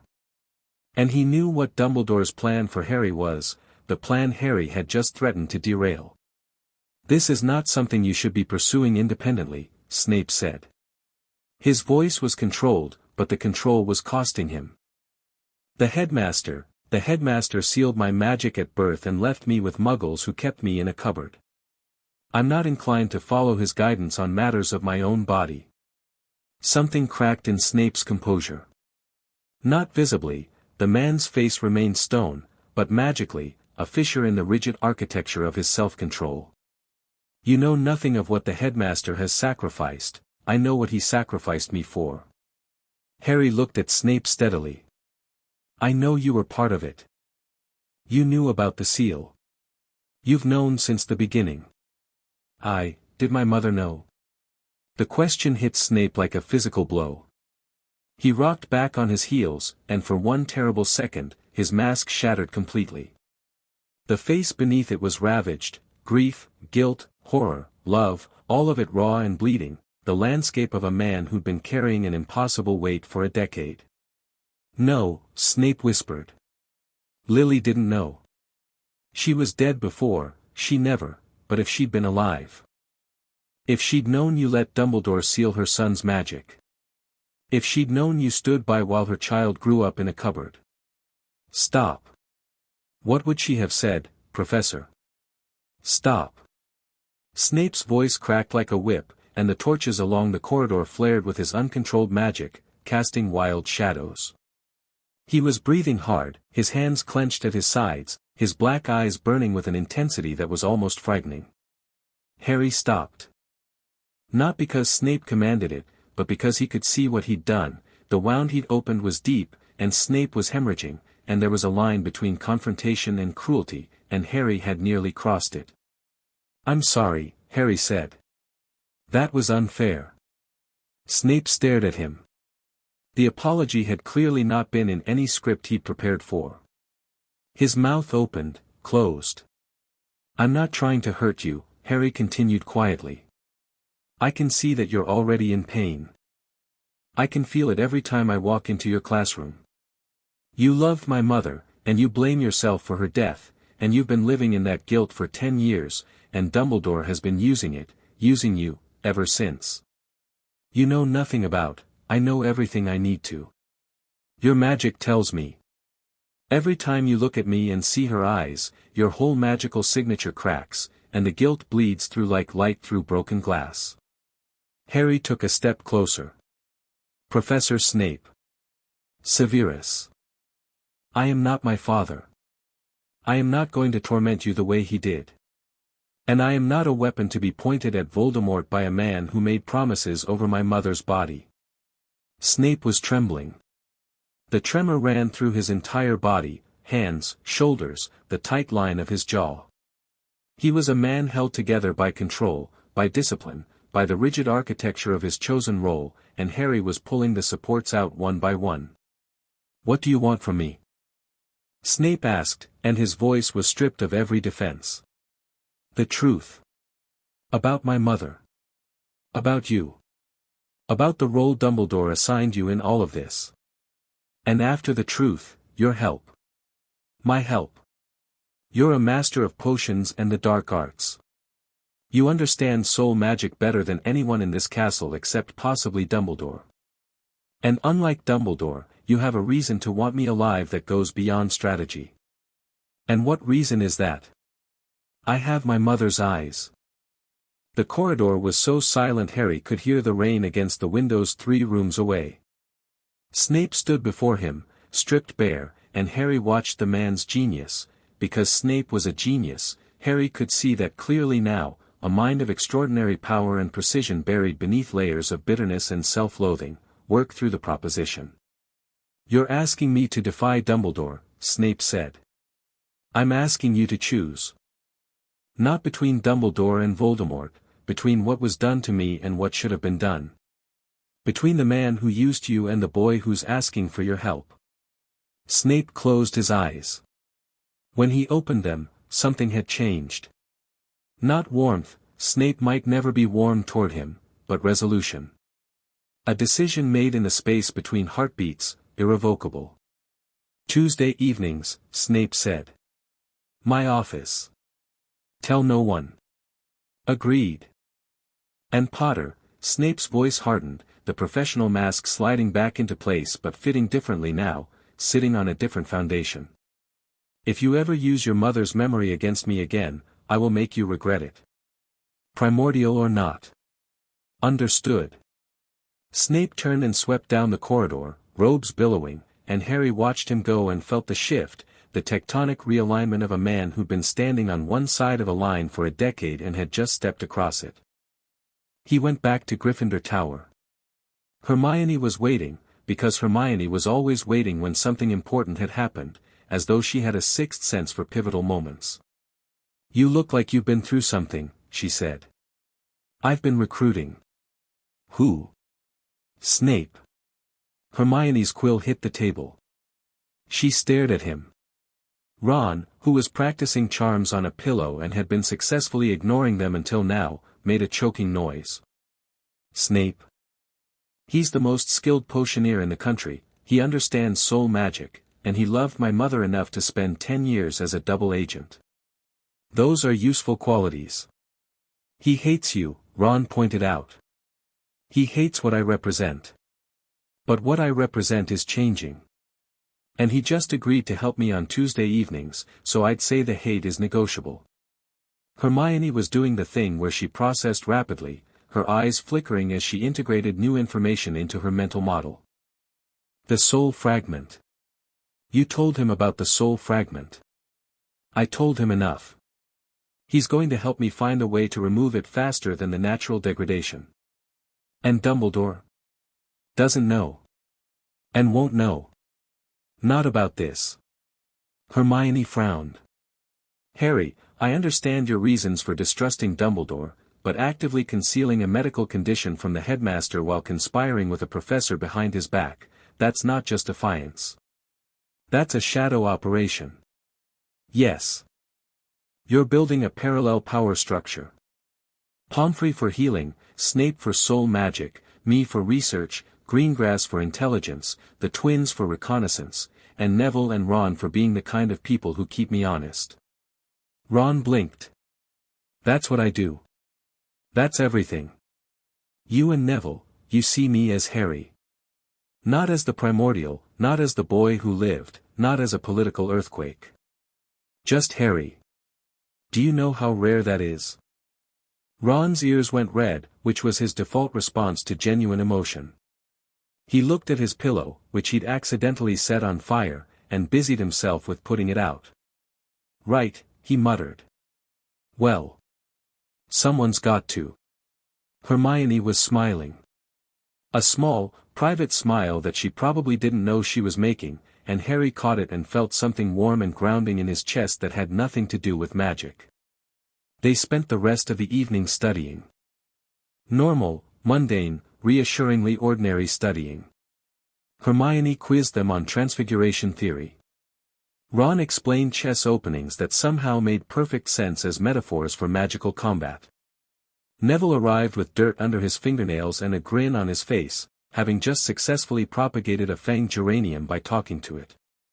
Harry sat among his friends and let the warmth of it fill him and thought, this is what Dumbledore was afraid of losing. This is what the vision showed me without. And this is why the vision will never come true. Halloween came. Harry had been dreading it. October 31st, the anniversary of his parents' murder. 15 years ago tonight, Voldemort had walked into Godric's Hollow and killed James and Lily Potter, and the wizarding world had been celebrating the date ever since because it was also the night Harry had survived and Voldemort had fallen. The Great Hall was decorated with floating jack-o'-lanterns, live bats swooping between them, and the smell of pumpkin and sugar permeated the castle.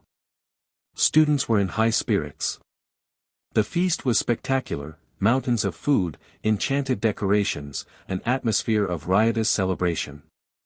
Harry sat at the Gryffindor table and ate nothing and said nothing, and his friends, bless them, noticed immediately. Hermione put her hand on his arm under the table. Ron passed him treacle tart without comment. Neville sat close enough that their shoulders touched. None of them said anything about the date. They didn't need to.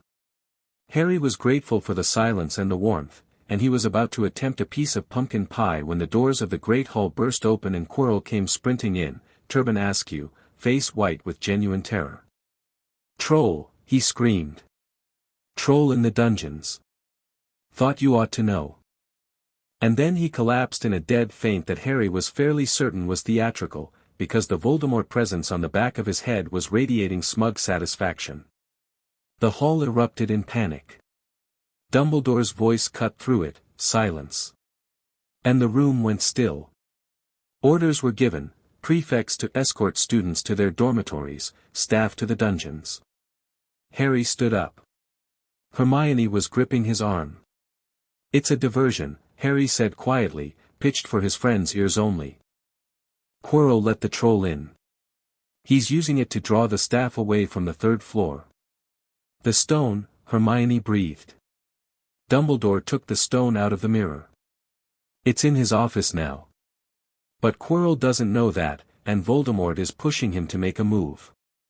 Harry's eyes tracked Quirrell, who had risen from his faint with suspicious speed and was slipping toward the staff door while the other professors headed for the dungeons. "He's going for it. We should tell," Neville started. "There's no time. The staff is heading to the dungeons. By the time they realize the troll is a distraction, Quirrell will be past the obstacles." Harry looked at his friends. "I'm going after him." "Alone?" Ron said. "No." Harry made an instant decision. "Ron, Neville, find McGonagall. Tell her Quirrell's heading for the third floor and the troll is a distraction. She'll believe you." "What about me?" Hermione demanded. "You're coming with me." Hermione didn't hesitate. Didn't flinch. Just stood up, slung her bag over her shoulder, and said, "Let's go." They moved. Students were streaming out of the Great Hall in chaotic lines, prefects shouting instructions, and in the confusion, Harry and Hermione slipped sideways, through a door behind a tapestry, into a service corridor Harry had mapped weeks ago using his connection to the castle's architecture. They ran. Harry led the way, navigating by magical sense rather than sight, feeling the castle's passages open ahead of them. Staircases aligned. Doors unlocked. The castle was helping, actively routing them toward the third floor, and Hermione noticed. "Is the school guiding us?" she panted, taking a staircase 2 steps at a time. "Yes. That's how, later. Keep moving." They reached the third-floor corridor. The door at the end was already open. From beyond it came sounds, a massive, rumbling snore punctuated by a tinny melody. Someone had enchanted a harp to play, lulling the 3-headed dog to sleep. They stepped through the door. The room was enormous, and the dog, Fluffy, Hagrid had called it, filled most of it. 3 heads, each the size of a car, rested on massive paws, sleeping deeply. The harp played itself in the corner, a fragile, persistent sound. A trapdoor in the floor was open. Quirrell had already gone through. Harry looked down. Darkness. The smell of damp earth and something organic. He could feel the obstacles below, a cascade of challenges, each designed by a different professor, each waiting. "I'll go first," Harry said. "Obviously," Hermione said, which was so perfectly Hermione that Harry nearly laughed. He dropped through the trapdoor. The fall was short and the landing was soft, too soft. He'd landed on something that was moving, coiling, tightening around his legs. Devil's Snare. Sprout's Contribution. The plant was already wrapping tendrils around his ankles, responding to his warmth and movement, and in the darkness, its grip was powerful. Hermione landed beside him. The plant grabbed her immediately, and she sucked in a breath. "Devil's Snare," she said, her voice tight but controlled. "It retreats from light and heat." "I know." Harry raised his hand. Fire bloomed in his palm, not a spell, not an incantation, just raw elemental fire called from the air, and the devil's snare recoiled as though scalded, its tendrils unwinding, shrinking back into the darkness. He held the fire higher, and the entire mass of plant retreated, opening a clear path to the floor below. They dropped through. Hermione stumbled on landing, and Harry caught her arm. "You just did wandless elemental magic," she said. Again. It seemed faster than the textbook approach. "It's going to take me a very long time to get used to this." They pressed forward. The next room was full of flying keys, hundreds of them, glittering and swooping around the ceiling like a flock of metallic birds. A battered broomstick hovered by the door, and the far wall held a locked door that clearly needed a specific key. Harry didn't bother with the broomstick.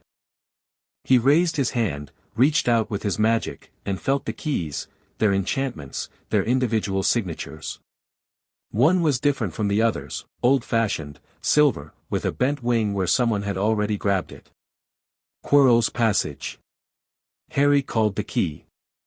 It fought. The enchantment was designed to resist, but Harry's magic was not something enchantments could resist, and the key shot from the flock and slammed into his palm with a force that would have broken a normal wizard's fingers. He unlocked the door and they went through. The next room was a giant chessboard. McGonagall's work, life-size pieces, carved from stone, standing in formation. The door on the far side was closed. To pass, you had to play. Harry looked at the board. The white pieces had been smashed, scattered across the floor in broken fragments. Quirrell had apparently blasted through rather than playing, and McGonagall's enchantment had fought back.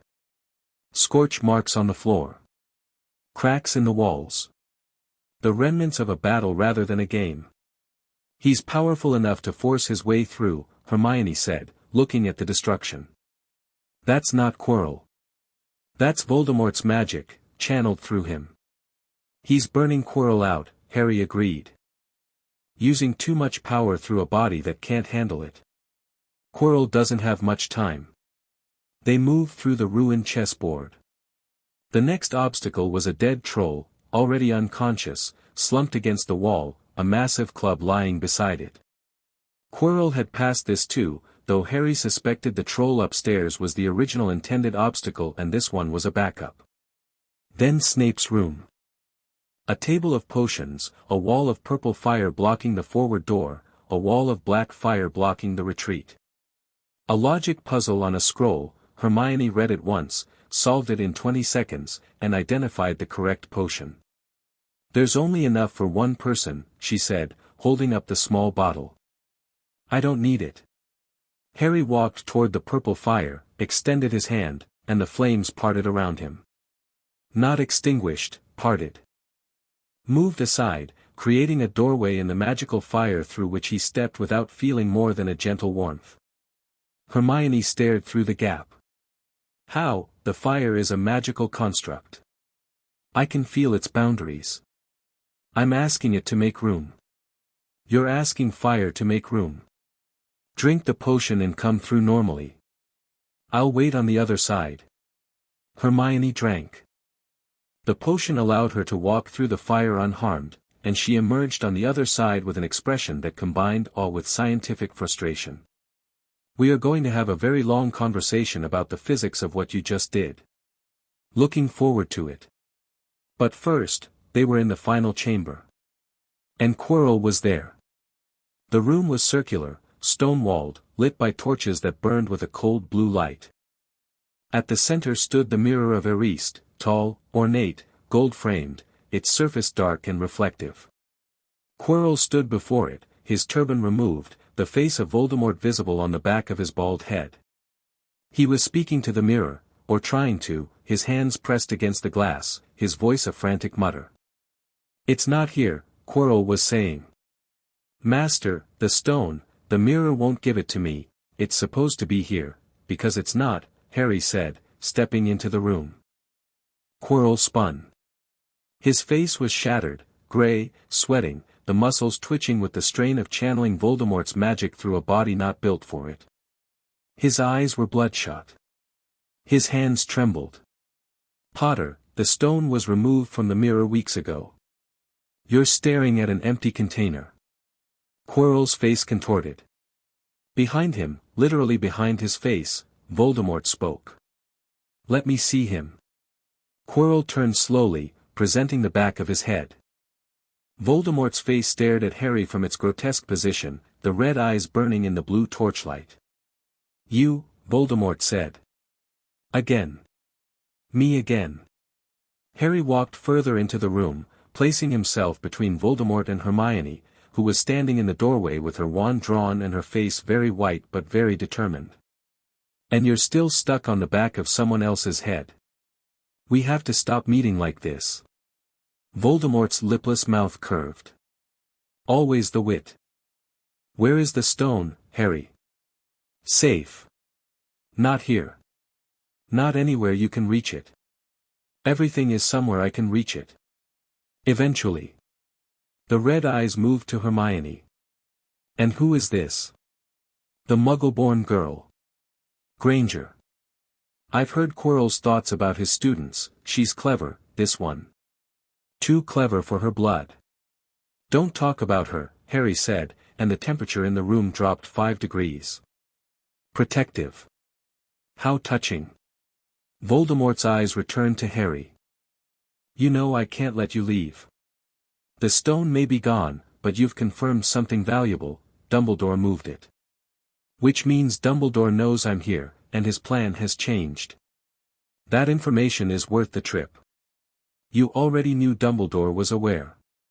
You've been testing his defenses all term." "True. But now I know something else." The red eyes gleamed.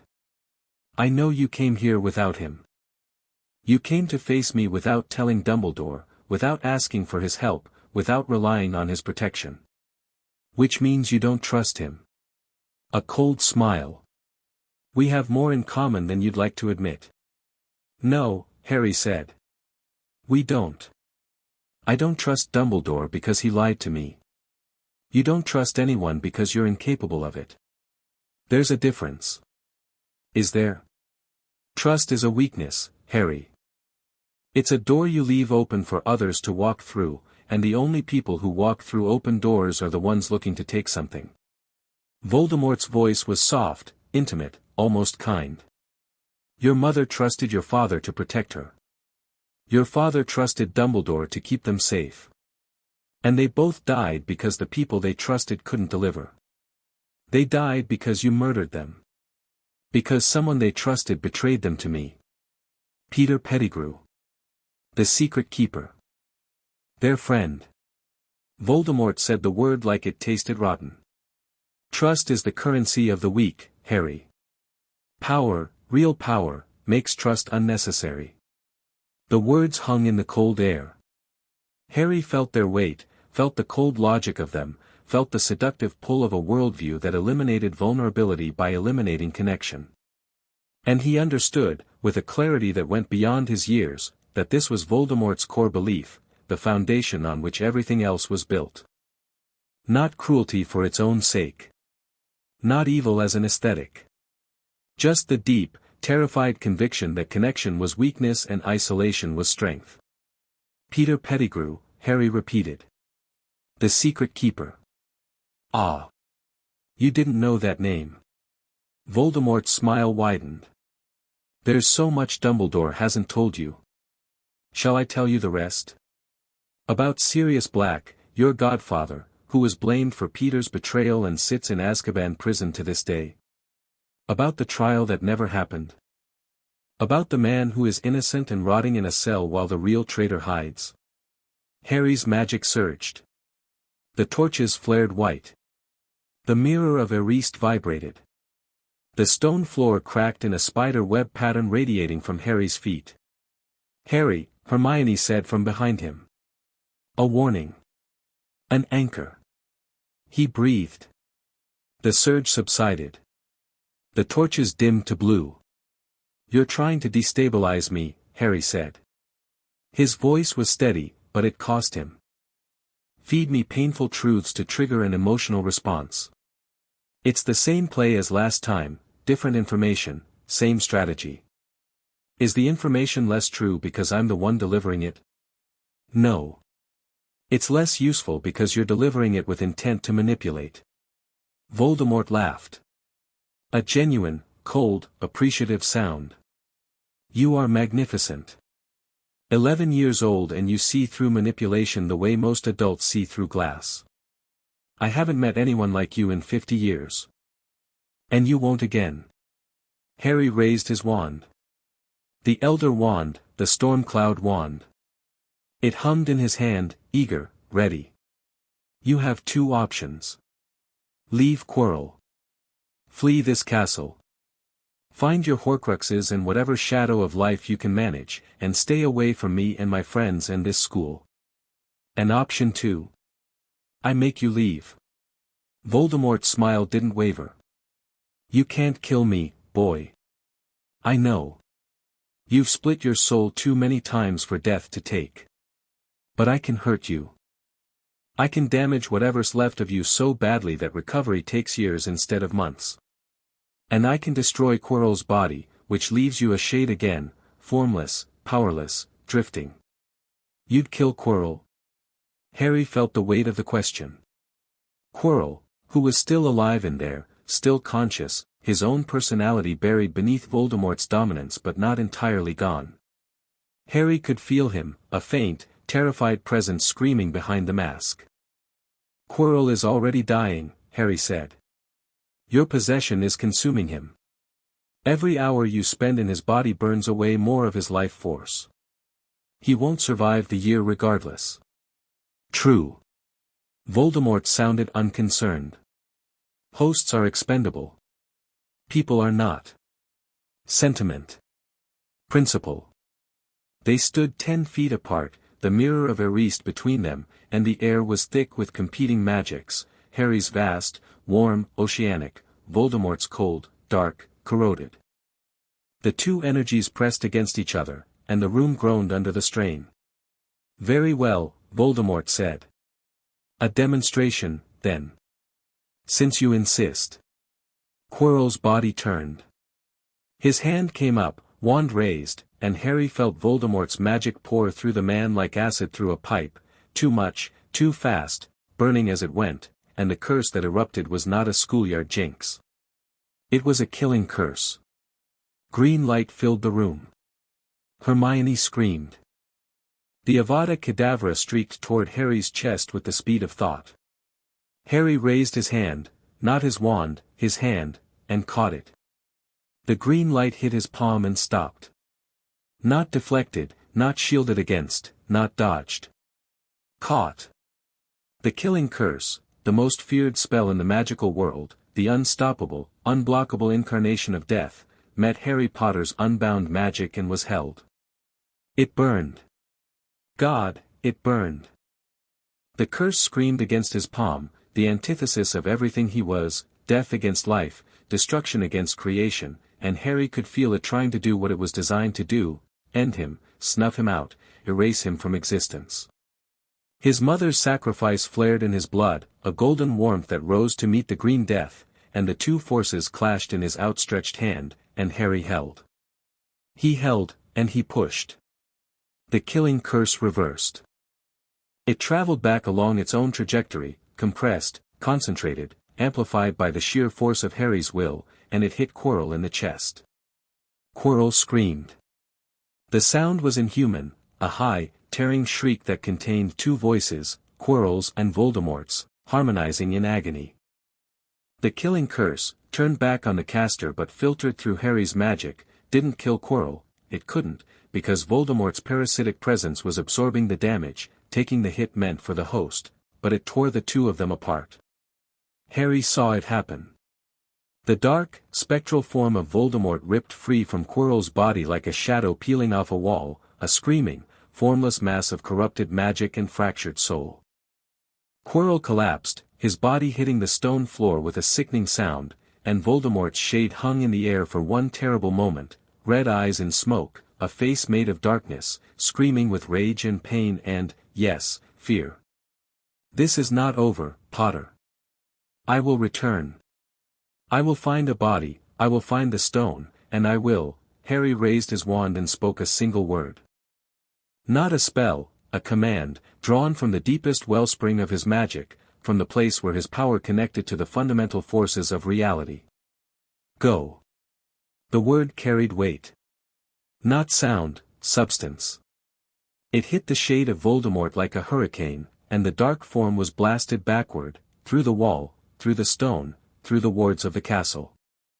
Harry could feel it going, streaking away from Hogwarts like a comet, screaming, diminishing, and the castle's own magic rose to help, the ancient wards surging to expel the intruder, every enchantment in the building working in concert to push the parasite out.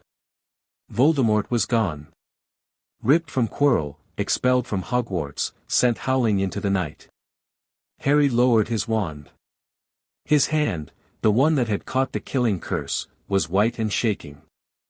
The palm was marked, not with a burn but with a scar, a thin, branching pattern like a lightning bolt, an echo of the one on his forehead. It ached with a deep, resonant pain that he suspected would never fully fade. Harry. Hermione was beside him. Her voice was shaking but her hands were steady as she gripped his arm. Harry, are you? I'm fine. Check Quirrell. Hermione knelt beside the fallen professor. Quirrell was alive, barely. His breathing was shallow, his skin gray, his magical signature a guttering candle. Voldemort's departure had left him drained, hollowed out, a shell from which the animating force had been torn. He needs the hospital wing, Hermione said. Immediately. He needs more than that. Voldemort was feeding on his life force for months. There may not be enough left to save. Footsteps. Running, from the corridor beyond, multiple people, approaching fast. Harry felt them, McGonagall's sharp, precise energy in the lead, Snape's dark, controlled power beside her, and behind them both, Dumbledore's vast, ancient, frightened presence. They burst into the chamber. McGonagall's wand was drawn. Snape's face was white. Dumbledore's blue eyes took in the scene, Harry standing, Hermione kneeling, Quirrell collapsed, the mirror of Eriste cracked from top to bottom, the stone floor fractured in radiating patterns. Harry, Dumbledore said.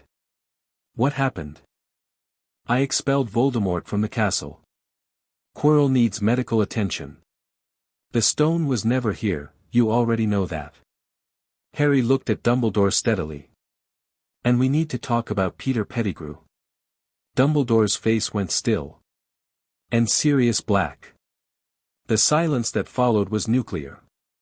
McGonagall was looking between Harry and Dumbledore with an expression of mounting alarm. Snape had gone, if possible, even paler than his usual pallor, and his black eyes were fixed on Harry with an intensity that bordered on desperation. "Not here," Dumbledore said finally. "Not tonight. Let us attend to Quirrell, and then, no." Harry's voice was quiet but absolute. "You don't get to control the timing anymore. Every conversation we've had, you've managed the flow, when I learn things, what order, how much context. You've been doing it my entire life. It stops now." Harry, Peter Pettigrew was the secret keeper. Not Sirius Black. Pettigrew betrayed my parents, faked his death, and framed Black, who has been in Azkaban for 10 years without a trial. You knew this. You had to have known, you were the one who cast the Fidelius charm, or knew who did. You knew who the secret keeper was. The words fell like stones into still water, and the ripples spread. McGonagall turned to Dumbledore. "Albus. Is this true?" Dumbledore's face aged 10 years in 2 seconds. The weariness that settled over him was profound, not the performative exhaustion of a man seeking sympathy, but the genuine collapse of someone whose foundations were crumbling. "It is, more complicated than, is Sirius Black innocent?" McGonagall's voice was steel. "Answer me." "I believed," Dumbledore said slowly, "that Sirius was the secret keeper. I recommended the Fidelius charm. James and Lily agreed. But at the last moment, and I did not learn this until later, they switched. Peter became the secret keeper instead of Sirius. When Peter betrayed them and staged his own death, the evidence pointed to Sirius, and I did not intervene." "You did not intervene?" McGonagall's Scottish accent thickened, which Harry was learning was a sign of extreme emotion. "An innocent man was sent to Azkaban without trial and you did not intervene?" "I had reasons, you always have reasons, Albus. You had reasons for the seal on Harry's magic, you had reasons for leaving him with those dreadful muggles, you had reasons for putting the stone in a school, and now you have reasons for letting an innocent man rot in prison for a decade." Her voice echoed off the stone walls. Quirrell groaned on the floor. Snape stood motionless, a statue in black. Harry watched Dumbledore, and what he saw surprised him. Not deflection. Not justification. Not the elaborate verbal architecture Dumbledore usually constructed to explain his choices. Just, collapse. A quiet, total collapse of pretense, as though McGonagall's fury had knocked out the last support beam in a structure that had been crumbling for weeks. "You're right, Minerva," Dumbledore said. "About all of it. And Harry is right. I've been managing information, managing people, managing the truth, for so long that I can no longer tell the difference between strategy and deception." He looked at Harry. "When did you learn about Black?" "Tonight. Voldemort told me." Dumbledore closed his eyes. "Yes," Harry said. "The Dark Lord who murdered my parents was more honest with me than the man who claims to be protecting me. Think about what that means." The room was cold. The cracked mirror of Eriste reflected nothing, its magic broken, its surface dark. Quirrell's breathing rattled in the silence. "Severus," Dumbledore said quietly. "Please take Professor Quirrell to the hospital wing." Snape moved without a word, levitating Quirrell's unconscious form with his wand and guiding it through the door. As he passed Harry, their eyes met, and Harry saw something he hadn't expected in Snape's expression: solidarity. A fractional nod. Almost invisible. Then he was gone, and it was Harry, Hermione, Dumbledore, and McGonagall in the ruined chamber. "Sirius Black will be released," Harry said. "Immediately. You will contact the Ministry, initiate a review of his case, and ensure he receives a trial. A real one. Harry, the political complications are your problem to solve. You created them. You fix them. The Ministry will resist. Fudge, then apply pressure. You're the chief warlock of the Wizengamot, the supreme mugwump of the International Confederation, and the most politically connected wizard in Britain. If you can't get one innocent man a trial, then every title you hold is meaningless. Dumbledore looked at him for a long time. Then, remarkably, he almost smiled. You negotiate like your mother, he said. I'll take that as a compliment. Do we have an agreement? We do. I will begin proceedings for Sirius Black's case review tomorrow morning. Good. Harry turned to leave, then stopped. One more thing. Hermione came with me tonight. She was brave and brilliant and the reason I didn't do anything stupid. When the Prophet writes about this, and they will, her name appears alongside mine. She's not a sidekick. She's my partner. Hermione made a small, startled sound. Dumbledore nodded. Noted. Harry walked out, Hermione beside him. They were halfway down the corridor when she grabbed his arm and stopped him. Did you just catch a killing curse with your bare hand? Apparently. With your bare hand. I was as surprised as you. You were not as surprised as me. Her voice was climbing. That's the most dangerous curse in existence, Harry, it's supposed to be unblockable, and you caught it like a cricket ball, Hermione. I'm fine. You have a new scar on your palm. I collect them. It's a hobby. She stared at him. Her eyes were bright. Her hair was wilder than ever. Her hands were shaking. And then she hugged him. Hard. Fierce. The kind of hug that communicated what words couldn't: relief, fear, admiration, anger, affection, all of it compressed into the grip of two arms and the press of a forehead against his shoulder. Harry hugged her back.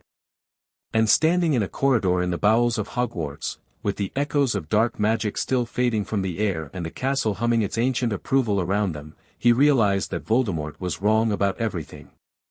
Trust wasn't a weakness. Trust was the reason he'd walked into that room and walked out again. Trust was Hermione, standing behind him, one drawn, face white, refusing to run. Trust was Ron and Neville going for help. Trust was McGonagall, demanding answers. Trust was Snape, making a choice. Trust was the most powerful magic he had. And no one was going to take it from him. Chapter 5, No Masters. The morning after Halloween, Harry woke to find the wizarding world had lost its mind. He knew something was different before he opened his eyes. The castle's magical atmosphere was charged, buzzing with a frequency he'd come to associate with collective agitation, hundreds of people all feeling the same thing simultaneously, their emotional signatures blending into a single, overwhelming wave. Excitement. Fear. Awe. The kind of energy that preceded earthquakes and revolutions. He dressed, went down to the common room, and found it empty except for Hermione, who was sitting in her usual chair with the day's copy of the Daily Prophet spread across her lap and an expression that oscillated between satisfaction and horror. You're on the front page, she said. I assumed. You're on the front page, the second page, the third page, pages 4 through 7, and the editorial section. She held up the paper. The headline was enormous: Boy who lived defeats WHO again, expels Dark Lord from Hogwarts in single combat. Beneath it, a photograph that must have been taken from a portrait's perspective, Harry standing in the ruined chamber, wand raised, the cracked mirror of Eriste behind him. The photo. Harry moved in a slow loop, turning to check on photo Hermione, who was kneeling beside photo Quirrell. How did they get a photograph? Harry asked. The portraits. One of the former headmasters, Phineas Nigellus, I think, has a frame in the Ministry. He told someone, who told someone, who told everyone. Hermione turned pages. There's an article about Quirrell, who's in St. Mungo's in critical condition. An article about the Philosopher's Stone, which the Prophet somehow learned about despite it being supposedly secret. An article speculating on your power levels. An opinion piece asking whether Dumbledore is competent to run a school. And, she paused. An article about Sirius Black. Harry took the paper. The black article was on page 6, below the fold, written in the cautious language of a journalist who smelled a story but didn't yet have the facts. Questions raised about Black case, Potter reportedly demands review, Ministry sources confirm irregularities in original proceedings. Dumbledore moved fast, Harry said. He sent an owl to the Ministry at dawn. Madam Bones, she's the head of the Department of Magical Law Enforcement, apparently opened an investigation within the hour. There's already talk of a Wisengamot session. Harry set the paper down. Through the common room window, the sky was overcast, grey clouds pressing low over the castle. The lake was choppy, whitecaps breaking against the shore. The Forbidden Forest was a dark smear on the horizon. "How are you?" Harry asked.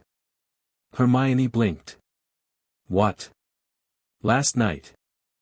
The troll, the obstacles, the killing curse.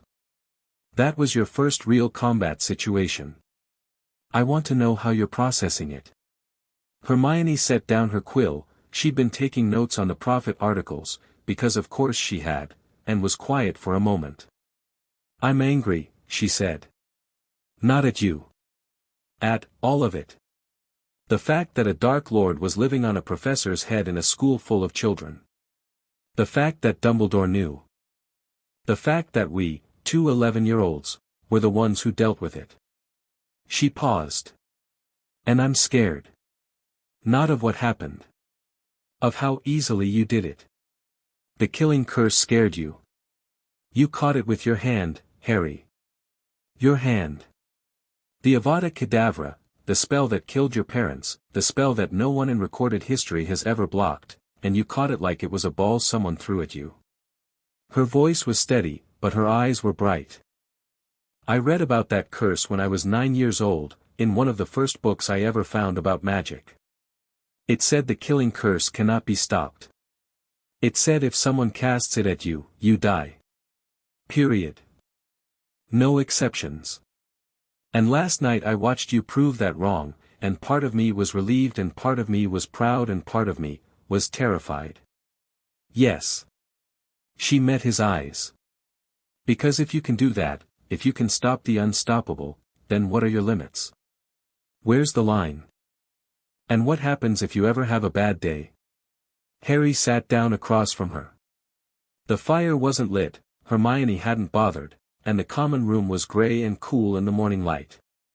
"That's the question Dumbledore asked," he said. "The question he answered with a seal and a cupboard. And I hate that he asked it, but I can't pretend it's not a real question. I'm not Dumbledore. I'm not asking because I'm afraid of you. I'm asking because I love you and I want to help." The word landed between them. Love. Hermione said it with the matter-of-fact precision she applied to everything, not a confession, not a romantic declaration, but a simple statement of truth. She loved him. The way you love your first real friend, the person who sees you clearly and stays anyway. "I know my limits," Harry said. "Not the magical ones, those, I'm still mapping. But the moral ones. The personal ones. I won't use my power to dominate. I won't use it to punish. I won't use it out of anger, even when the anger is justified. And when I get close to those lines, when I feel myself approaching the edge, I need you to tell me. That's a lot of responsibility to put on an 11-year-old. You're the smartest person I know. And the most honest. If I'm going wrong, you'll see it before I do." Hermione looked at him for a long moment. Then she nodded, once, and picked up her quill, and the matter was settled with the same quiet finality that characterized all of their most important agreements. Ron came thundering down the stairs, newspaper in hand. "Harry. You're on the front page. And the second page. And he knows," Hermione said. "Right. Bloody hell." Ron dropped into the chair beside Harry and stared at the paper with wide eyes. My mum's going to have a fit. She wrote me 3 times last week asking if the school was safe, and now, expelled Dark Lord from Hogwarts in single combat, she's going to pull me out. She's going to come here and physically drag me home. Tell her you were helping. You and Neville went for McGonagall. That's why the staff arrived in time. In time for what? You'd already won by the time they got there. They didn't know that. And the story isn't about me winning. The story is that when it mattered, everyone did their part. Ron stared at him. Mate, the story is absolutely about you winning. You caught a killing curse. With your hand. That's the story. The story I want told is different. Then you'd better tell it yourself, because the prophet is going to tell whatever story sells papers. Ron was right, and Harry knew it, and the knowledge sat in his stomach like a stone. The Daily Prophet was already shaping a narrative, Harry Potter, the impossibly powerful child savior, single-handedly defeating Dark Lords while Dumbledore fumbled. It was flattering and dangerous in equal measure, because narratives had power, and a narrative that made Harry a hero made everyone else a bystander, and bystanders eventually resented the hero. I need to give an interview, Harry said. Hermione and Ron both started to speak. Not to the prophet. To someone who'll actually listen. Harry thought. Hermione, does the wizarding world have any independent press? The Quibbler, Hermione said, her nose wrinkling slightly. It's eccentric. But the editor, Xenophilius Lovegood, is genuinely independent. He prints things the prophet won't touch. Then I'll talk to the Quibbler. And I'll give them the real story, all of it. The seal, the Dursleys, Quirrell, the stone, Sirius Black. The truth, unmanaged, unspun. Dumbledore won't like that. Dumbledore can add it to his growing list of things about me that he doesn't like. Harry stood. Come on. Breakfast. And then we need to prepare, because the ministry is coming. Ron frowned. How do you know the ministry is coming? Harry tilted his head, feeling the castle's wards, reading the disturbances at the perimeter. Because they're already here. The ministry delegation arrived during breakfast, which was either terrible timing or deliberate strategy. The great hall was packed with students, every table full, the morning meal in full swing, conversations buzzing about the prophet's coverage, when the doors opened and 5 people in official robes walked in. Harry identified them by their magical signatures before he saw their faces. The first was Cornelius Fudge, the Minister for Magic. His magic was thin, nervous, the signature of a man who'd risen to power through politics rather than talent. He wore a pinstriped cloak and a bowler hat and had the perpetually anxious expression of someone who suspected the world was about to do something inconvenient. The second was Amelia Bones. Harry felt her before he saw her, a strong, clean, disciplined magical signature, the mark of a skilled witch who'd spent decades in law enforcement. She was square-jawed, gray-haired, and wore a monocle that doubled as a detection device. Her eyes swept the hall with the methodical efficiency of someone used to assessing threats. The third was Lucius Malfoy, and Harry's magic reacted to his presence like a dog raising its hackles. The man was tall, blonde, aristocratic, and radiating a particular type of magical energy that Harry had come to associate with dark magic, not active, not casting, but residual, the stain of long association. He carried a silver-handled cane and moved with the easy confidence of wealth and political power. The fourth and fifth were Aurors, magical law enforcement, flanking the delegation like bodyguards. Their signatures were sharp and combat-ready, professionals on high alert. Dumbledore rose from the staff table. Minister. Madam Bones. Mr. Malfoy. Welcome to Hogwarts. Dumbledore. Fudge's voice was pitched to carry. I trust you understand why we're here. The events of last night, deeply concerning. Deeply, deeply concerning. A dark wizard in the school, a professor possessed, students in danger, students who were never informed of the danger, Madam Bones said. Her voice was level and carried the weight of someone who dealt in facts rather than politics. Headmaster, I have questions about how a known dark artifact, the Philosopher's Stone, came to be stored in a building full of children, and how a professor was permitted to teach while hosting a parasitic dark entity. Quite right, Fudge blustered. Accountability, Dumbledore. The Ministry demands accountability. Lucius Malfoy said nothing. He stood slightly apart from the others, his pale eyes scanning the hall, and when they found Harry, they stayed. Harry felt the man's attention like a cold spotlight, calculating, intense, deeply interested. Perhaps, Dumbledore said, we should discuss this in my office, rather than, I'd prefer to discuss it here, Harry said. He didn't raise his voice. He didn't stand. He simply spoke from his seat at the Gryffindor table, and somehow every person in the Great Hall heard him clearly, as though the acoustics of the room had bent to accommodate his words. Which, given Harry's relationship with the castle, they probably had. Every head turned. Fudge blinked. I beg your pardon. The students in this school have a right to know what happened last night and why. They've been reading the Prophet's version all morning. They deserve the truth. Harry stood now, and the movement was casual, unhurried. Minister, Madam Bones, Mr. Malfoy, welcome. I'm Harry Potter. I'm the one who expelled Voldemort from the castle. Fudge flinched at the name. Several students gasped. Lucius Malfoy's expression didn't change, but his grip on his cane tightened. I'm happy to answer your questions, Harry continued.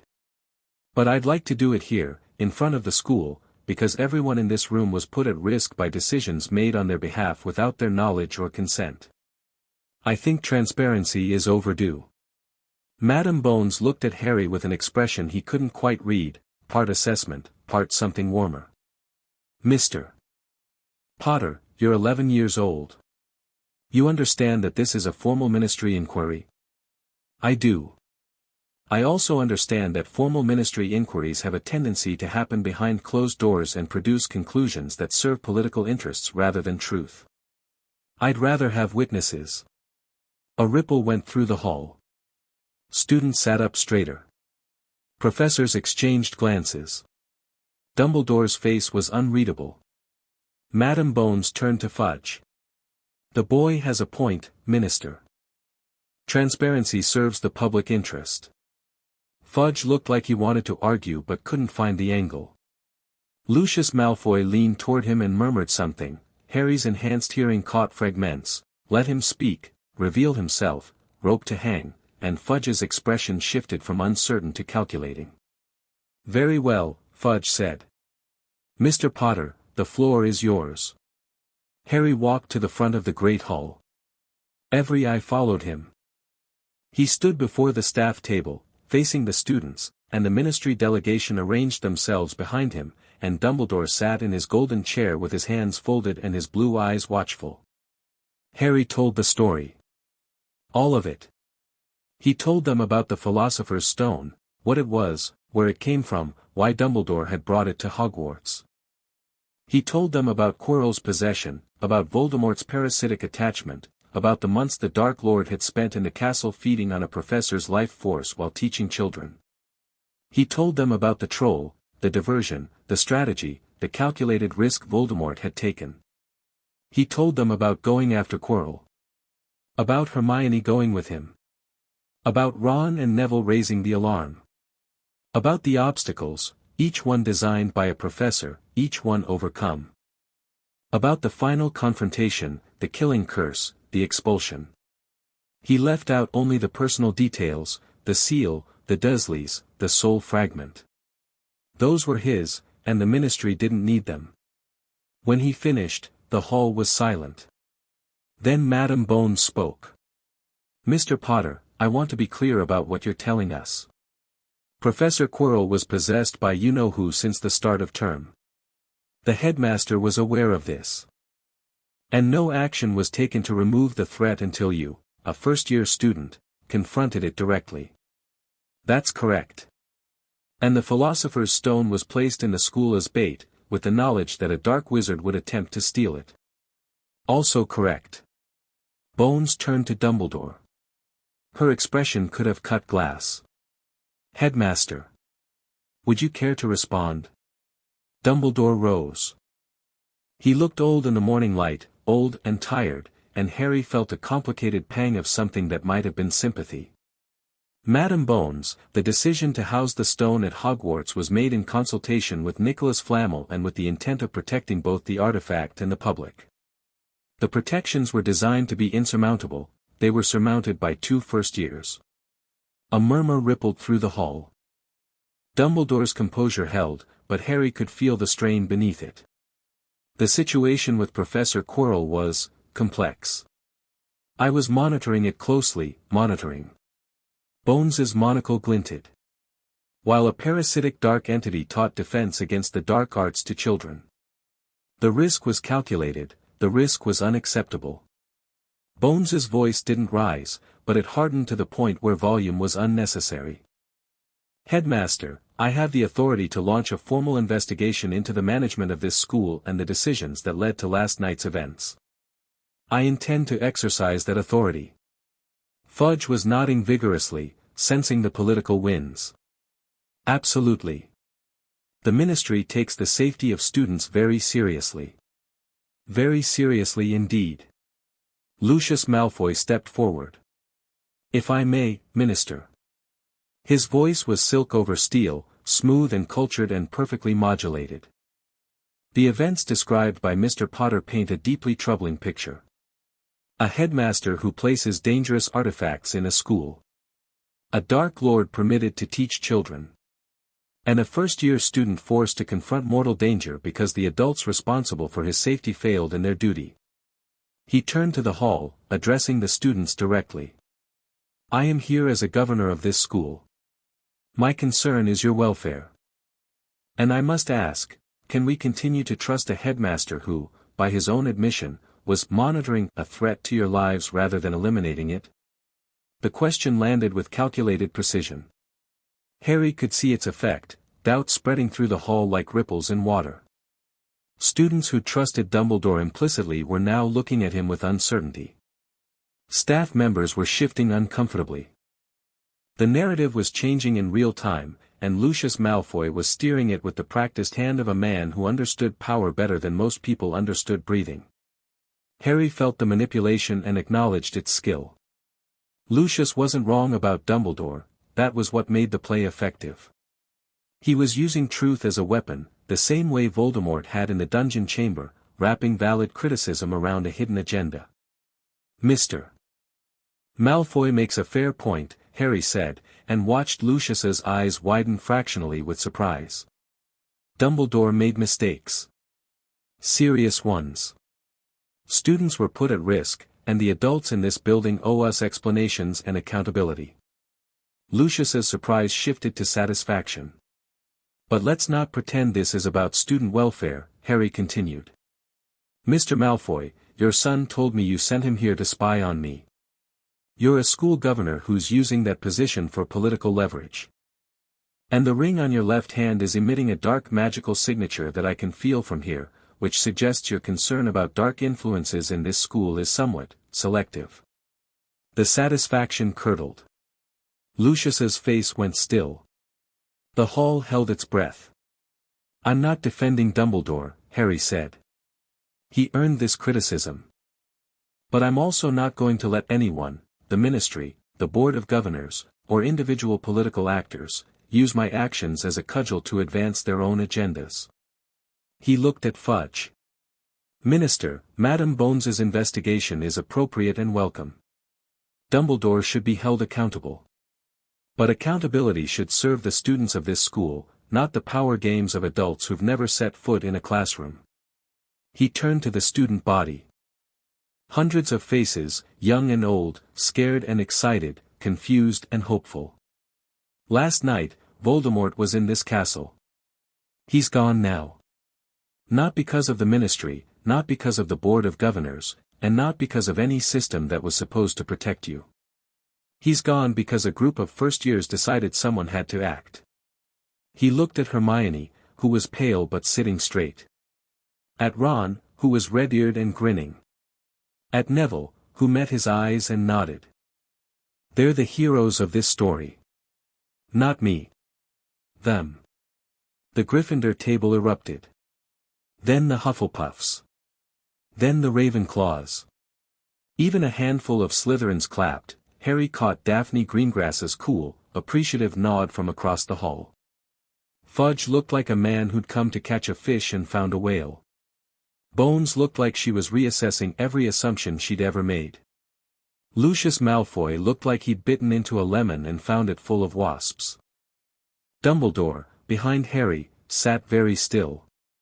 And something shifted in the old man's magic, not fear, not relief, but recognition. The recognition of a man watching someone do what he'd spent decades trying to do, and doing it better. The formal proceedings took the rest of the morning. Bones interviewed Harry privately in an empty classroom, with McGonagall present as his head of house.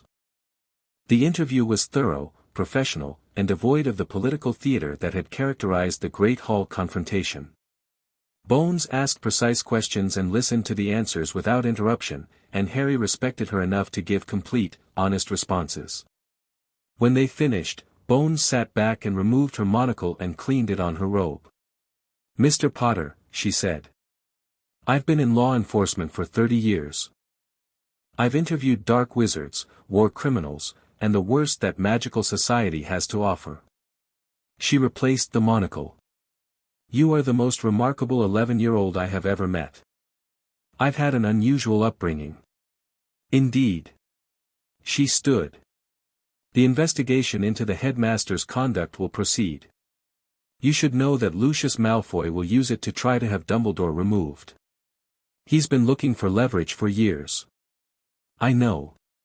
"And your response?" "Dumbledore should face consequences, but removal would leave a power vacuum that Malfoy would fill with his own people. The school needs reform, not a hostile takeover." Bones studied him. "You think strategically." "I've had to learn fast.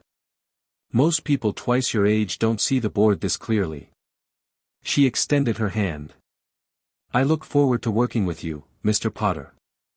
"Formally and informally." Harry shook her hand.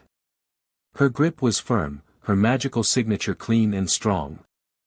An ally, he decided. A real one, motivated by justice rather than politics.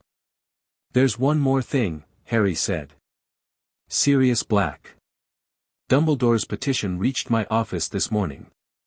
I've reviewed the case file, or rather, the absence of a case file. There was no trial, Mr. Potter. No trial, no evidence presented, no defense offered. He was sent to Azkaban on the basis of public assumption. Will you fix it? The hearing is scheduled for December. I've already sent investigators to verify the claims about Peter Pettigrew." She paused. "If Black is innocent, and the evidence increasingly suggests he is, then the ministry owes him more than freedom. It owes him a reckoning. Then give him one." Bones nodded and left. McGonagall, who'd been silent throughout, turned to Harry. "You handled that well," she said. "I handled Malfoy's play in the Great Hall. The investigation I just let happen. That's what I mean. You let it happen. You didn't try to shield Dumbledore, and you didn't try to destroy him. You let the system work." She paused. "I've been teaching for 40 years, Mr. Potter. I've never had a student who understood institutional politics before their first Christmas at school.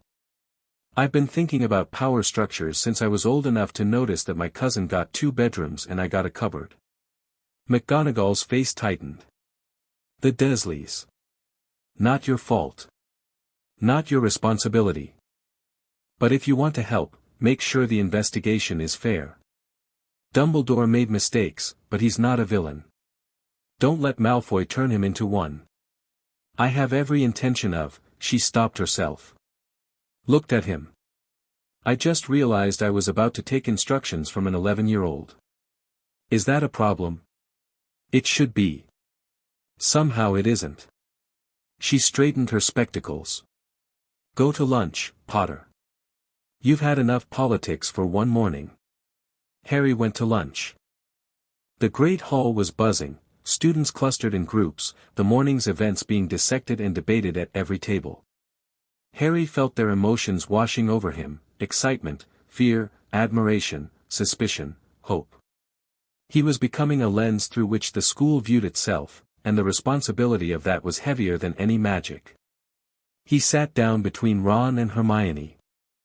Neville was across from them, and Daphne Greengrass had materialized at the end of the table, which earned her several suspicious looks from nearby Gryffindors but no outright challenges.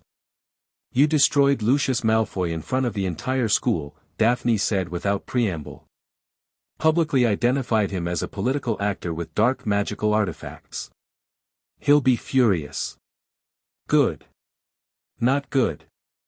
Furious Lucius Malfoy is dangerous.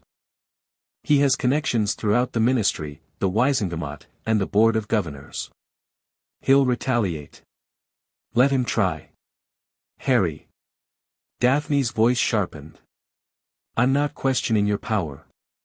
I'm questioning your political awareness. You can't fight everything with magic. Malfoy won't come at you with a wand, he'll come at you with legislation, press campaigns, and social pressure.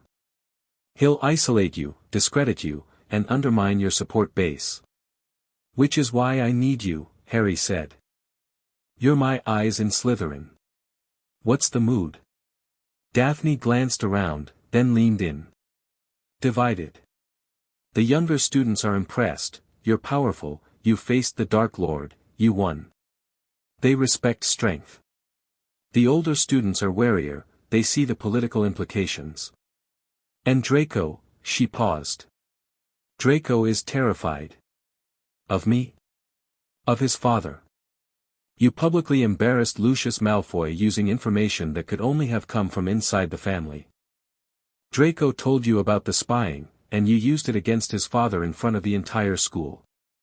Lucius will figure out the leak. He'll trace it to Draco. Harry's stomach dropped. He hadn't thought of that. He'd been so focused on countering Lucius's play in the Great Hall that he hadn't considered the consequences for Draco, the boy who'd come to him in a corridor, scared and vulnerable, making the first independent choice of his life, and Harry had just painted a target on his back. Where is Draco now? Harry asked. His dormitory. He hasn't come out since breakfast. Harry stood. I need to talk to him.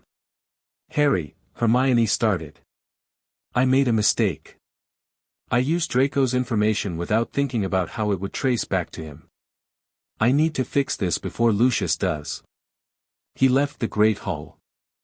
The Slytherin common room was in the dungeons. Harry had never been there, but the castle guided him, corridors opening, staircases aligning, the magical architecture of Hogwarts reconfiguring itself to provide the most direct path.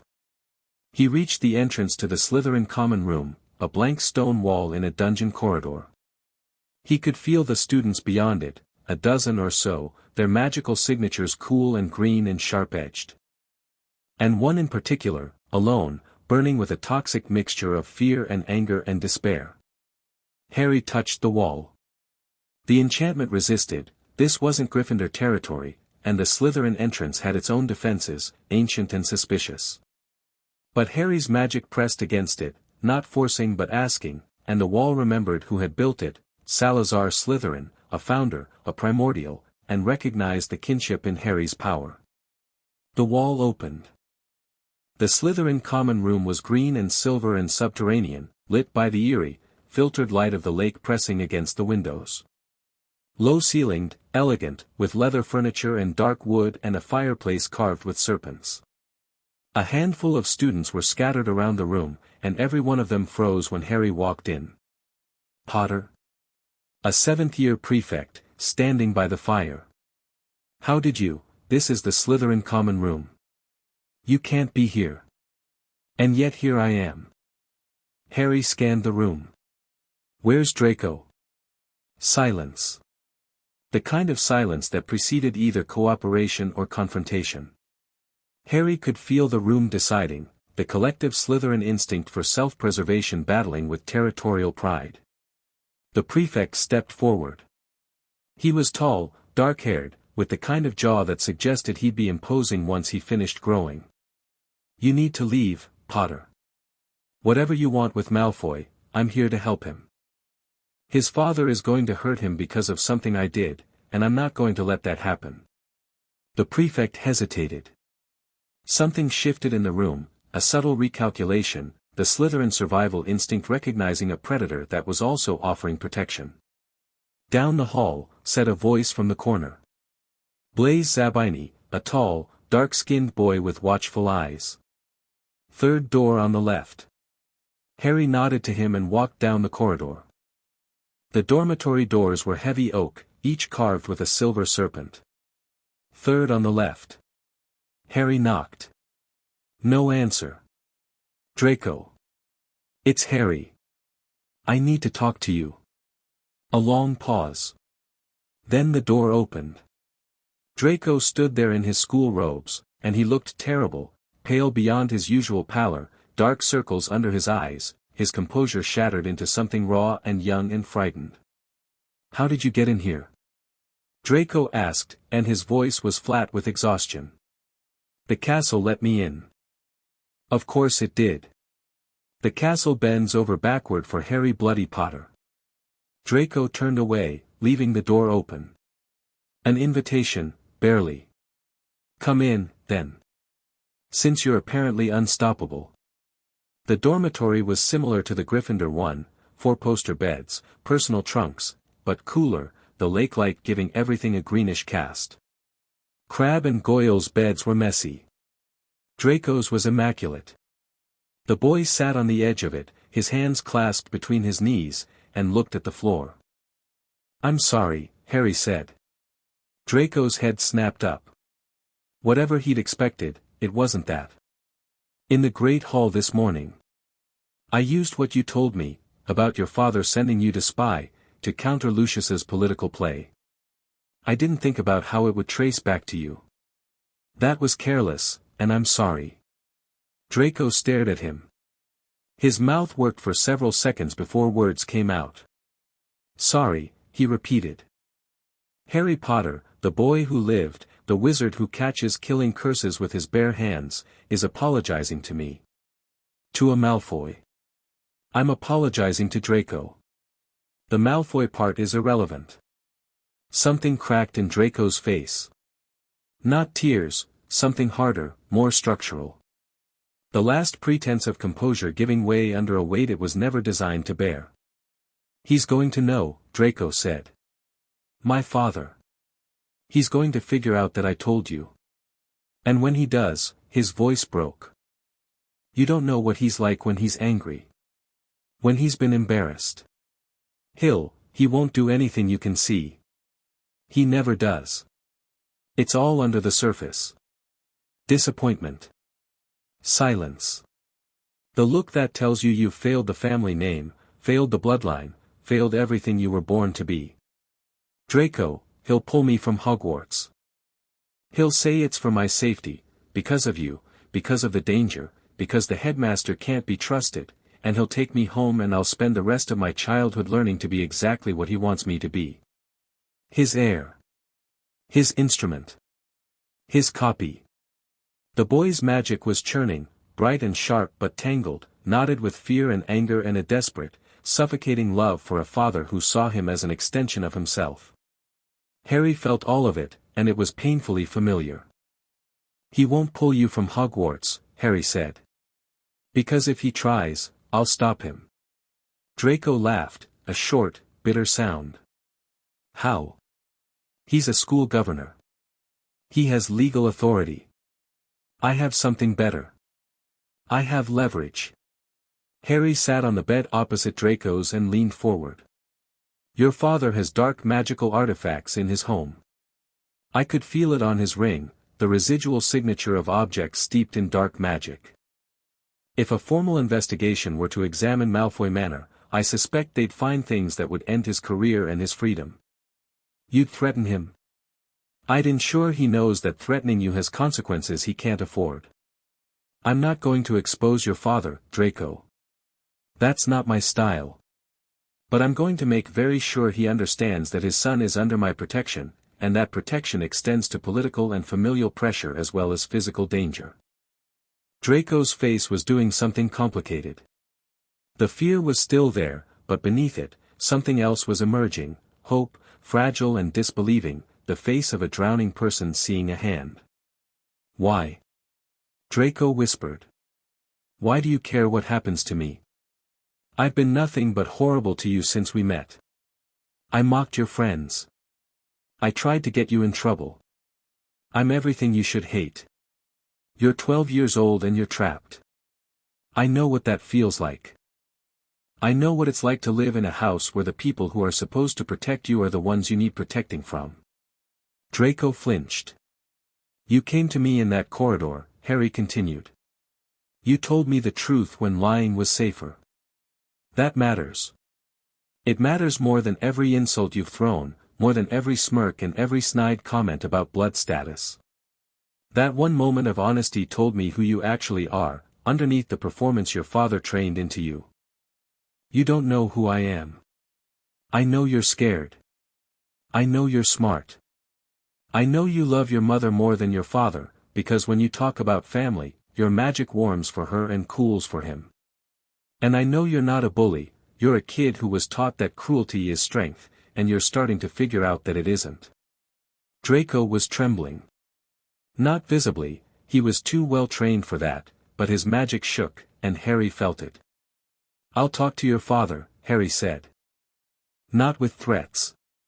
With clarity. He's a strategist, he'll understand a cost-benefit analysis. The cost of crossing me is higher than the benefit of punishing you. Once he sees that, he'll adjust. You make it sound simple. It's not. But it's manageable. And you won't manage it alone. Draco looked at him for a long time. The lake light played across his face, green and silver, and in the shifting illumination, the boy looked younger than his years, not the heir of an ancient house, not the scion of pure-blood aristocracy, just a kid sitting on a bed, scared and tired and hoping someone meant what they said. I can't be your friend, Draco said. Not publicly. Not yet. I know. But he stopped. Started again. I don't want to be what he wants me to be. Then don't be. It's not that simple. It's exactly that simple. The execution is hard. The decision is easy. Draco almost smiled. Almost. The ghost of an expression, quickly suppressed. You should go, Draco said. Before the whole house thinks I'm fraternizing with the enemy. Harry stood. One more thing. If your father writes, if he pressures you, if he makes you feel unsafe, tell me. Immediately. I don't care if it's the middle of the night. I don't care if it seems small. Tell me. All right. And Draco, you're not a disappointment. Not to anyone whose opinion matters. He left. The Slytherin common room had more occupants now, students who drifted in to observe, their curiosity overcoming their wariness. Harry walked through them without hurrying, and they parted to let him pass, and the wall opened at his touch, and he was gone. Behind him, in the green-lit dormitory, Draco Malfoy sat on his bed and pressed his palms against his eyes and breathed, and the knot in his chest, the one that had been there since he was old enough to understand what his father expected, loosened, just slightly, for the first time in his life. The letter from Lucius Malfoy arrived 2 days later. Not for Draco, for Harry. A heavy cream envelope, sealed with the Malfoy crest in green wax, delivered by a magnificent eagle owl that landed on the Gryffindor table during breakfast and regarded Harry with aristocratic disdain. Harry broke the seal and read. Mr. Potter, your performance in the Great Hall was impressive, if somewhat lacking in subtlety. I recognize talent when I see it, even in those from less distinguished backgrounds. I believe we have mutual interests. The current leadership of Hogwarts has proven inadequate, and the ministry is in need of reform. A wizard of your abilities, properly supported, could do a great deal of good. I would welcome a conversation. At your convenience, of course. Yours, Lucius Malfoy. Harry read it twice. Then he turned it over and wrote his reply on the back. Mr. Malfoy, thank you for your letter. I appreciate your directness, so I'll return it. I know what you are, I know what you want, and I'm not interested. Leave your son alone. He's doing fine without your interference. If you'd like to discuss this further, you know where to find me. But I'd recommend bringing a better offer than proper support. I have all the support I need. Regards, Harry Potter. He tied the reply to the owl's leg and sent it off. Hermione, reading over his shoulder, made a sound of combined admiration and exasperation. You just antagonized one of the most powerful political figures in magical Britain. I responded to an overture with honesty. If he finds honesty antagonizing, that's his problem. Harry, political enemies accumulate. You've now publicly challenged Dumbledore, defied the Ministry, embarrassed Lucius Malfoy, and expelled Voldemort. You're making enemies faster than anyone I've ever read about. I'm also making friends. Friends don't stop curses. Mine do, Harry said, and looked at her, and something in the look made her stop arguing and simply nod. Ron, who'd been reading the letter over Harry's other shoulder, whistled. You told Lucius Malfoy to saw it off. In writing. On the back of his own letter. I thought it was a nice touch. It's going to be framed on his wall. As motivation for destroying you. Then at least it'll be well displayed. Neville arrived at the table, slightly breathless. Harry, Professor McGonagall wants to see you. And Professor Snape. Together. Together. In McGonagall's office. Now. Harry exchanged a look with Hermione, who was already packing her bag. I'll come with you, she said. Hermione, the last time I let you go somewhere alone, you caught a killing curse. I'm coming. They went. McGonagall's office was on the first floor, a well-ordered room with tartan furnishings and a tin of biscuits that McGonagall pretended were for students but actually consumed herself in moments of stress. When Harry and Hermione arrived, McGonagall was behind her desk and Snape was standing by the window, and the atmosphere in the room was charged with something that took Harry a moment to identify. Agreement. They were in agreement about something, and the novelty of it was clearly unsettling for both of them. Sit down, Mr. Potter, McGonagall said. Miss Granger, you may stay if Mr. Potter wishes. He wishes, Hermione said, and sat. Mr. Potter, Snape said, and his voice was different, still cool, still controlled, but the hostility was muted, replaced by something more complex. Professor McGonagall and I have been in discussion regarding your situation. My situation. Your presence at this school, McGonagall said, has created both opportunities and challenges that the standard educational framework is not equipped to handle. Your magical abilities far exceed the first-year curriculum, or any curriculum, frankly. Your political profile is escalating daily. And the events of Halloween demonstrated that you are both a potential target and a potential asset in ways that no student has been before. We have a proposal, Snape said. Harry waited. An independent study program, McGonagall said. Designed by Severus and myself, with input from Professors Flitwick and Sprout.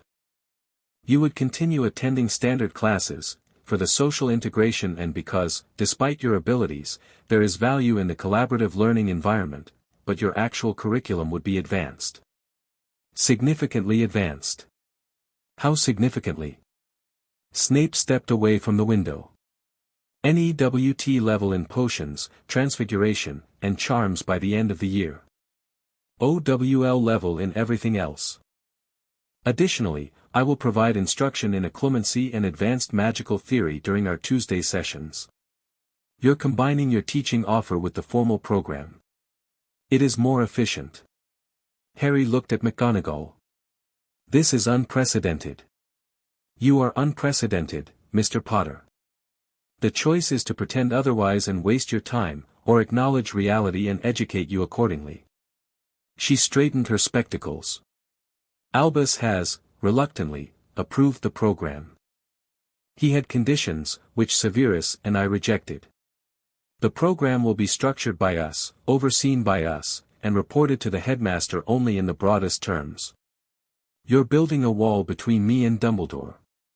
We're building a wall between a student and a headmaster who has demonstrated that he cannot be trusted with that student's welfare. McGonagall's voice was iron. The investigation will address the institutional failures. This program addresses the educational ones. Harry looked at Snape. The man met his gaze, and for the first time, there was no hostility in it, just the sharp, disciplined intelligence of a master of his craft, offering his expertise to a student he was beginning, grudgingly, to respect.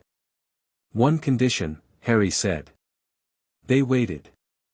Hermione gets the same program. Hermione's head snapped toward him. What? She's the smartest person in our year. Possibly the smartest student in the school.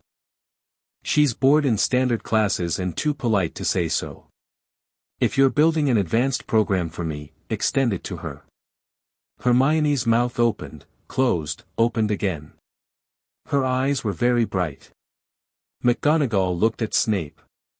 Snape looked at Hermione with an expression that, while not warm, was distinctly less contemptuous than his usual assessment of students. Miss Granger's capabilities are considerable, Snape said, and from him, this was a standing ovation. Agreed, McGonagall said. Miss Granger will be included in the program, with appropriate modifications for her current skill level. She will be expected to maintain the same pace. I will, Hermione said, and her voice was fierce and certain and slightly choked. Then we begin Monday, Snape said. Do not be late. He swept from the room, robes billowing. McGonagall watched him go. That man, she said, with a mixture of exasperation and something that might have been fondness. 20 years, and I still can't tell if he's brilliant or impossible. Both, Harry said. Quite. She opened her biscuit tin and offered it to them, and Harry took a shortbread and bit into it and thought about the strange, shifting alliances that were forming around him, McGonagall and Snape, united by concern, Bones and her investigation, Daphne and her intelligence, Draco and his fragile hope. He was building something. Not a power structure, Hermione had called it that, and she wasn't wrong, but it wasn't quite right either. It was more like a family. Dysfunctional, complicated, held together by trust and choice rather than blood. He'd never had a family before. The biscuit was excellent. He ate another. November passed in a blur of study and practice and the slow, steady accumulation of skill and knowledge. The advanced program was brutal. McGonagall and Snape had not been exaggerating about the pace. Harry and Hermione were covering material at a rate that would have been impossible for normal students, but Harry's intuitive grasp of magical theory pulled them both forward, and Hermione's relentless work ethic ensured nothing was left incomplete. They worked in tandem, and their partnership deepened into something remarkable. Harry provided the raw understanding, the ability to see magical structures, feel their resonances, intuit their behaviors. Hermione provided the analytical framework, the ability to categorize, systematize, and articulate what Harry felt but couldn't always explain. Together, they covered more ground in a month than most students covered in a year. Snape's Tuesday sessions were a revelation. The man was, when stripped of his classroom persona, one of the most brilliant magical minds Harry had ever encountered. His knowledge of potions was comprehensive, his understanding of dark magic encyclopedic, and his insight into magical theory, particularly the theory of soul magic, was exactly what Harry needed. The occlumency lessons were harder. Not because Harry lacked the mental discipline, his magical senses already gave him an unusual awareness of his own mind, but because occlumency required Snape to enter Harry's thoughts, and the first time he did, the experience was shattering for both of them. Harry's mind was not a normal mind. It was vast, enormous rooms of memory and thought connected by corridors of magical awareness, the whole structure suffused with his unbound power. When Snape's legilimency probe entered, it was like a canoe paddling into an ocean, and for one vertiginous moment, Snape's control faltered and Harry caught a fragment of the man's own mind, a memory, vivid and raw, of a young Severus Snape standing in a garden with a red-haired girl, both of them laughing, and the girl's green eyes were Harry's eyes. They pulled apart. Snape was white-faced and shaking. Harry was breathing hard. "Your mother," Snape said, after a long silence. "You saw?" "Yes. She was my best friend. Before everything." Snape's voice was barely audible. "I loved her. Not the way, not romantically, not at first. She was the first person who ever made me feel like I was worth something. And I destroyed it. I chose the wrong side, said the wrong things, and by the time I understood what I'd lost, she was gone." Harry said nothing. He let Snape speak, let the words flow, because the man needed to say them and Harry needed to hear them. "When she died, when the Dark Lord killed her, I went to Dumbledore. I begged him to protect her, and he failed, and she died, and I pledged myself to his cause because there was nothing else left. For 10 years, I've lived in this castle, teaching the subject I despise, serving a man I no longer trust, and hating myself for every day of it." "You don't have to hate yourself anymore," Harry said. "You sound like her. Then listen to me the way you listened to her. You made mistakes. You chose wrong. But you changed.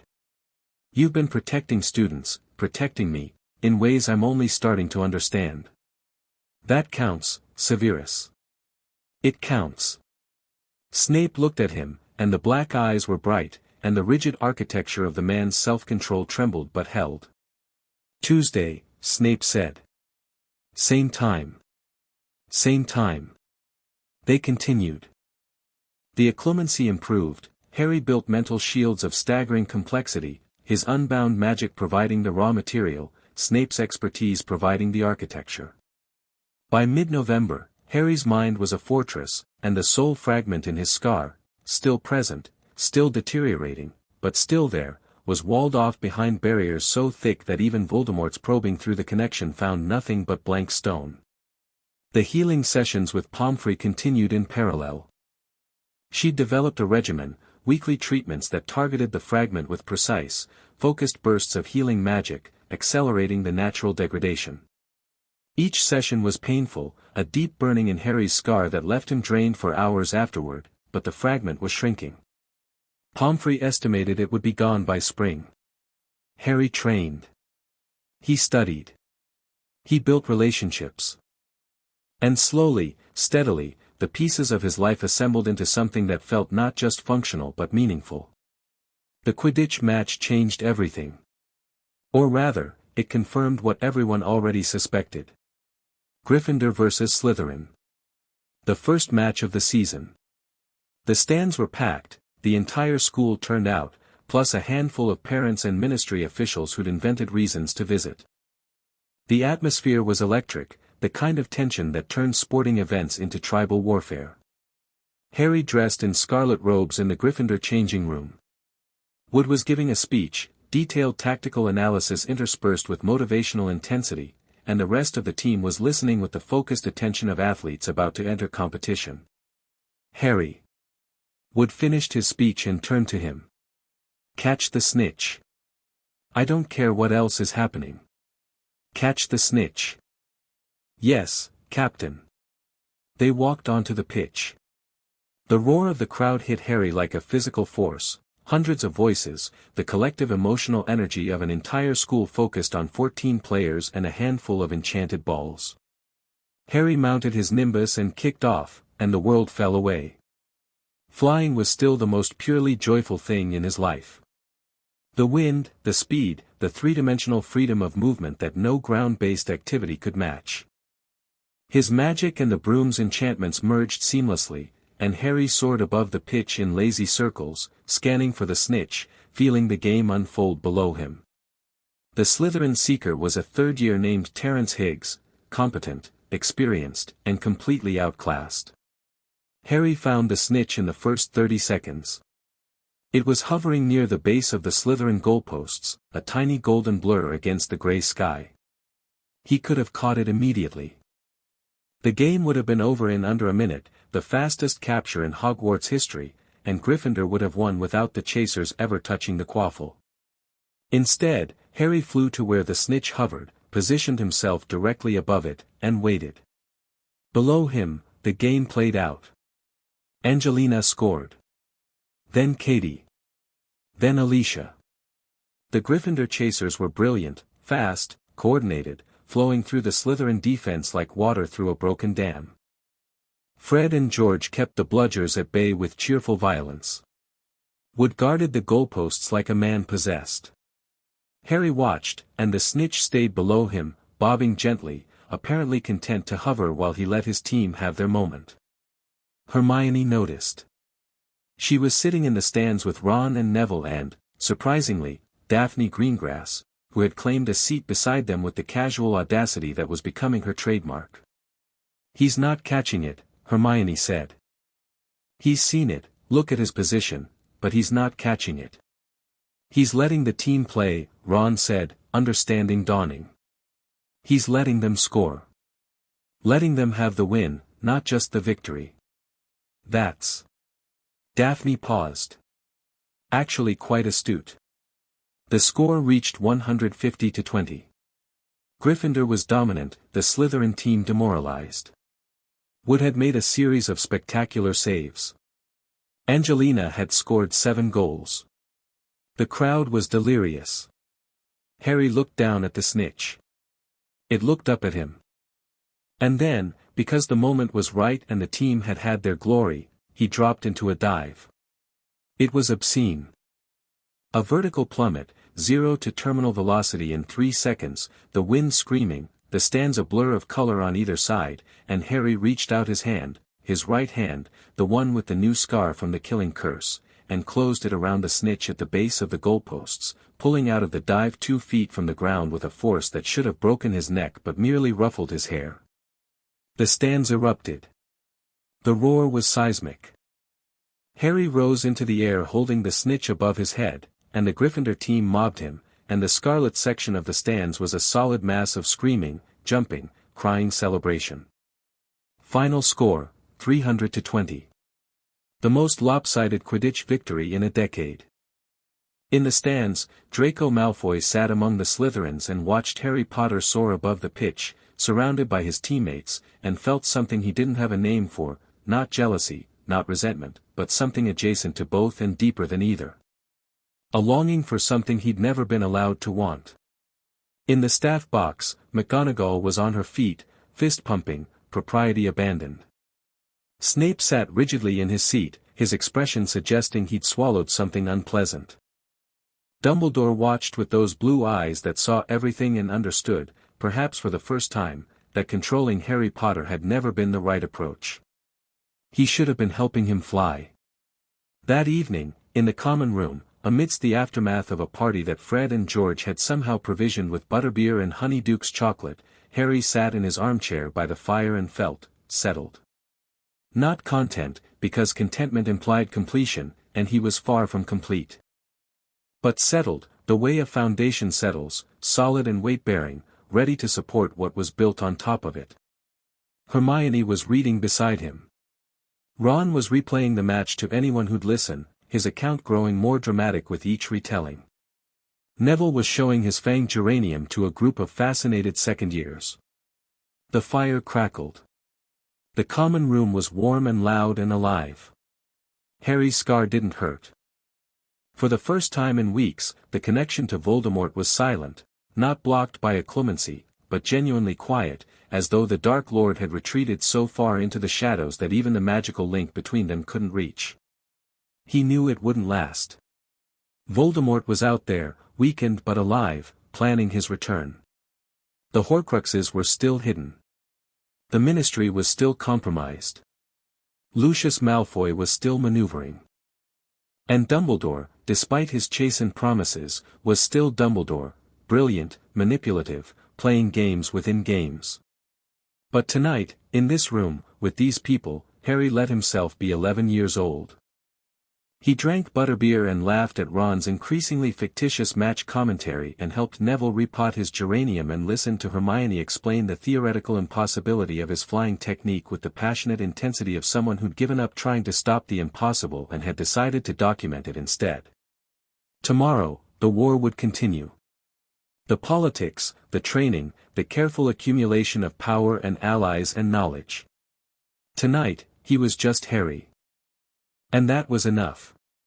Chapter 6, Through Fire. December came to Hogwarts the way winter comes to the Scottish Highlands, not gradually but all at once, a curtain of cold dropping over the castle like a held breath finally released. Snow blanketed the grounds overnight, transforming the landscape into something from a painting, and the black lake froze at its edges, dark water retreating from advancing sheets of ice that crept a little further each morning. Harry stood at the window of his dormitory and watched the snow fall and felt the castle contract around him, its magic drawing inward against the cold the way a living thing would, the ancient wards thickening, the fires in every hearth burning a little hotter. Hogwarts was taking care of its own. He could feel it in the stones, in the timber, in the deep magical heartbeat that pulsed through the foundations, a warmth that went beyond temperature, an embrace that went beyond architecture. 2 floors below, most of the school was at breakfast. Harry could feel them, hundreds of magical signatures clustered in the great hall, a constellation of light and energy. He could pick out individuals now without trying, Hermione's silver-white blade, Ron's copper warmth, Neville's deepening green. Daphne's ice-blue precision from the Slytherin table. Draco's sharp, conflicted brightness. McGonagall's iron discipline. Snape's dark, controlled complexity. And Dumbledore. Always Dumbledore. The old man's magic was a constant presence, vast and brilliant but increasingly fractured, the hairline cracks Harry had sensed on his first night now widened into visible fault lines. The investigation was taking its toll. Madame Bones's team had been at the school for 3 weeks, interviewing staff, examining records, and the slow, methodical exposure of Dumbledore's decisions was eroding his authority the way water erodes stone, not in dramatic collapses but in steady, irreversible diminishment. Harry didn't take pleasure in it. He'd meant what he said, he didn't hate Dumbledore. But the old man needed to be accountable, and accountability was a process that couldn't be rushed or managed or redirected, no matter how uncomfortable it became. He turned from the window and went to breakfast. The great hall was festive. Hagrid had dragged in a dozen enormous Christmas trees and was decorating them with enchanted ornaments that sang carols in tiny, tinkling voices. Professor Flitwick had charmed the ceiling to produce a gentle snowfall that evaporated 3 feet above the tables. Students were in high spirits, the end of term approaching, the promise of holidays brightening even the most exam-stressed faces. Harry sat down between Hermione and Ron. Neville was across from them, reading a letter that had made him go pink. "Gran says she's proud of me," Neville said, looking up with an expression of stunned wonder. "She actually wrote the word proud. I've never seen her write that word before." "What prompted it?" Hermione asked. "My herbology marks. Professor Sprout wrote to her. Said I was the best first year she'd had in 20 years. Neville stared at the letter as though it might spontaneously combust. 20 years. She said 20 years. That's because you are, Harry said. You've been brilliant, Neville. The pink deepened to red, but Neville's smile was so wide it transformed his entire face, and Harry felt the boy's magic pulse, that deep green energy, stronger and steadier every week, like a tree putting down roots into bedrock. Ron was shoveling eggs onto his plate with the mechanical efficiency of someone who'd learned that breakfast was fuel and fuel was important. "Harry, you see the prophet this morning?" "Not yet." Ron slid the paper across the table. The headline read, "Black hearing set for December 15th, Bones promises full transparency." Below it, a photograph of Amelia Bones leaving the ministry, her expression grimly determined. And beside that, a smaller headline, "Potter confirmed as youngest seeker in century, calls for age rule review." "The seeker thing is a distraction," Hermione said, not looking up from her own reading. "The black hearing is what matters." If Sirius is exonerated, it'll be the biggest miscarriage of justice story in decades. The political fallout will be enormous. Good, Harry said. Good for justice. Complicated for you. If Black is your godfather, and the records confirm he is, then you have a legal guardian who isn't the Dursleys. The custody implications alone, I know. Harry had been thinking about this. Sirius Black, his father's best friend, his legal godfather, a man who'd been in Azkaban for 10 years for a crime he didn't commit. Harry hadn't met him. Didn't know him. But the magic of the Marauder's map, the bright, reckless signature marked Padfoot, had told him something. Sirius Black had been wild and brave and loyal to a fault, the kind of person who'd die for his friends without hesitation. The kind of person who'd been destroyed by the system that was supposed to protect him. December 15th, Harry said. I want to be there. At the hearing? Ron raised his eyebrows. Can students attend Wisengamot sessions? There's no rule against it, Hermione said. The Wisengamot is technically a public body, and its hearings are open unless classified. The Black hearing is a criminal review, which would normally be closed, but given the public interest, I'll ask Bones, Harry said. She'll find a way. He wrote the letter during morning break, Hedwig carrying it out through the Ollery window into the grey December sky. Then he went to his advanced lesson with Snape. The Tuesday sessions had evolved into something neither of them had anticipated. Snape's office was in the dungeons, cold, dim, lined with jars of preserved specimens that watched visitors with dead, pickled eyes. But in the space between the shelves, cleared of the usual classroom clutter, Snape had created something that was almost intimate, 2 chairs, a table, a controlled working space where teacher and student could meet as something approaching equals. Harry arrived on time. Snape was already there, standing beside a cauldron that was simmering with something that smelled of iron and ozone. Today, Snape said without preamble, we addressed the fragment directly. Harry stopped. Directly? I've been studying the degradation pattern. Pomfrey's reports are thorough, but her approach is cautious, incremental erosion, slow attrition. Effective but glacial. Snape stirred the cauldron once, counterclockwise. I believe we can accelerate the process significantly. How? Targeted alchemical dissolution. A potion, applied directly to the scar, that will attack the fragment's binding structure, not the soul material itself, but the magical anchors that hold it in place. Snape looked at him. Without the anchors, the fragment has nothing to attach to. Your natural magic will destroy it within hours. What's the risk? Pain. Considerable pain. The anchors are woven into your scar tissue, which means dissolving them will feel like dissolving the scar itself. There's also a risk of magical backlash. When the fragment detaches, it will fight. It's a piece of the Dark Lord's soul. It won't go quietly. But it will go. Yes. Harry looked at the cauldron. The potion inside was dark red, almost black, and it moved with a sluggish, purposeful quality that suggested it was less a liquid than a contained intention. You developed this yourself? Harry asked. Over the past 6 weeks. Using principles from soul magic theory, alchemical dissolution, and, Snape hesitated. And research I conducted during my time as a Death Eater. Research into the Dark Lord's methods. You know how Horcruxes work. I know more than I'd like to. Snape's voice was tight. The Dark Lord was not secretive about his experiments. He considered them triumphs.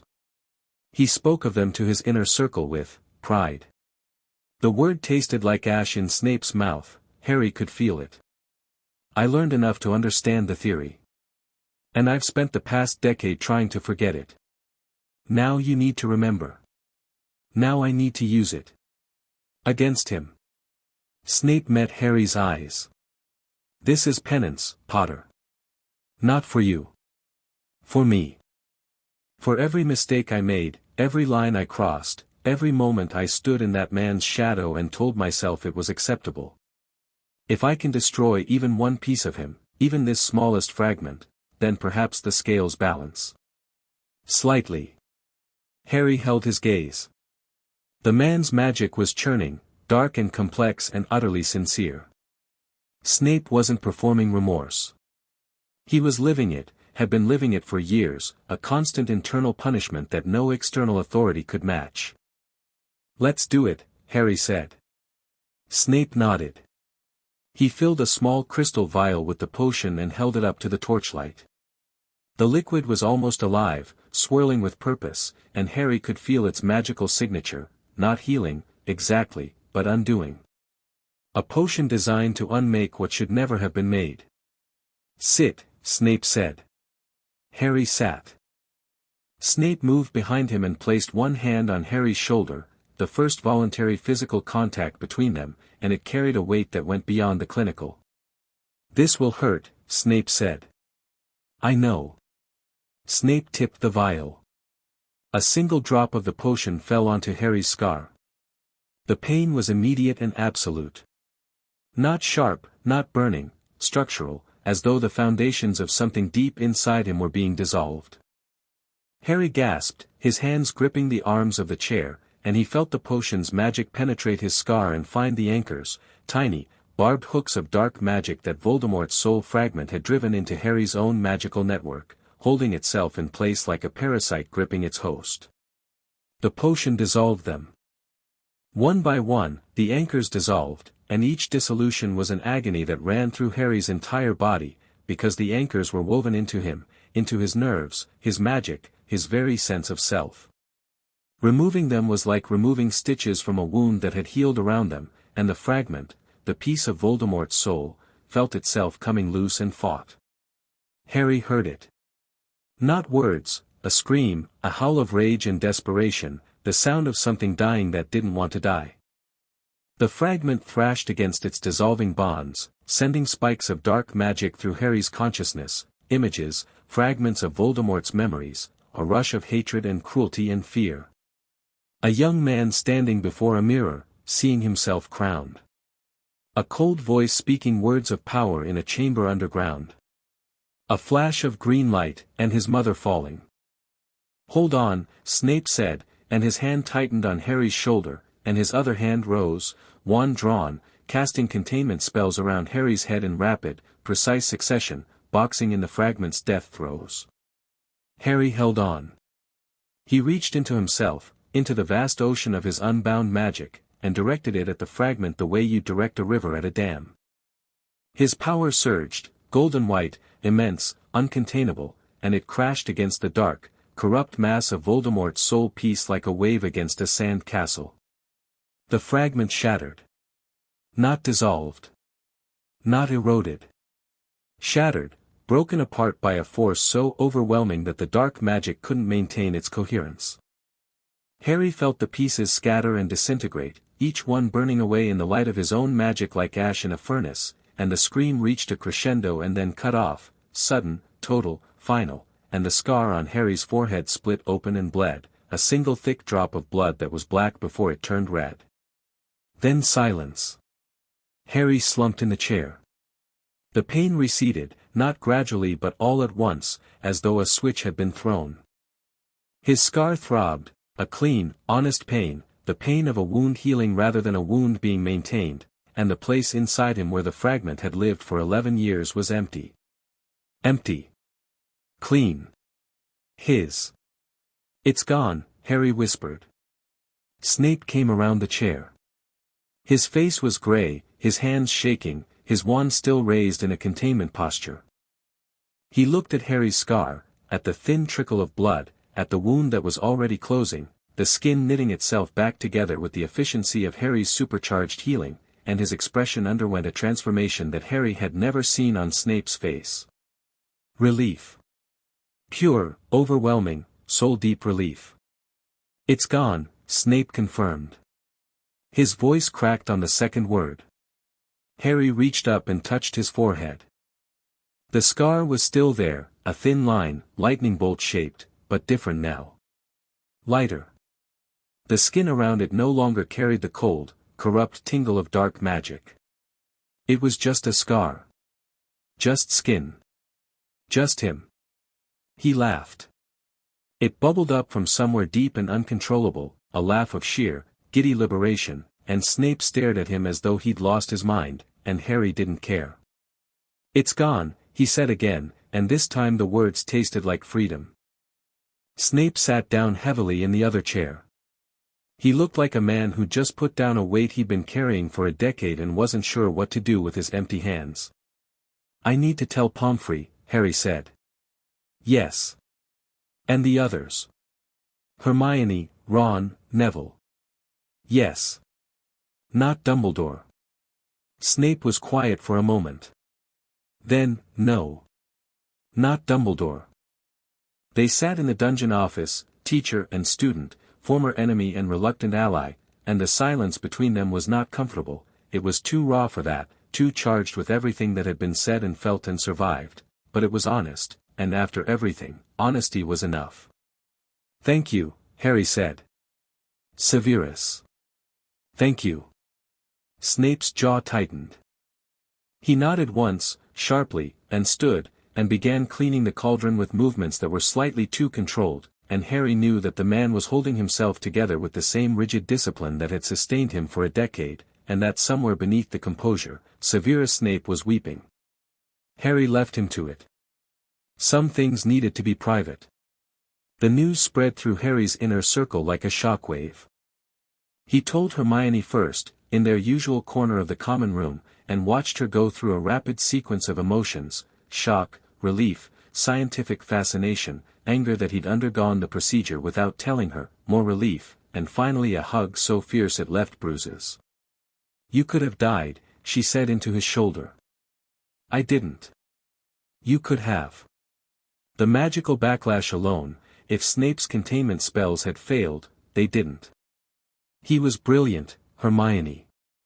Absolutely brilliant. The potion was a masterwork. She pulled back. Her eyes were red-rimmed but her voice was steady. "The connection to Voldemort. Is it gone too?" Harry closed his eyes and reached for the link, the cold, probing tendril that had connected his mind to the Dark Lord since infancy. He found nothing. No connection. No presence.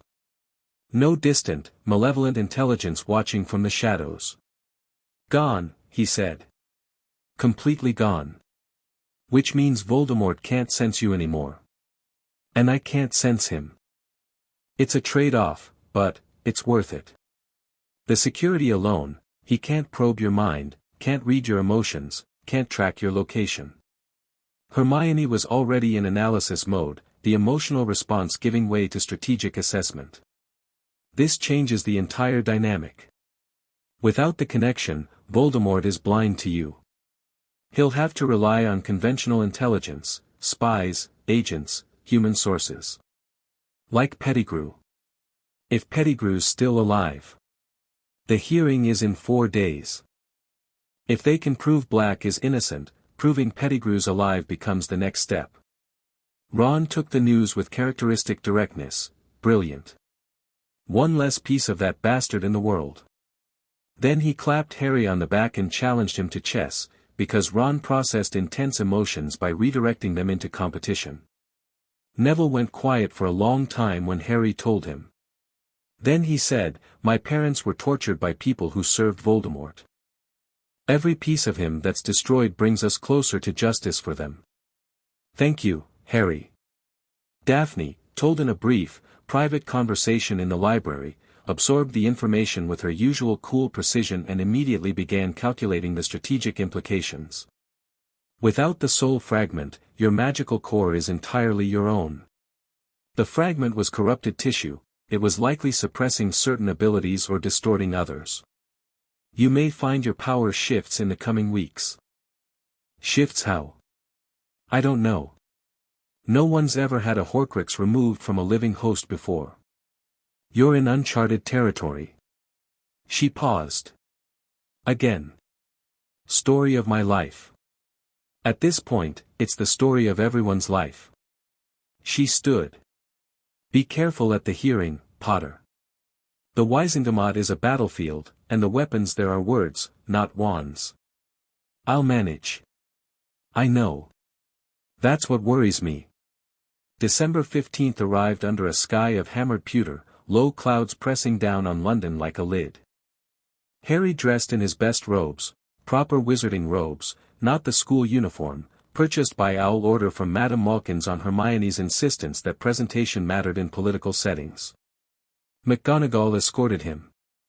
Not Dumbledore, McGonagall had insisted, and Dumbledore, whose authority was diminished enough that insistence now carried consequences, had agreed. They fled from her office to the Ministry of Magic, and Harry stepped out of the fireplace into the atrium and stopped. The ministry was enormous.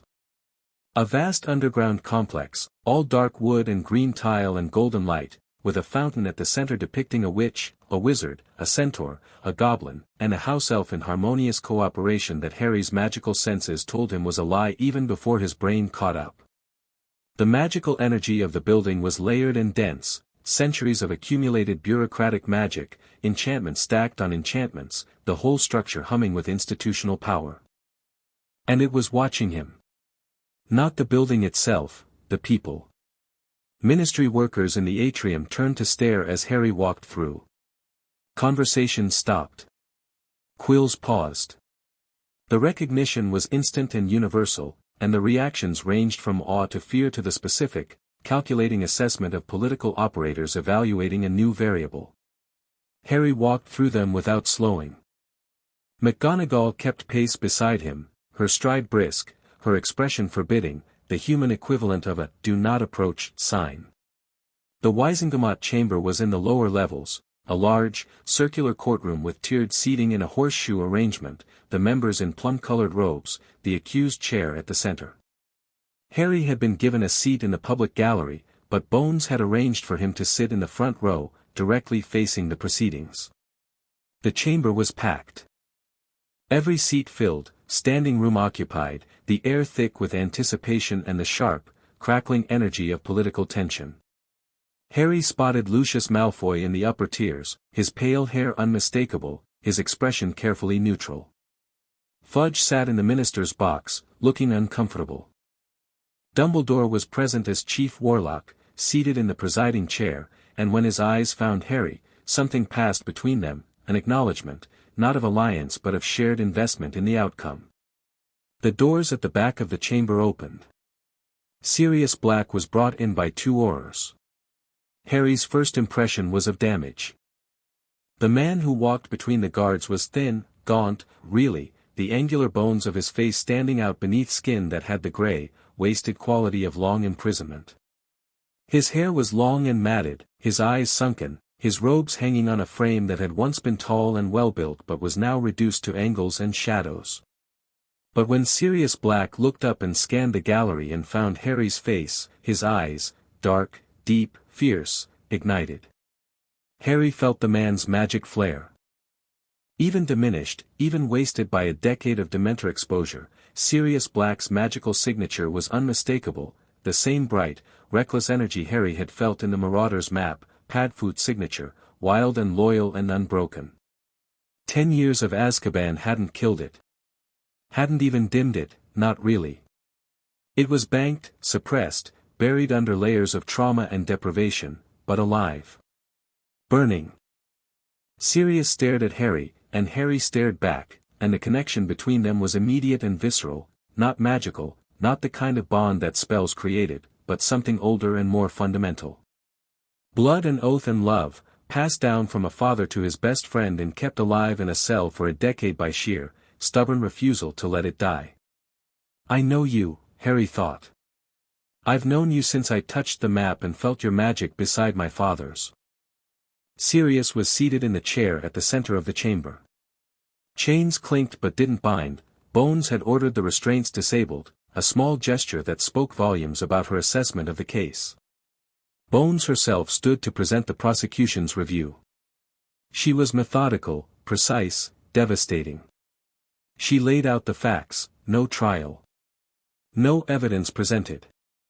No defense offered. Sirius Black had been sent to Azkaban on the basis of public assumption, eyewitness confusion, and a political climate that demanded a scapegoat. She presented the counter-evidence, testimony from Dumbledore confirming the last-minute switch of secret keepers. Magical forensic analysis of the explosion that had supposedly killed Pettigrew, which showed a cutting curse consistent with self-mutilation rather than a combat spell. Records from the Fidelius charm itself, which identified Peter Pettigrew, not Sirius Black, as the bound secret keeper. And then she presented the final piece. Members of the Wisingamot, Bones said, I have evidence that Peter Pettigrew is alive. The chamber erupted. Fudge was on his feet. Lucius Malfoy leaned forward. Dumbledore's blue eyes sharpened. Bones raised her hand for silence. Our investigation has identified Pettigrew as an unregistered animagus, specifically, a rat animagus. She produced a document. Cross-referencing this information with records of magical pets registered in the wizarding world, we identified a rat matching Pettigrew's animagus form, a rat missing one toe, consistent with the finger Pettigrew severed to fake his death. This rat has been living as the pet of a wizarding family for the past 10 years. She looked directly at the gallery. At Ron. Ron went white. The rat known as Scabbers, Bones said, currently in the possession of the Weasley family, is Peter Pettigrew. The chamber descended into chaos. Harry had known, he'd suspected since Voldemort had told him about Pettigrew, and his own magical senses had confirmed it the first time he'd been close enough to Ron's rat to feel its signature. An animagus. A human wizard disguised as a pet, living in the Weasley household, sleeping in Ron's bed, hiding in plain sight for a decade. He hadn't told Ron. That was deliberate. He needed the evidence to come through official channels, needed Bones to build a case that the Wisingamot couldn't dismiss. If Harry had simply grabbed the rat and forced a transformation, the political establishment would have found ways to discredit it. This way, through formal investigation, documented evidence, institutional process, the truth was unassailable. Ron was staring at Harry. The betrayal in his expression was raw. You knew, Ron said, barely audible over the chamber's uproar. I suspected. I couldn't prove it, and I couldn't risk telling you before the hearing. He slept in my bed, Harry. For 3 years. A murderer. In my bed. I know. And I'm sorry. I should have found a way to tell you. Ron's face worked through anger, horror, and revulsion. Then he swallowed hard, and his jaw set, and Harry saw the moment Ron Weasley decided to be furious later and deal with the crisis now. Where is he? The rat. He's at home. If he finds out, Bones already sent orders, Harry said. She timed the announcement to coincide with a team moving on the burrow. Your family's safe, Ron. How do you know? Because I asked her to. 3 days ago. When I confirmed the animagus signature. Ron stared at him. The anger faded, not gone, but banked, filed away for a conversation that would happen later, in private, when the stakes were lower. You planned this, Ron said. All of it. Not all of it. I planned the parts one could control. The rest is Bones doing her job. You could have told me. You're right. I should have. It won't happen again. Ron held his gaze for a long moment. Then he nodded, once, and turned back to the proceedings, and the matter was tabled with the silent efficiency of a friendship strong enough to absorb a blow and keep standing. In the chamber, order was being restored. Fudge was blustering. Lucius was whispering to his neighbors.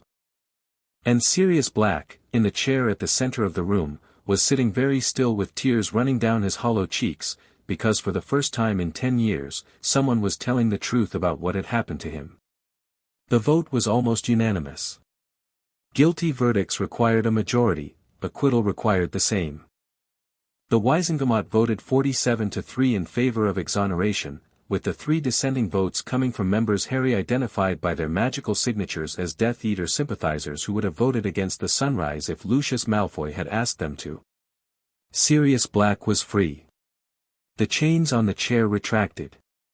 Sirius stood, unsteadily, gripping the arms of the chair, his legs weak from years of atrophy, and looked at Harry across the chamber. Harry stood. McGonagall's hand was on his arm, but she didn't hold him back. He walked down the gallery steps, through the bar, across the floor of the Wizengamot chamber, past Aurors and officials and Bones herself, and stopped in front of the man who'd been his father's best friend. Sirius looked at him. His face was a ruin, but his eyes were James Potter's, or close enough that the resemblance was a blade, bright and dark and fierce and alive. "Harry," Sirius said. His voice was a wreck, cracked and raw from 10 years of screaming in silence. God, you look just like my dad." "I know."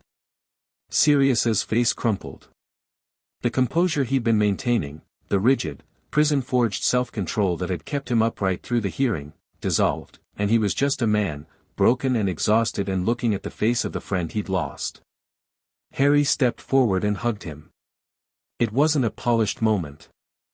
It wasn't elegant or symbolic or designed for the audience. It was an 11-year-old boy putting his arms around a man he'd never met, and the man folding like a tower of cards, his weight sagging against Harry, his hands gripping Harry's robes with the desperate strength of someone holding on to the only solid thing in a dissolving world. Sirius wept. Great, heaving, ugly sobs that shook his whole body, that echoed in the chamber, that made hardened Aurors look away and Amelia Bones take off her monocle and wipe her eyes. Harry held him up. Physically, magically, his power wrapping around Sirius like a warm current, stabilizing, supporting, easing the pain that a decade of Dementor exposure had carved into the man's magical core. "I've got you," Harry said. The same words he'd said to Neville, falling from a broomstick. The same promise. "I've got you." The chamber watched. The Wizengamot, the minister, the public gallery. Lucius Malfoy, his face a mask. Dumbledore, his eyes bright with tears he'd never shed in public. McGonagall, standing at the gallery rail, openly crying. And in the public record of the magical world, a line was drawn, before and after, the old order and the new.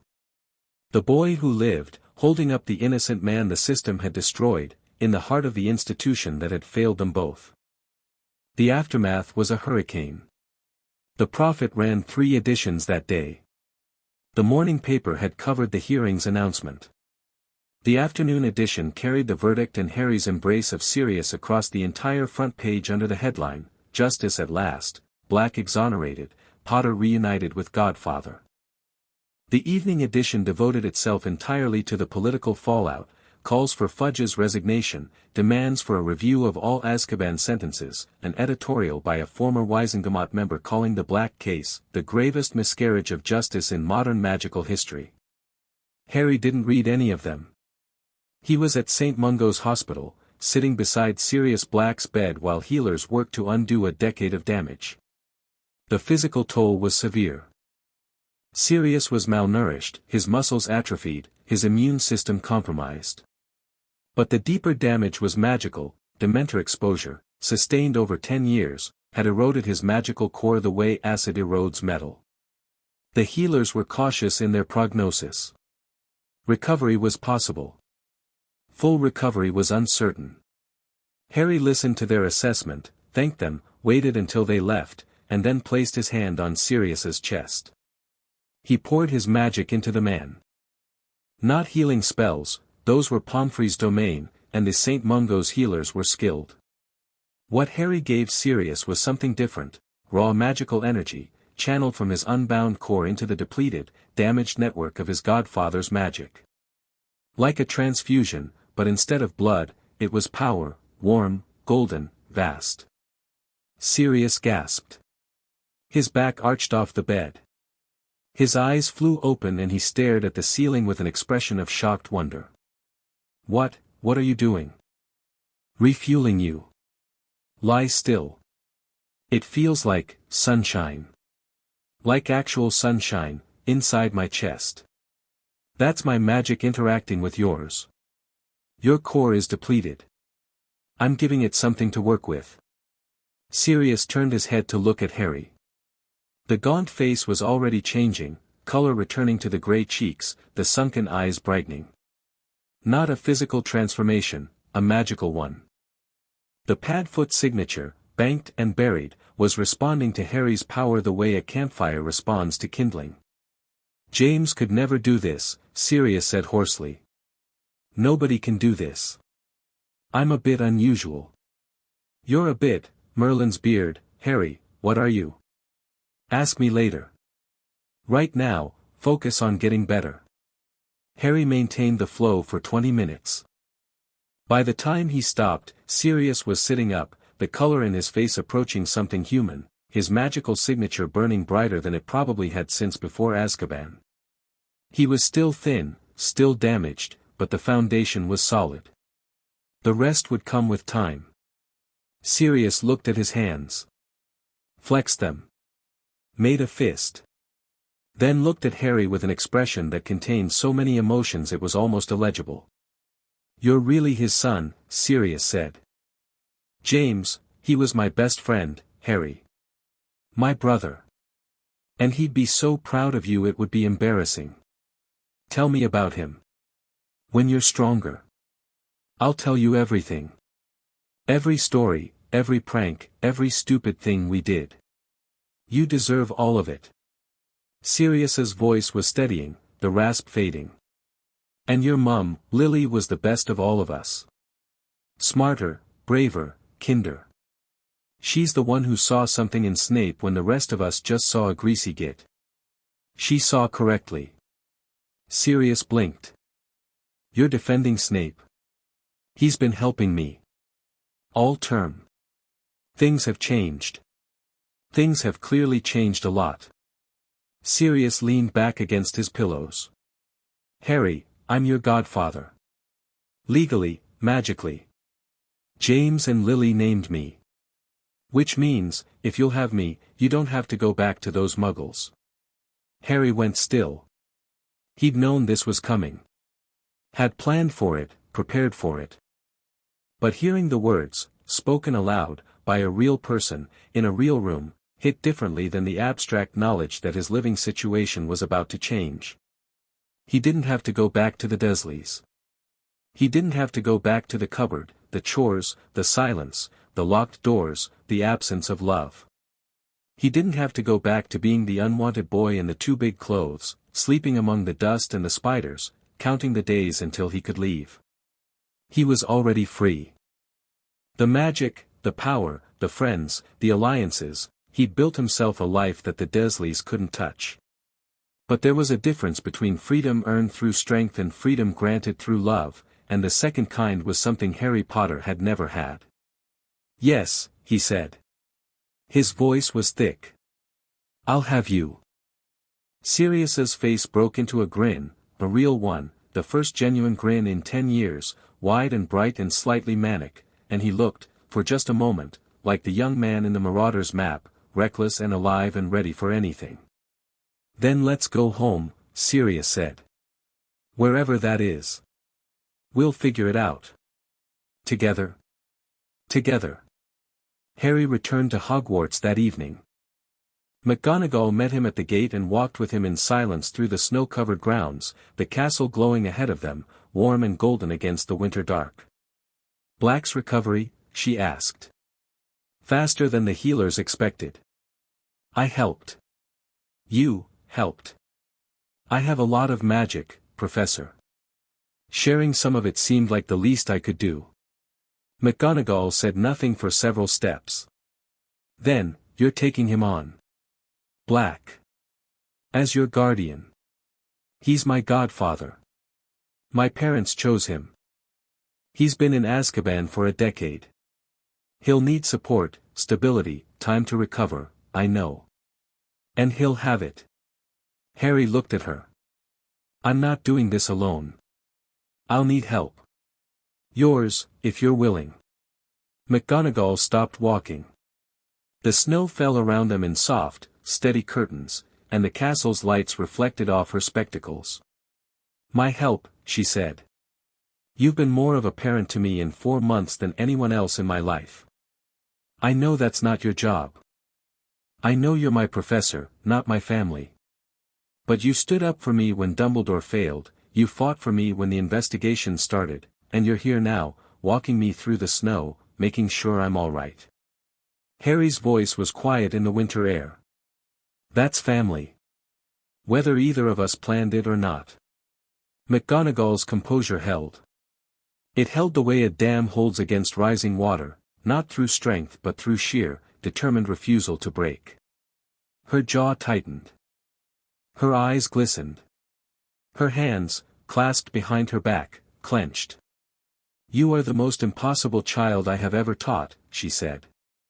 And if you tell anyone I said this, I will deny it to my grave, but, her voice cracked, microscopically. I am fiercely, desperately proud of you, Harry Potter. Harry smiled. I won't tell anyone. See that you don't. She resumed walking, her stride perhaps a fraction less brisk than before, and Harry walked beside her, and the snow fell, and the castle waited for them, and the world was wider and warmer than it had been that morning. The last week of term passed in a rush of exams, preparations, and the barely controlled chaos of a school approaching the holidays. Harry's exam results were unprecedented, perfect marks in every subject, including a potions practical that Snape graded with a grudging outstanding and a note that read, adequate. Barely. Hermione matched him in every theoretical exam and outperformed him in history of magic, which she was smugly pleased about and which Harry considered a fair trade for having single-handedly dismantled a Dark Lord's soul fragment. The investigation into Dumbledore's conduct concluded on December 18. Bones presented her findings to the Board of Governors. The headmaster had exercised poor judgment in multiple areas, including the storage of the Philosopher's Stone, the employment of a possessed professor, and the insufficient oversight of student safety. Recommendations included the appointment of an independent safety review board, mandatory disclosure requirements for dangerous artifacts on school property, and a formal censure of the headmaster. Lucius Malfoy pushed for removal. He had the votes on the board, barely, and made his play in a closed session that Harry learned about from Daphne within the hour. Harry wrote a letter. Not to the board, not to the ministry. To the Daily Prophet. It was published the next morning. Front page. To the wizarding community, Albus Dumbledore made mistakes. Serious ones. He placed a dangerous artifact in a school. He allowed a dark wizard to teach children. He made decisions about my life, about my magic, my safety, my very identity, without my knowledge or consent. These failures deserve accountability. They are receiving it, through Madame Bones's investigation and the Board of Governors' recommendations. What they do not deserve is exploitation. Lucius Malfoy is not seeking Dumbledore's removal because he cares about student safety. He is seeking it because Dumbledore is the only person in the magical world powerful enough to oppose his agenda. An agenda that, I remind you, once included service to Lord Voldemort. I am not defending Dumbledore. I am asking you to consider who benefits from his removal and what that tells you about the people pushing for it. Dumbledore should face consequences. He should not face a coup. Harry Potter. The letter exploded. Malfoy's removal bid collapsed within 24 hours as public opinion shifted. The board voted to accept Bones's recommendations and reject removal. Dumbledore remained headmaster, censured and constrained but intact. Harry found Dumbledore that evening in the corridor outside the Great Hall. The old man looked tired but steady, his blue eyes bright behind his spectacles. "Thank you, Harry," Dumbledore said. "Don't thank me. I didn't do it for you. I did it because Malfoy in control of this school would be worse." Nevertheless, the letter was strategic. Don't read sentiment into it. I wouldn't dream of it. Dumbledore paused. You are leaving for the holidays, I understand. With Sirius. Yes. I'm glad. Truly. Sirius is a good man, and you deserve. Dumbledore stopped himself. Reconsidered. You deserve better than what I gave you. What you deserve is something I no longer have the right to define. That's the smartest thing you've said all year. Dumbledore's mouth twitched. Your mother's influence. She had the same gift for making me feel simultaneously appreciated and chastised. Good night, Professor. Good night, Harry. Happy Christmas. Harry walked away. Behind him, Dumbledore stood in the corridor and watched him go, and the old man's magic flickered, not with fear, not with anxiety, but with something it hadn't held in a long time. Hope. Christmas morning. Harry woke in a bedroom that was his. Not a cupboard, not a dormitory, not a space grudgingly allocated, his. The room was in a house in London, 12, Grimmauld Place, the ancestral home of the Black family, which Sirius had spent the past week making habitable with the manic energy of a man determined to build a home out of the wreckage of his past. The house was a disaster. Ancient, dark, full of cursed objects and dark magic and a house elf named Creature who despised everyone. But Sirius had thrown open the curtains and lit fires in every hearth and hung Christmas decorations with the gleeful excess of someone making up for 10 lost years, and the house was, beneath its darkness, beginning to feel like something new. Harry came downstairs to find Sirius in the kitchen, wearing an apron that said, "World's Best Godfather," a gift from Ron, delivered by Owl, and cooking a breakfast so enormous it could have fed the Gryffindor table. Happy Christmas. Sirius beamed at him. He was still thin, still recovering, but the transformation was remarkable. 2 weeks of proper food, magical healing, and Harry's periodic energy infusions had rebuilt him faster than anyone had predicted. His hair was clean and cut. His eyes were bright. His magic was humming at a level that was approaching, if not yet matching, his pre-Azkaban strength. Happy Christmas, Harry said. He sat at the kitchen table and looked at the pile of presents that had arrived overnight, from Ron, a box of chocolate frogs and a hand-knitted jumper from Mrs. Weasley, who had adopted Harry by owl post, from Hermione, 3 books and a handwritten note so long it was basically a letter, from Neville, a rare magical plant in a self-watering pot, from McGonagall, a tin of her personal biscuits, from the Weasley twins, an assortment of joke products with a note reading, "Use responsibly, HHA," and from Daphne, a single, elegant quill with a note that said simply, "For the next letter to the prophet." And one more. A small package wrapped in plain brown paper with no note. Harry opened it. Inside was a shimmering, silvery fabric that flowed like liquid in his hands. He knew immediately what it was, not from the books but from the magic itself, which was extraordinary. Old, powerful, layered enchantment of a quality he'd only felt in the deepest foundations of Hogwarts. An invisibility cloak. Sirius saw it and went still. That's, Harry, that was James's. My dad's cloak. He loved that thing. Used it for every prank we ever pulled. It was a Potter family heirloom, passed down for generations. Sirius reached out and touched the fabric with gentle, reverent fingers. Where did it come from? Harry felt for a magical signature on the package. Found one. Recognized it. Dumbledore, he said. He must have had it. Since my parents died. Sirius's expression complicated. Of course he did. He borrowed it from James before everything. Said he wanted to study it. A flash of old anger. He kept it. For 10 years. Harry held the cloak in his hands. It shimmered, responding to his touch, and he could feel the enchantment welcoming him, recognizing the Potter blood, the family magic, accepting him as its rightful owner. A gift from Dumbledore. A piece of his father. The old man giving back something he should never have taken, wrapped in plain brown paper with no note because the gesture spoke for itself and any words would have been insufficient.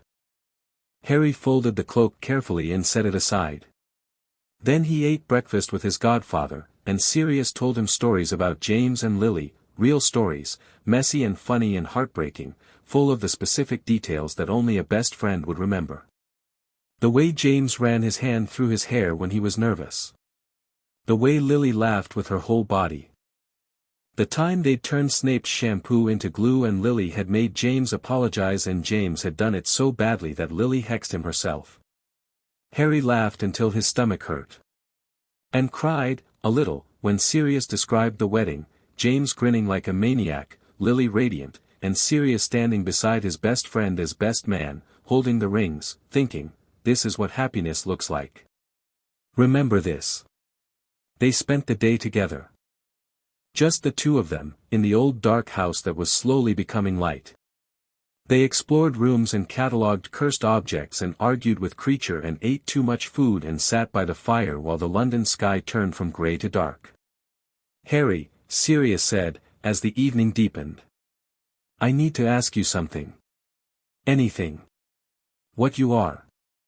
What you can do. The things I've heard, catching killing curses, expelling dark lords, magic that doesn't follow any rules I know. What's the story?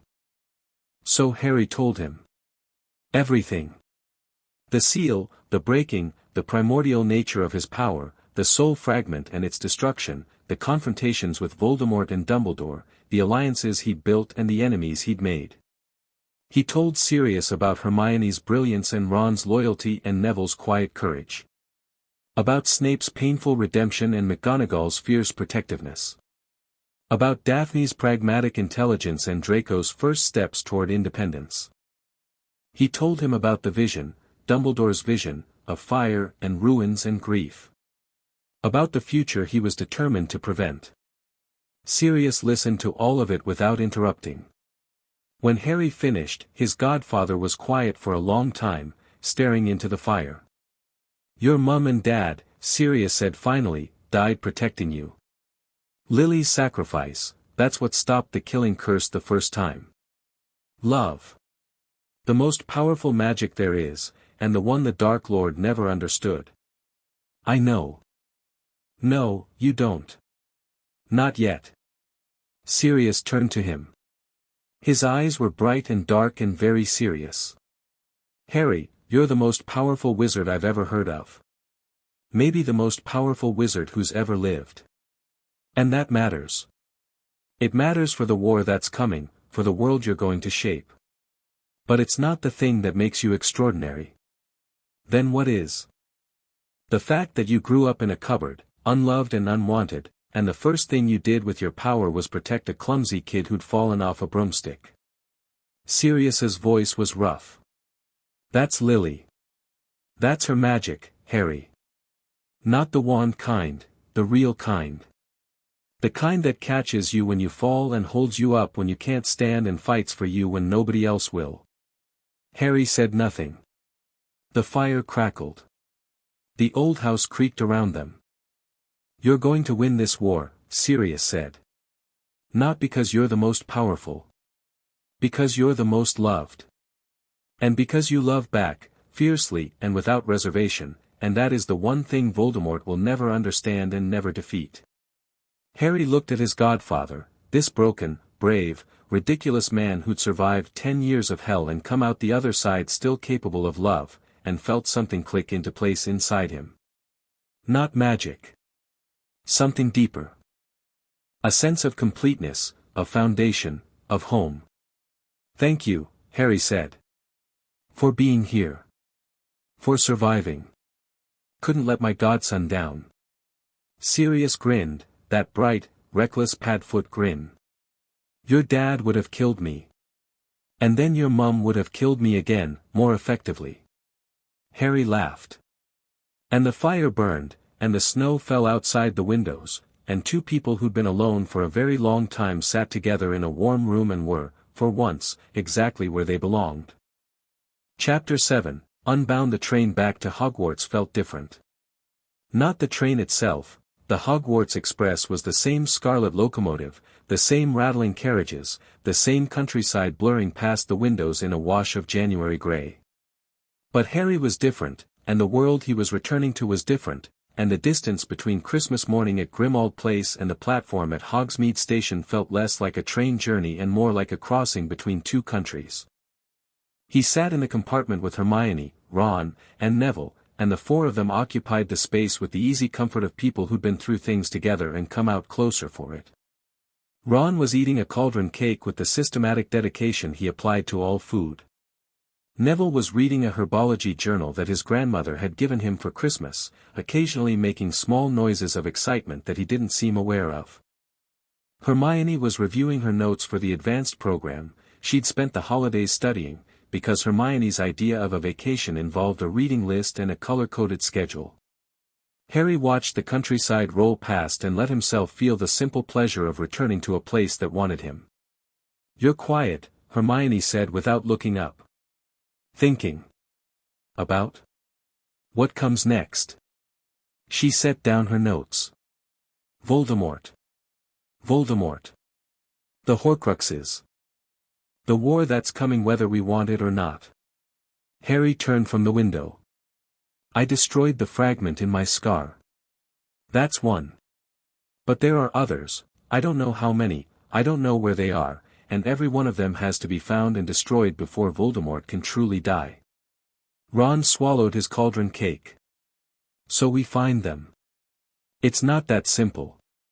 These are pieces of his soul hidden in objects of significance, protected by dark magic and probably guarded by traps. Even finding them will require intelligence we don't have yet." "Then we get the intelligence," Neville said, looking up from his journal. "Who knows about the Horcruxes?" "Dumbledore, presumably. Snape. Maybe others, people who were close to Voldemort, who might know what objects he valued." "Regulus Black," Harry said. The compartment went quiet. Ron frowned. "Who?" "Sirius's brother. He was a Death Eater, joined Voldemort's inner circle and then disappeared. Sirius thought he'd been killed for trying to leave. But over the holidays, I found something in the Black family home." Harry reached into his bag and pulled out a heavy gold locket on a chain. It was ornate, old, and engraved with a serpentine S. This was in Creature's nest. Creature, the house elf, was hoarding it. And when I asked him about it, he told me a story. He told them. Regulus Black, discovering that Voldemort had created a Horcrux, this locket, Salazar Slytherin's locket, and hiding it in a cave protected by dark magic and inferi. Regulus, horrified by what his master had become, had gone to the cave with Creature, retrieved the locket, and replaced it with a fake. He'd drunk the potion that guarded it, a terrible, torturous draught, and ordered Creature to take the real locket and destroy it. Creature had taken it. But he'd never managed to destroy it. House elf magic, powerful as it was, couldn't break a Horcrux. The locket had sat in Creature's nest for a decade, radiating dark magic, driving the elf slowly mad with his failure to fulfill his master's last command. "I destroyed it," Harry said. "Christmas Day. Sirius and I took it to the basement at Grimmauld Place, and he paused, remembering. The locket had fought. When he'd focused his magic on it, the Horcrux had screamed, the same terrible, tearing shriek as the fragment in his scar, and thrown visions at him, trying to find fear or weakness it could exploit. It had shown him the cupboard. The Dursleys. A version of himself, alone and unloved and monstrous. Harry had looked at the visions and felt nothing but pity for the mind that had created them, and his magic had poured into the locket like sunlight into a dark room, and the Horcrux had burned and cracked and died. "That's two," Hermione said. Her voice was tight with controlled excitement. "The fragment in your scar and the locket. How many more?" "I don't know for certain.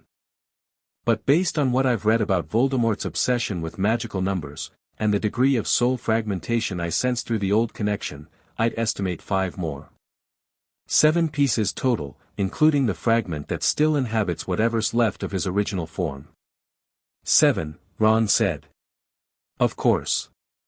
The most magically powerful number. Do you have any idea what the other objects might be?" Neville asked. "Guesses." Voldemort valued magical heritage, founder artifacts, objects of historical significance. The locket was Slytherin's. I'd bet there's something of Hufflepuff's, something of Ravenclaw's. His diary, possibly. Sirius mentioned that Tom Riddle kept a diary at Hogwarts, and Lucius Malfoy might have it. Harry looked at Hermione.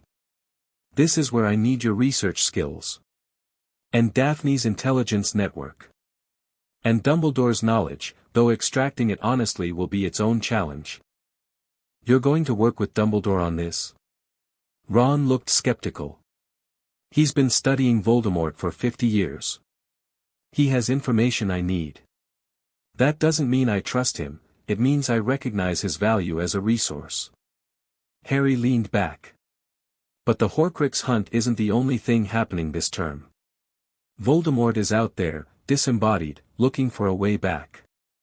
The Ministry investigation is ongoing. Lucius Malfoy is regrouping. And Peter Pettigrew escaped, Ron said flatly.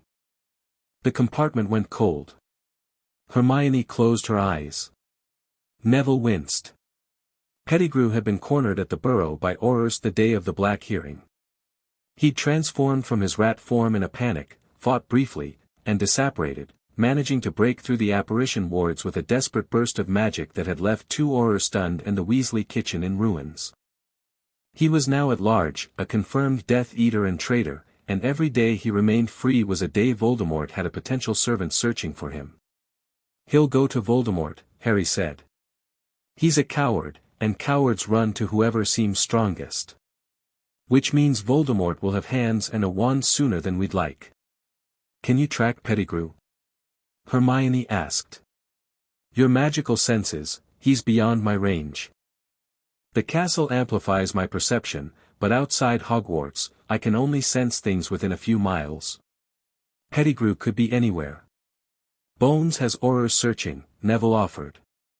Bones is competent, but the Auror department is compromised. Lucius Malfoy has people inside the Ministry, Daphne confirmed it before the holidays. Any search coordinated through official channels is a search Malfoy can monitor and, if he chooses, sabotage. You think Malfoy would help Pettigrew escape? I think Malfoy would help whoever serves his interests in the moment. If keeping Pettigrew free keeps Voldemort weak and dependent, Malfoy benefits. If catching Pettigrew earns him political capital, he benefits then too. The man doesn't have loyalties. He has positions. The train rocked on its tracks. Outside, the landscape was changing, hills rising, trees thickening, the sky darkening toward the blue-gray of the Scottish Highlands. They were getting close. So what's the plan? Ron asked. For this term. The big picture. Harry looked at his friends. Ron, loyal and steady, his copper-bright magic humming with a new confidence born from the events of the autumn.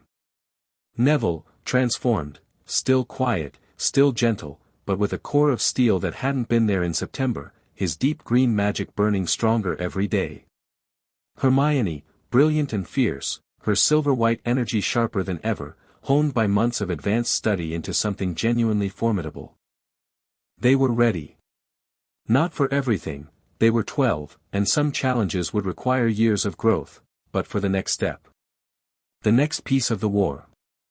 Research the Horcruxes, Harry said. That's primary. Hermione, I need you to build a profile of Voldemort, his history, his psychology, the objects and places that mattered to him. Work with the Room of Requirements library. Cross-reference everything. Hermione nodded, already reaching for her notebook.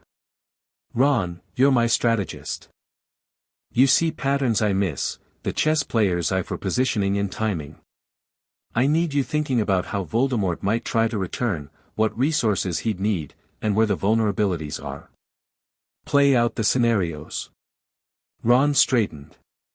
The assignment, being valued for his mind rather than his wand, lit something in his face that Harry had been hoping to see. Neville, you're my anchor. The moral compass.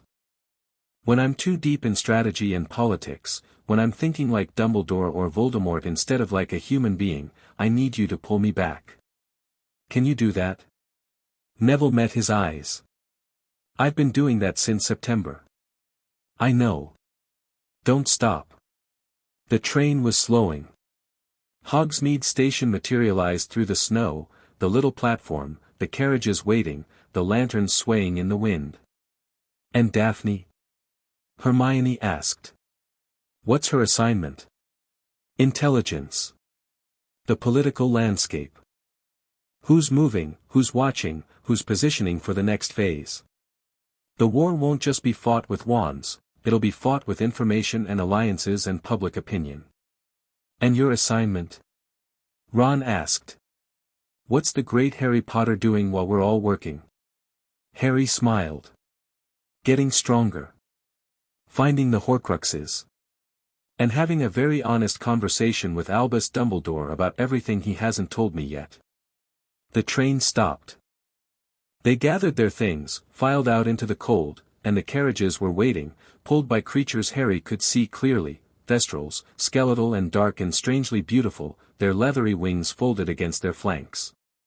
He'd seen death now, Quirrell's near death, the destruction of the soul fragments, and the thestrals were visible to him as a consequence, dark shapes that most students walked past without knowing they were there. Harry touched the nearest thestral's nose. It leaned into his hand, warm breath steaming in the cold air, and made a soft crooning sound. You can see them? Neville said quietly. He was looking at the thestrals too, of course he could, Harry realized. Neville had watched his parents deteriorate in St. Mungo's for years, the slow death of minds that would never recover. Yeah, Harry said. They're beautiful, in their way. They are, Neville agreed. Most people think they're ugly. Most people are afraid of death. The thestrals aren't death, they're what comes after you've faced it and survived. Neville looked at him. Smiled. And they climbed into the carriage together, and the thestrals pulled them up the snowy road to the castle, and Hogwarts rose above them in the January dusk like a promise kept. The first week back was consumed by the resumption of Harry and Hermione's advanced program. Snape had expanded the curriculum over the holidays, new potions, more complex magical theory, and an intensified occlumency regimen that left Harry's mental defenses sharper than ever. McGonagall had added advanced transfiguration modules that pushed even Harry's intuitive grasp. Flitwick was teaching them combat charms disguised as advanced dueling theory, which fooled absolutely no one but satisfied the paperwork. Harry threw himself into the work with an intensity that bordered on obsessive. Every hour not spent in classes or with friends was spent in the room of requirement, training, studying, pushing the boundaries of what his magic could do. The soul fragment's destruction had changed him. Daphne had predicted it, your magical core is entirely your own now. You may find your power shifts, and she'd been right. Without the parasitic drain of Voldemort's soul piece, Harry's magic was cleaner, stronger, more responsive. Abilities that had required concentration now operated on instinct. His ambient magical perception expanded until he could feel every living thing within the castle grounds, every student, every creature, every plant in the greenhouses, every fish in the lake. His elemental manipulation refined itself from brute force into surgical precision. He could shape fire the way a sculptor shapes clay, call water from the air in quantities that would have flooded the training room, move stone with a thought. And something new was emerging. Something he hadn't felt before the fragment was destroyed. He could touch minds. Not legilimency, that was an active intrusion, a forced entry into another person's thoughts. This was different. Passive. Receptive. A quiet awareness of the emotional and cognitive states of the people around him, as though the barriers between his consciousness and theirs had thinned to the point of translucency. He didn't read thoughts, he read people. Their moods, their intentions, the shape of their feelings. And if he focused, if he reached out deliberately, he could communicate, not words, but impressions. Emotions. Images. He tested it carefully, ethically. With Hermione first, because she insisted on being the test subject. If you're going to develop telepathic abilities, I want documented evidence, and the first time Harry sent her an image, a memory of the silver bird from Transfiguration class, singing on the windowsill, she gasped and dropped her quill. I saw it, she breathed. In my head. The bird. It was singing. She grabbed her notebook. That's empathic projection. There are references in the primordial literature. The ancient Unbound mages were said to be able to share perceptions directly. It's not mind reading, it's sharing. Yes. Exactly. You're not taking, you're giving. Sending rather than receiving. She was writing furiously. The implications for communication alone are staggering. If you can send complex images and emotions without verbal or written channels, Hermione. She stopped writing. Looked at him. I can also feel when someone is lying to me, Harry said quietly. Not through legilimency. Through this. The emotional dissonance between what someone says and what they feel, it's like hearing a wrong note in a song. I've been feeling it for months without understanding what it was. Hermione absorbed this. That's how you knew Draco was sincere. And Quirrell was false. And Dumbledore was afraid. Yes. And you're telling me this because you want me to know that you'll always be honest with me. Because if you can detect lies, the least you can do is never tell them. Harry nodded. Hermione set down her quill. I already knew you were honest, Harry. But I appreciate the formal declaration. She picked the quill back up. Now. Show me the bird again. I want to measure the latency between your projection and my perception. They spent the evening in the room of requirement, documenting Harry's empathic abilities with the systematic rigor of a research project and the delight of two friends discovering something miraculous together. By the end, Harry could reliably transmit simple images and emotions to Hermione at distances of up to 50 feet, and Hermione had filled 16 pages of notes and declared it the most exciting night of her life, academic category. Harry didn't mention the other development. The one he hadn't tested yet. The one that hummed at the edges of his awareness like a note sustained beyond its expected duration. He could feel the Horcruxes. Not their locations, not yet, not specifically. But their existence. Like distant radio stations broadcasting on a frequency only he could hear. Since the fragment in his scar had been destroyed and the locket shattered, Harry's awareness of Voldemort's soul magic had paradoxically increased. He'd absorbed enough of the Dark Wizard's magical signature, through the scar, through the locket, through the connection that no longer existed, to recognize it at range. And somewhere out there, scattered across Britain, 5 fragments of Tom Riddle's soul were calling to him like beacons in the dark. He would find them. All of them. And when the last one was destroyed, Voldemort would be mortal, and the war could finally end. But that was a hunt for later. For now, he had a conversation to finish.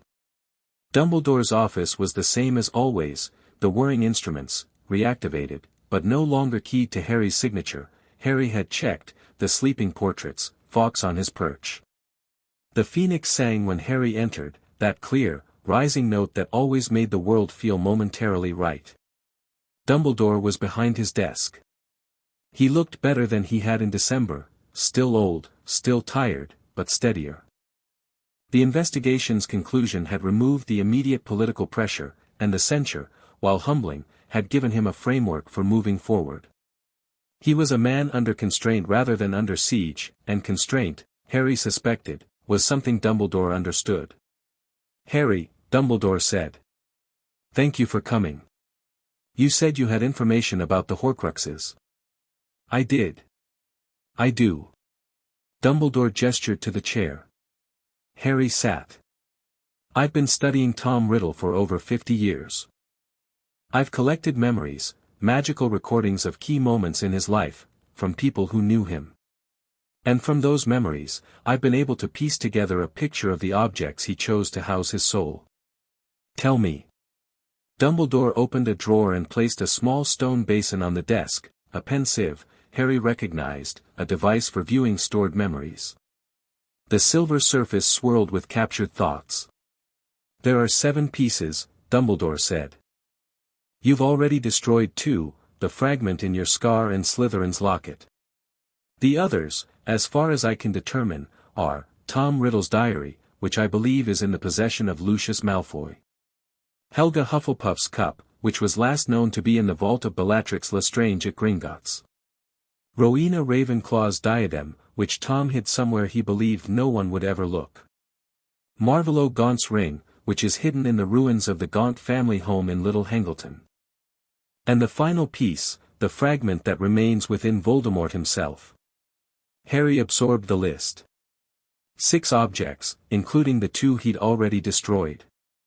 4 remaining, plus Voldemort's own soul fragment. You've known this for how long? I've suspected for years. Confirmed, piece by piece, over the past several decades. The diary and the ring I've known about for some time. The cup and the diadem are more recent deductions. And you were planning to tell me, when? When I judged you ready. Dumbledore held up a hand. I know. I know the objection. And you're right, my judgment of readiness has been proven unreliable.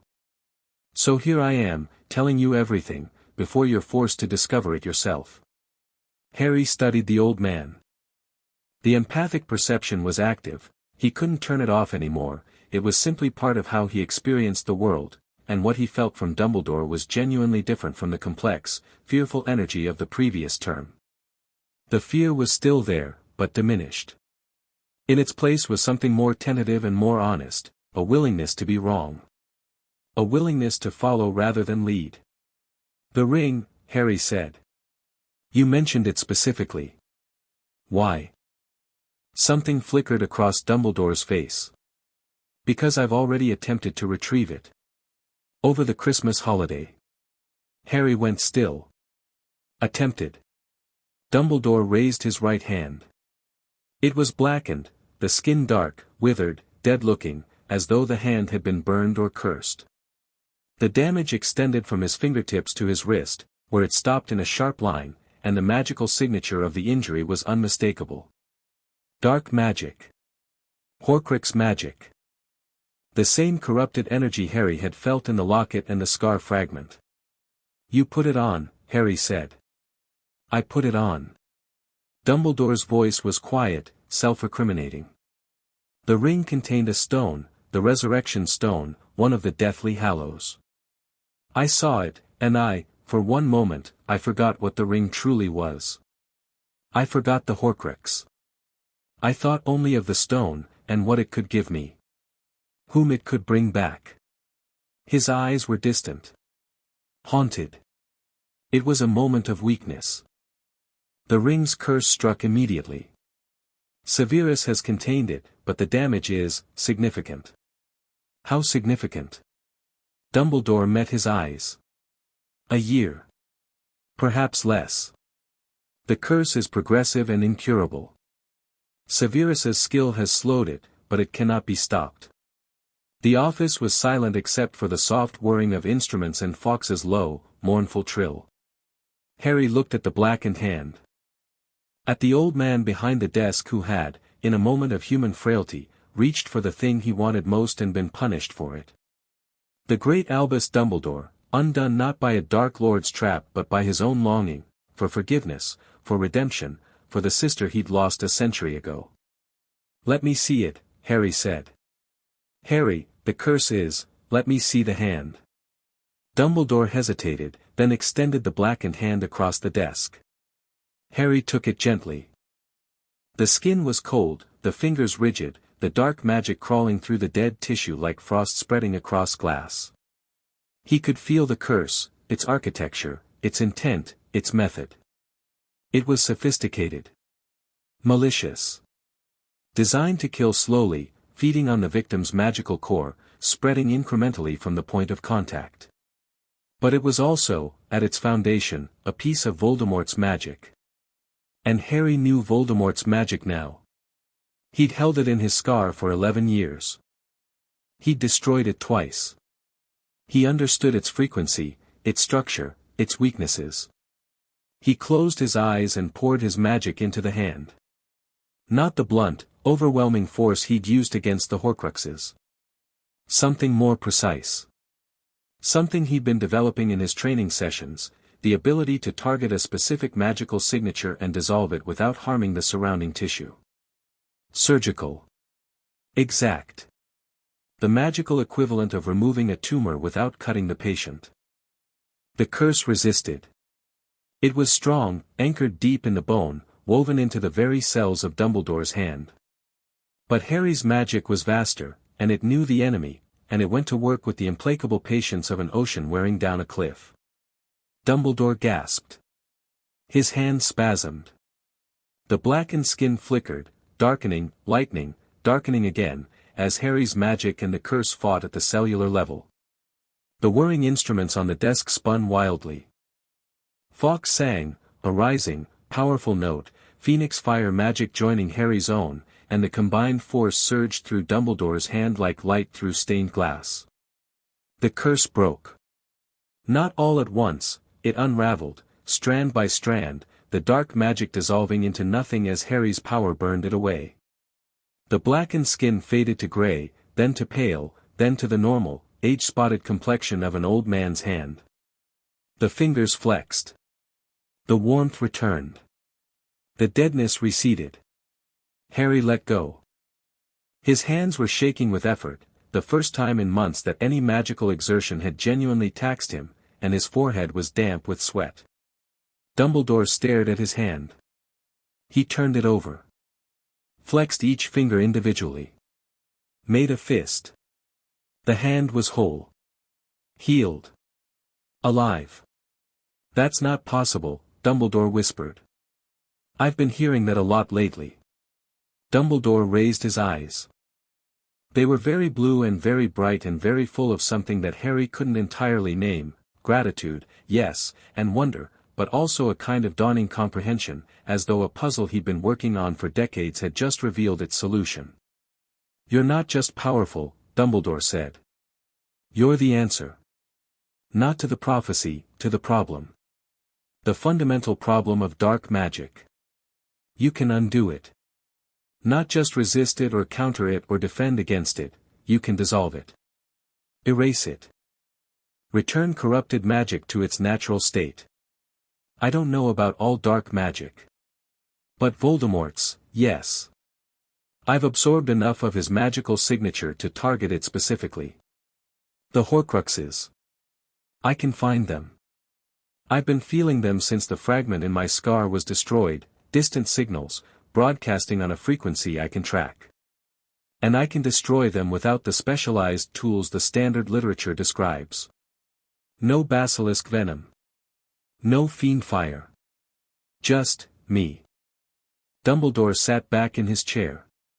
He looked at his healed hand, then at Harry, and the old man's expression underwent its final transformation, the last barrier falling, the last reserve of institutional authority dissolving, leaving nothing but an old wizard looking at a young one and recognizing, with something that might have been peace, that the future was no longer his to shape. What do you need from me? Dumbledore asked. The question was genuine. Not what do you need me to do, what do you need from me? A surrender of control so complete that even Harry, who'd been working toward this moment for months, was momentarily struck by its weight. Memories, Harry said. Every memory you've collected about Tom Riddle. Every piece of intelligence about the Horcruxes, locations, protections, traps. And your analysis. 50 years of studying Voldemort, the patterns you've identified, the predictions you've made, the mistakes you think he'll make. You'll have all of it. And I need you to trust me. Not the way you trusted me before, not the managed, conditional, information-controlled trust of a handler and an asset. Real trust. The kind where you tell me things I don't want to hear and let me make decisions you don't agree with. That will be difficult for me. I know. Do it anyway. Dumbledore looked at him. Then he nodded. And one more thing, Harry said. Stop trying to die. Dumbledore blinked. You picked up that ring knowing it was cursed.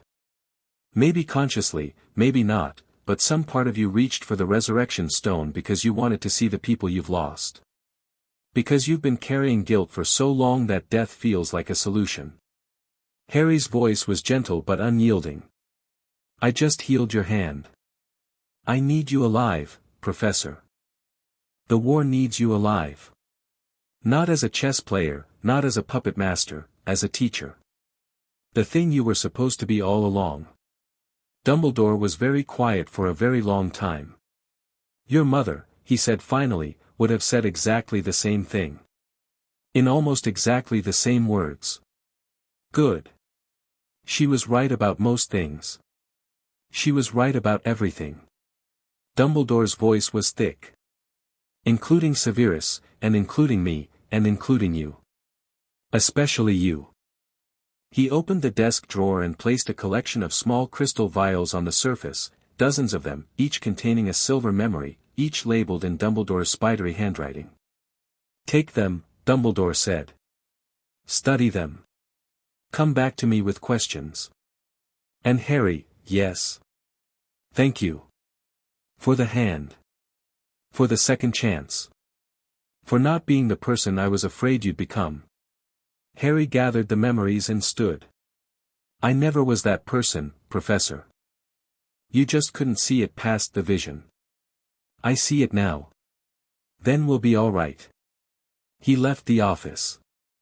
Fawkes sang behind him, not the mournful trill of earlier but something brighter, something that sounded like the musical equivalent of a sunrise, and the sound followed Harry down the spiral staircase and into the corridor and stayed with him, a warmth in his chest, a light in the dark.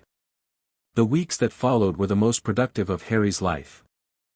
He dove into the memories with Hermione at his side, the two of them spending hours in the room of requirements pensive, swimming through Tom Riddle's history the way archaeologists swim through ruins.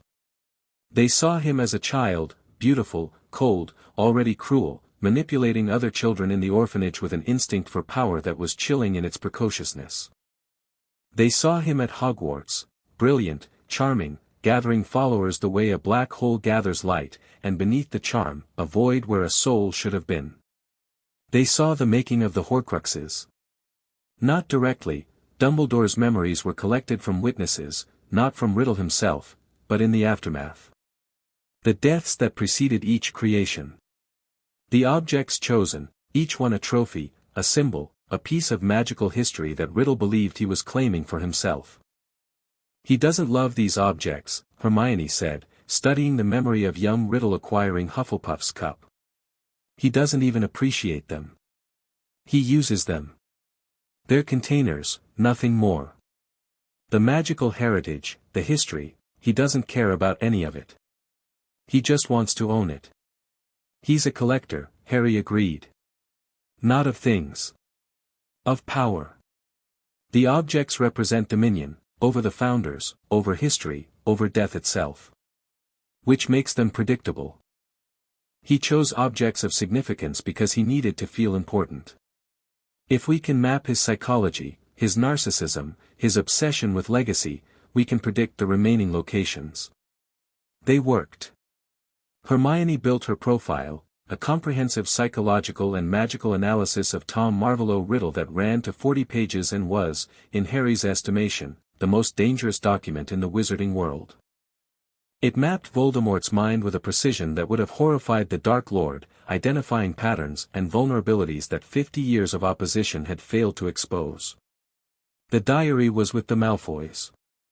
Harry sent a message to Bones, via channels that Lucius couldn't monitor, suggesting a formal inspection of Malfoy Manor for dark artifacts. The inspection was scheduled for February. The cup was in Bellatrix Lestrange's vault at Gringotts. Gringotts was goblin territory, governed by its own laws and impervious to ministry authority. A direct approach would require goblin cooperation. Harry went to Griphook. The meeting took place in a private chamber at the bank, arranged through channels Harry had established during his first visit.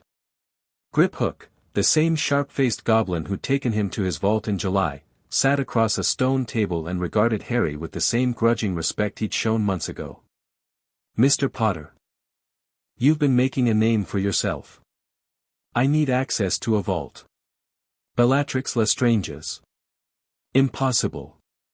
Vault security is absolute. Gringotts does not permit unauthorized access, regardless of the requester's fame or power. The vault contains a stolen artifact, Helga Hufflepuff's cup. Stolen from Hepzibah Smith by Tom Riddle in 1946, subsequently corrupted by dark magic and placed in the Lestrange vault for safekeeping. Harry placed a document on the table, provenance records Hermione had compiled from historical sources. The cup was never Lestrange property. It's stolen goods. And under the Goblin Banking Charter of 1749, goblins have an obligation to return stolen items to their rightful owners upon presentation of evidence. Griphook looked at the documents.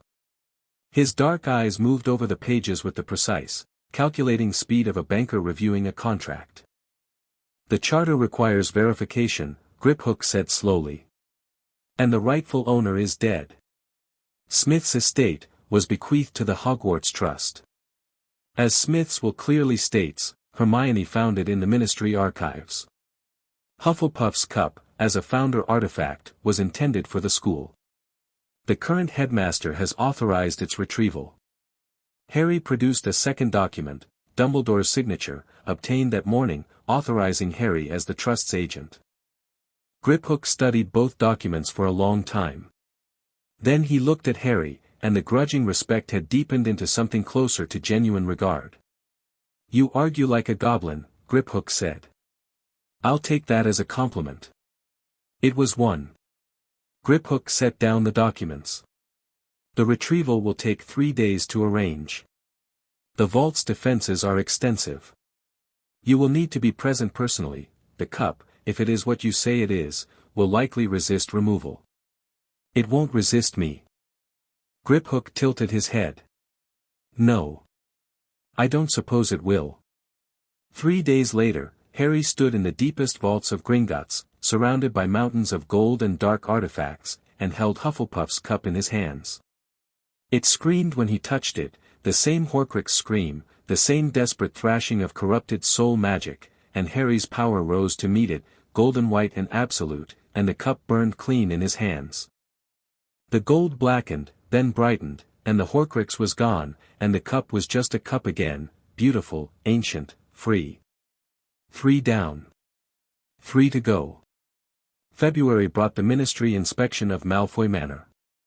Lucius Malfoy was not a fool. He'd anticipated the move, Harry's growing influence, Bones's investigation, the political winds shifting against the old pure-blood establishment. He'd had weeks to prepare, to hide his most dangerous artifacts, to scrub the manor of anything that could incriminate him. But Harry had Daphne Greengrass. Daphne's intelligence network had been growing all year, quiet conversations in the Slytherin common room, carefully cultivated relationships with children of prominent families, an ear to the ground in places Harry couldn't reach. And 2 days before the inspection, she delivered a crucial piece of information: Lucius had given the diary to someone. Not hidden it in the manor, not locked it in a vault, given it away, to a student, intending it to be smuggled into Hogwarts and opened. Who? Harry asked.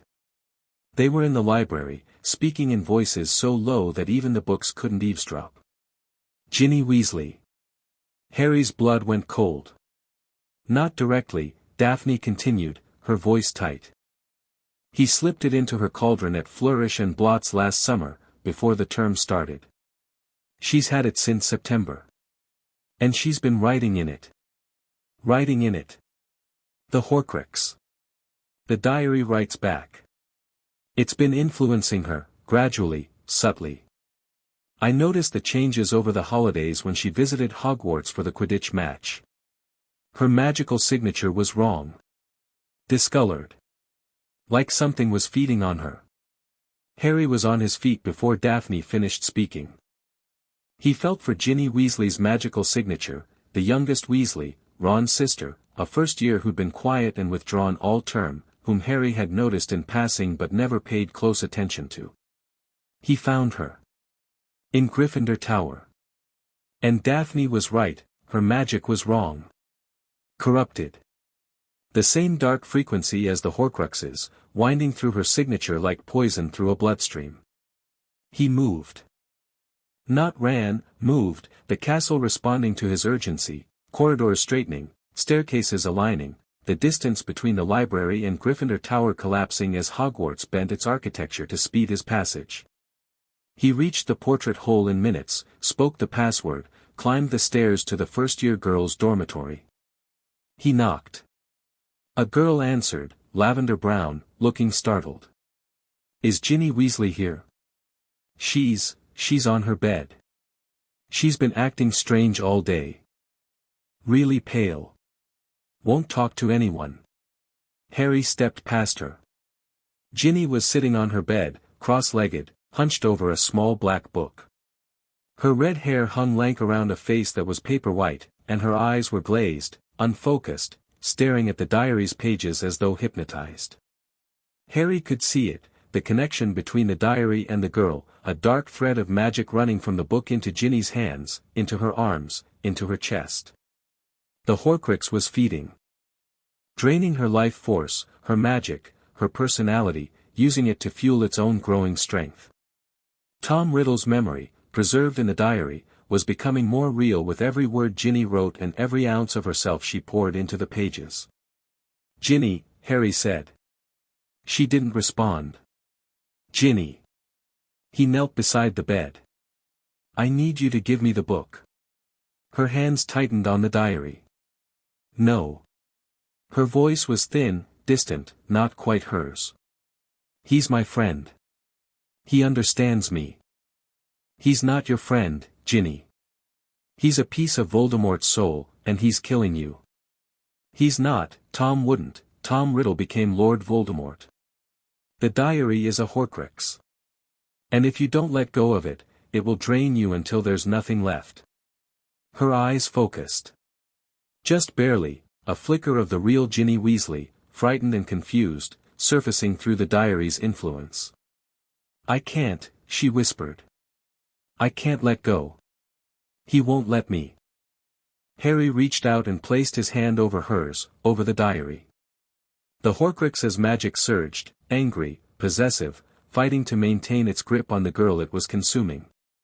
Harry felt it push against him, felt the fragment of Tom Riddle's consciousness inside the diary recognize him and recoil. "You," the diary's magic hissed. "Not words, an impression, a recognition. The one who destroyed the others." Harry's power answered.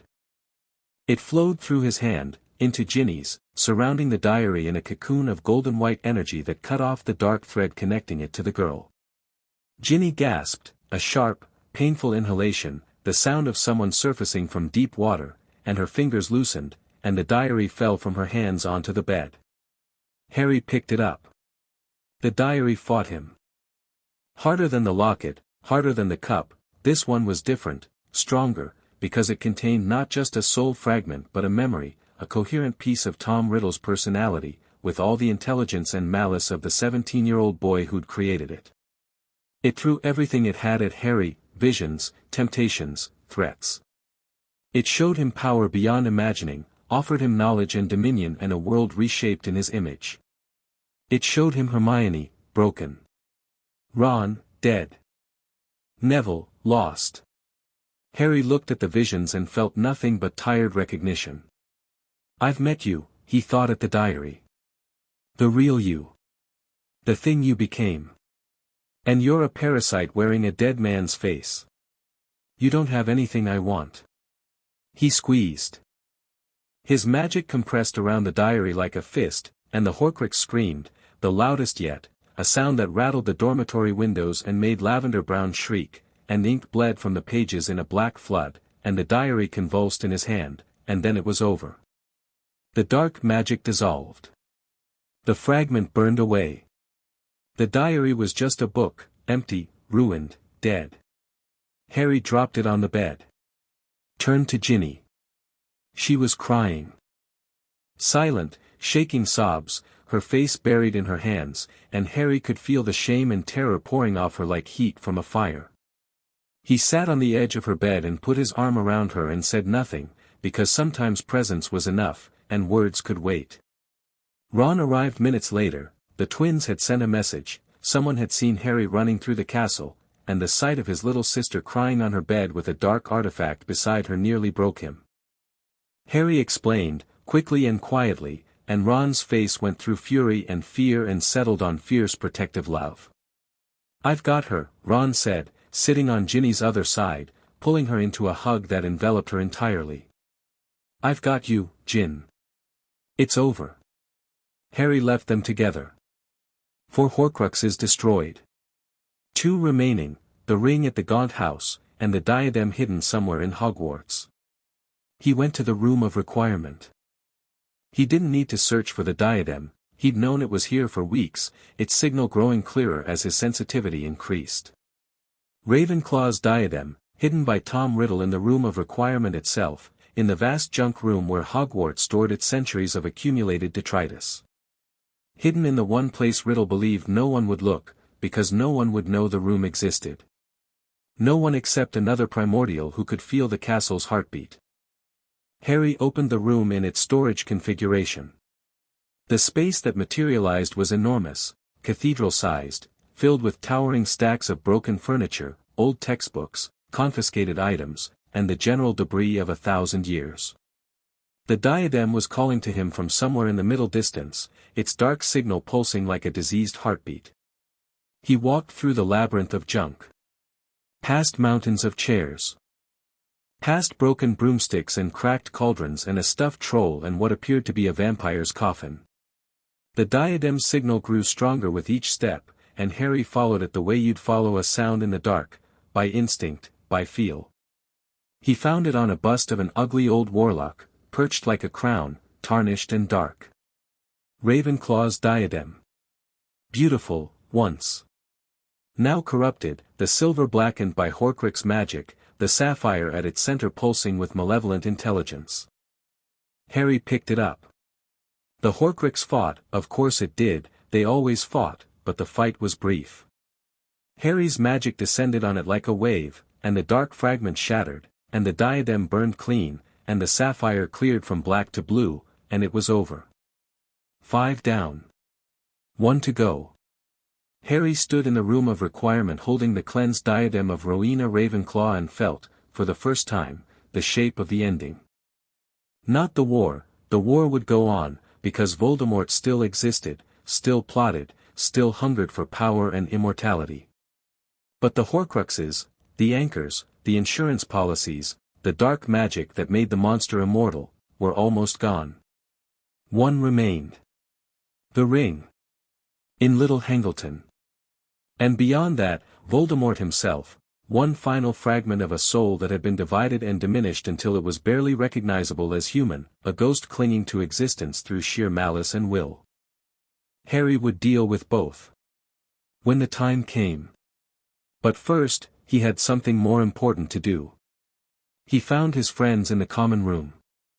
All of them, Hermione and Ron and Neville, Daphne having found some excuse to visit Gryffindor Tower that involved a book she needed to return to Hermione and a strategic indifference to house boundaries.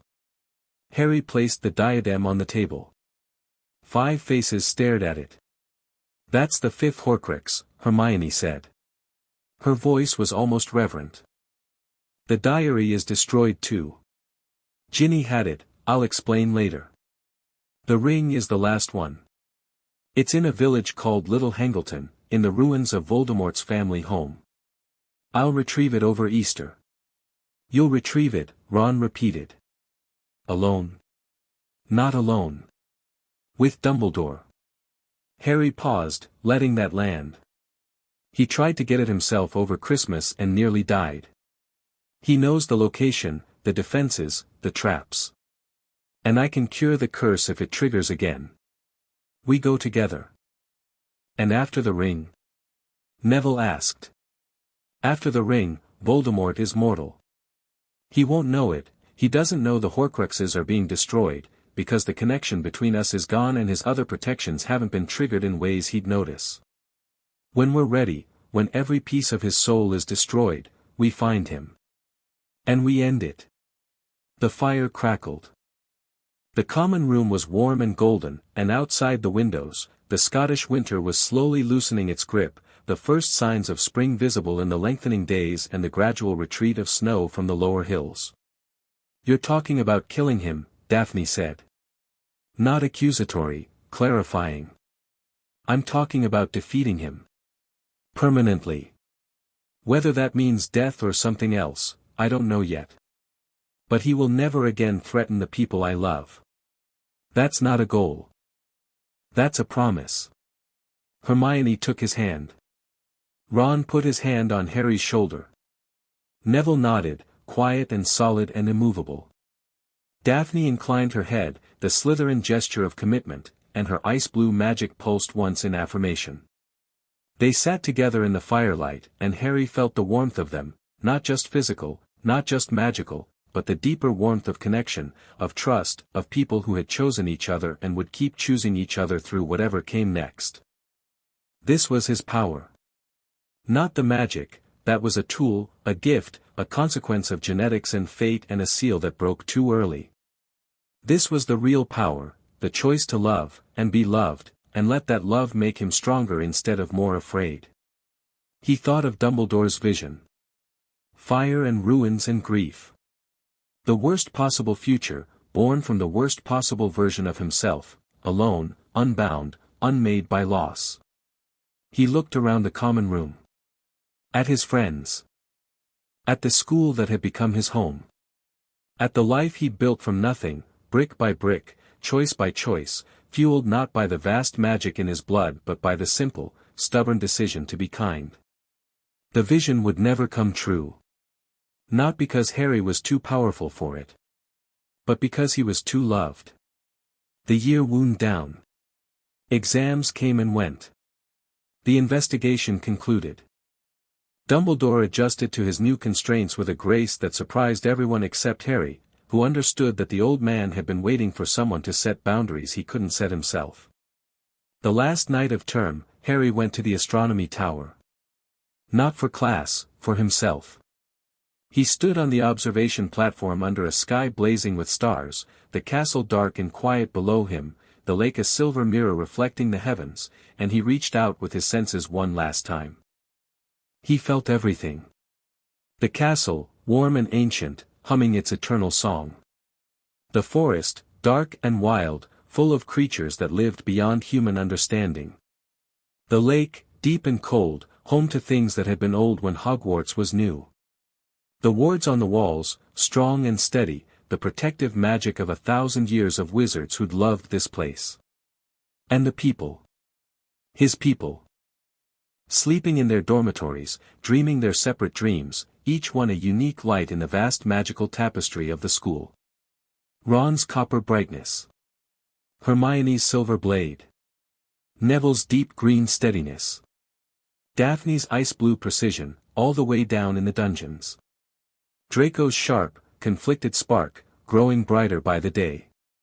McGonagall's iron warmth. Snape's dark, controlled fire. Dumbledore's vast, cracked, slowly healing brilliance. Sirius, somewhere in London, awake and alive and waiting for his godson to come home. Harry stood under the stars and let himself feel it all, the beauty and the pain, the power and the responsibility, the weight and the wonder of being exactly who he was. 11 years old. Parentless. Unbound. The most powerful wizard of his age, maybe any age. A boy who'd grown up in a cupboard and chosen to be kind. Tomorrow, he'd go home. To Grimmauld Place, to Sirius, to the messy, imperfect, wonderful life he was building. And in the autumn, he'd come back, and the work would continue, the Horcruxes, the war, the slow, difficult process of remaking a world that had been broken long before he was born. But tonight, under the stars, with the castle breathing around him and his friends sleeping safe within its walls, Harry Potter stood in the place where he belonged and felt, for the first time in his life, complete. Not finished. Never finished. There was too much to do, too much to learn, too much to love and protect and fight for. But complete. Whole. Himself. Unbound. The stars turned overhead, ancient and indifferent and beautiful, and the boy on the tower raised his hand, and fire bloomed in his palm, golden white, the color of his magic, the color of his mother's sacrifice, the color of every choice he'd ever made to be something better than the world expected, and the fire rose into the night sky like a signal, like a beacon, like a promise. "I'm here," the light said. "I'm not afraid. And I'm not going anywhere." Somewhere in the darkness, in whatever shadow he'd crawled into, the thing that had once been Tom Riddle felt the light and turned away from it, and was afraid. And somewhere in the castle, in a high tower, an old man with a healed hand watched the fire rise and smiled, and a phoenix sang, and the night was full of stars.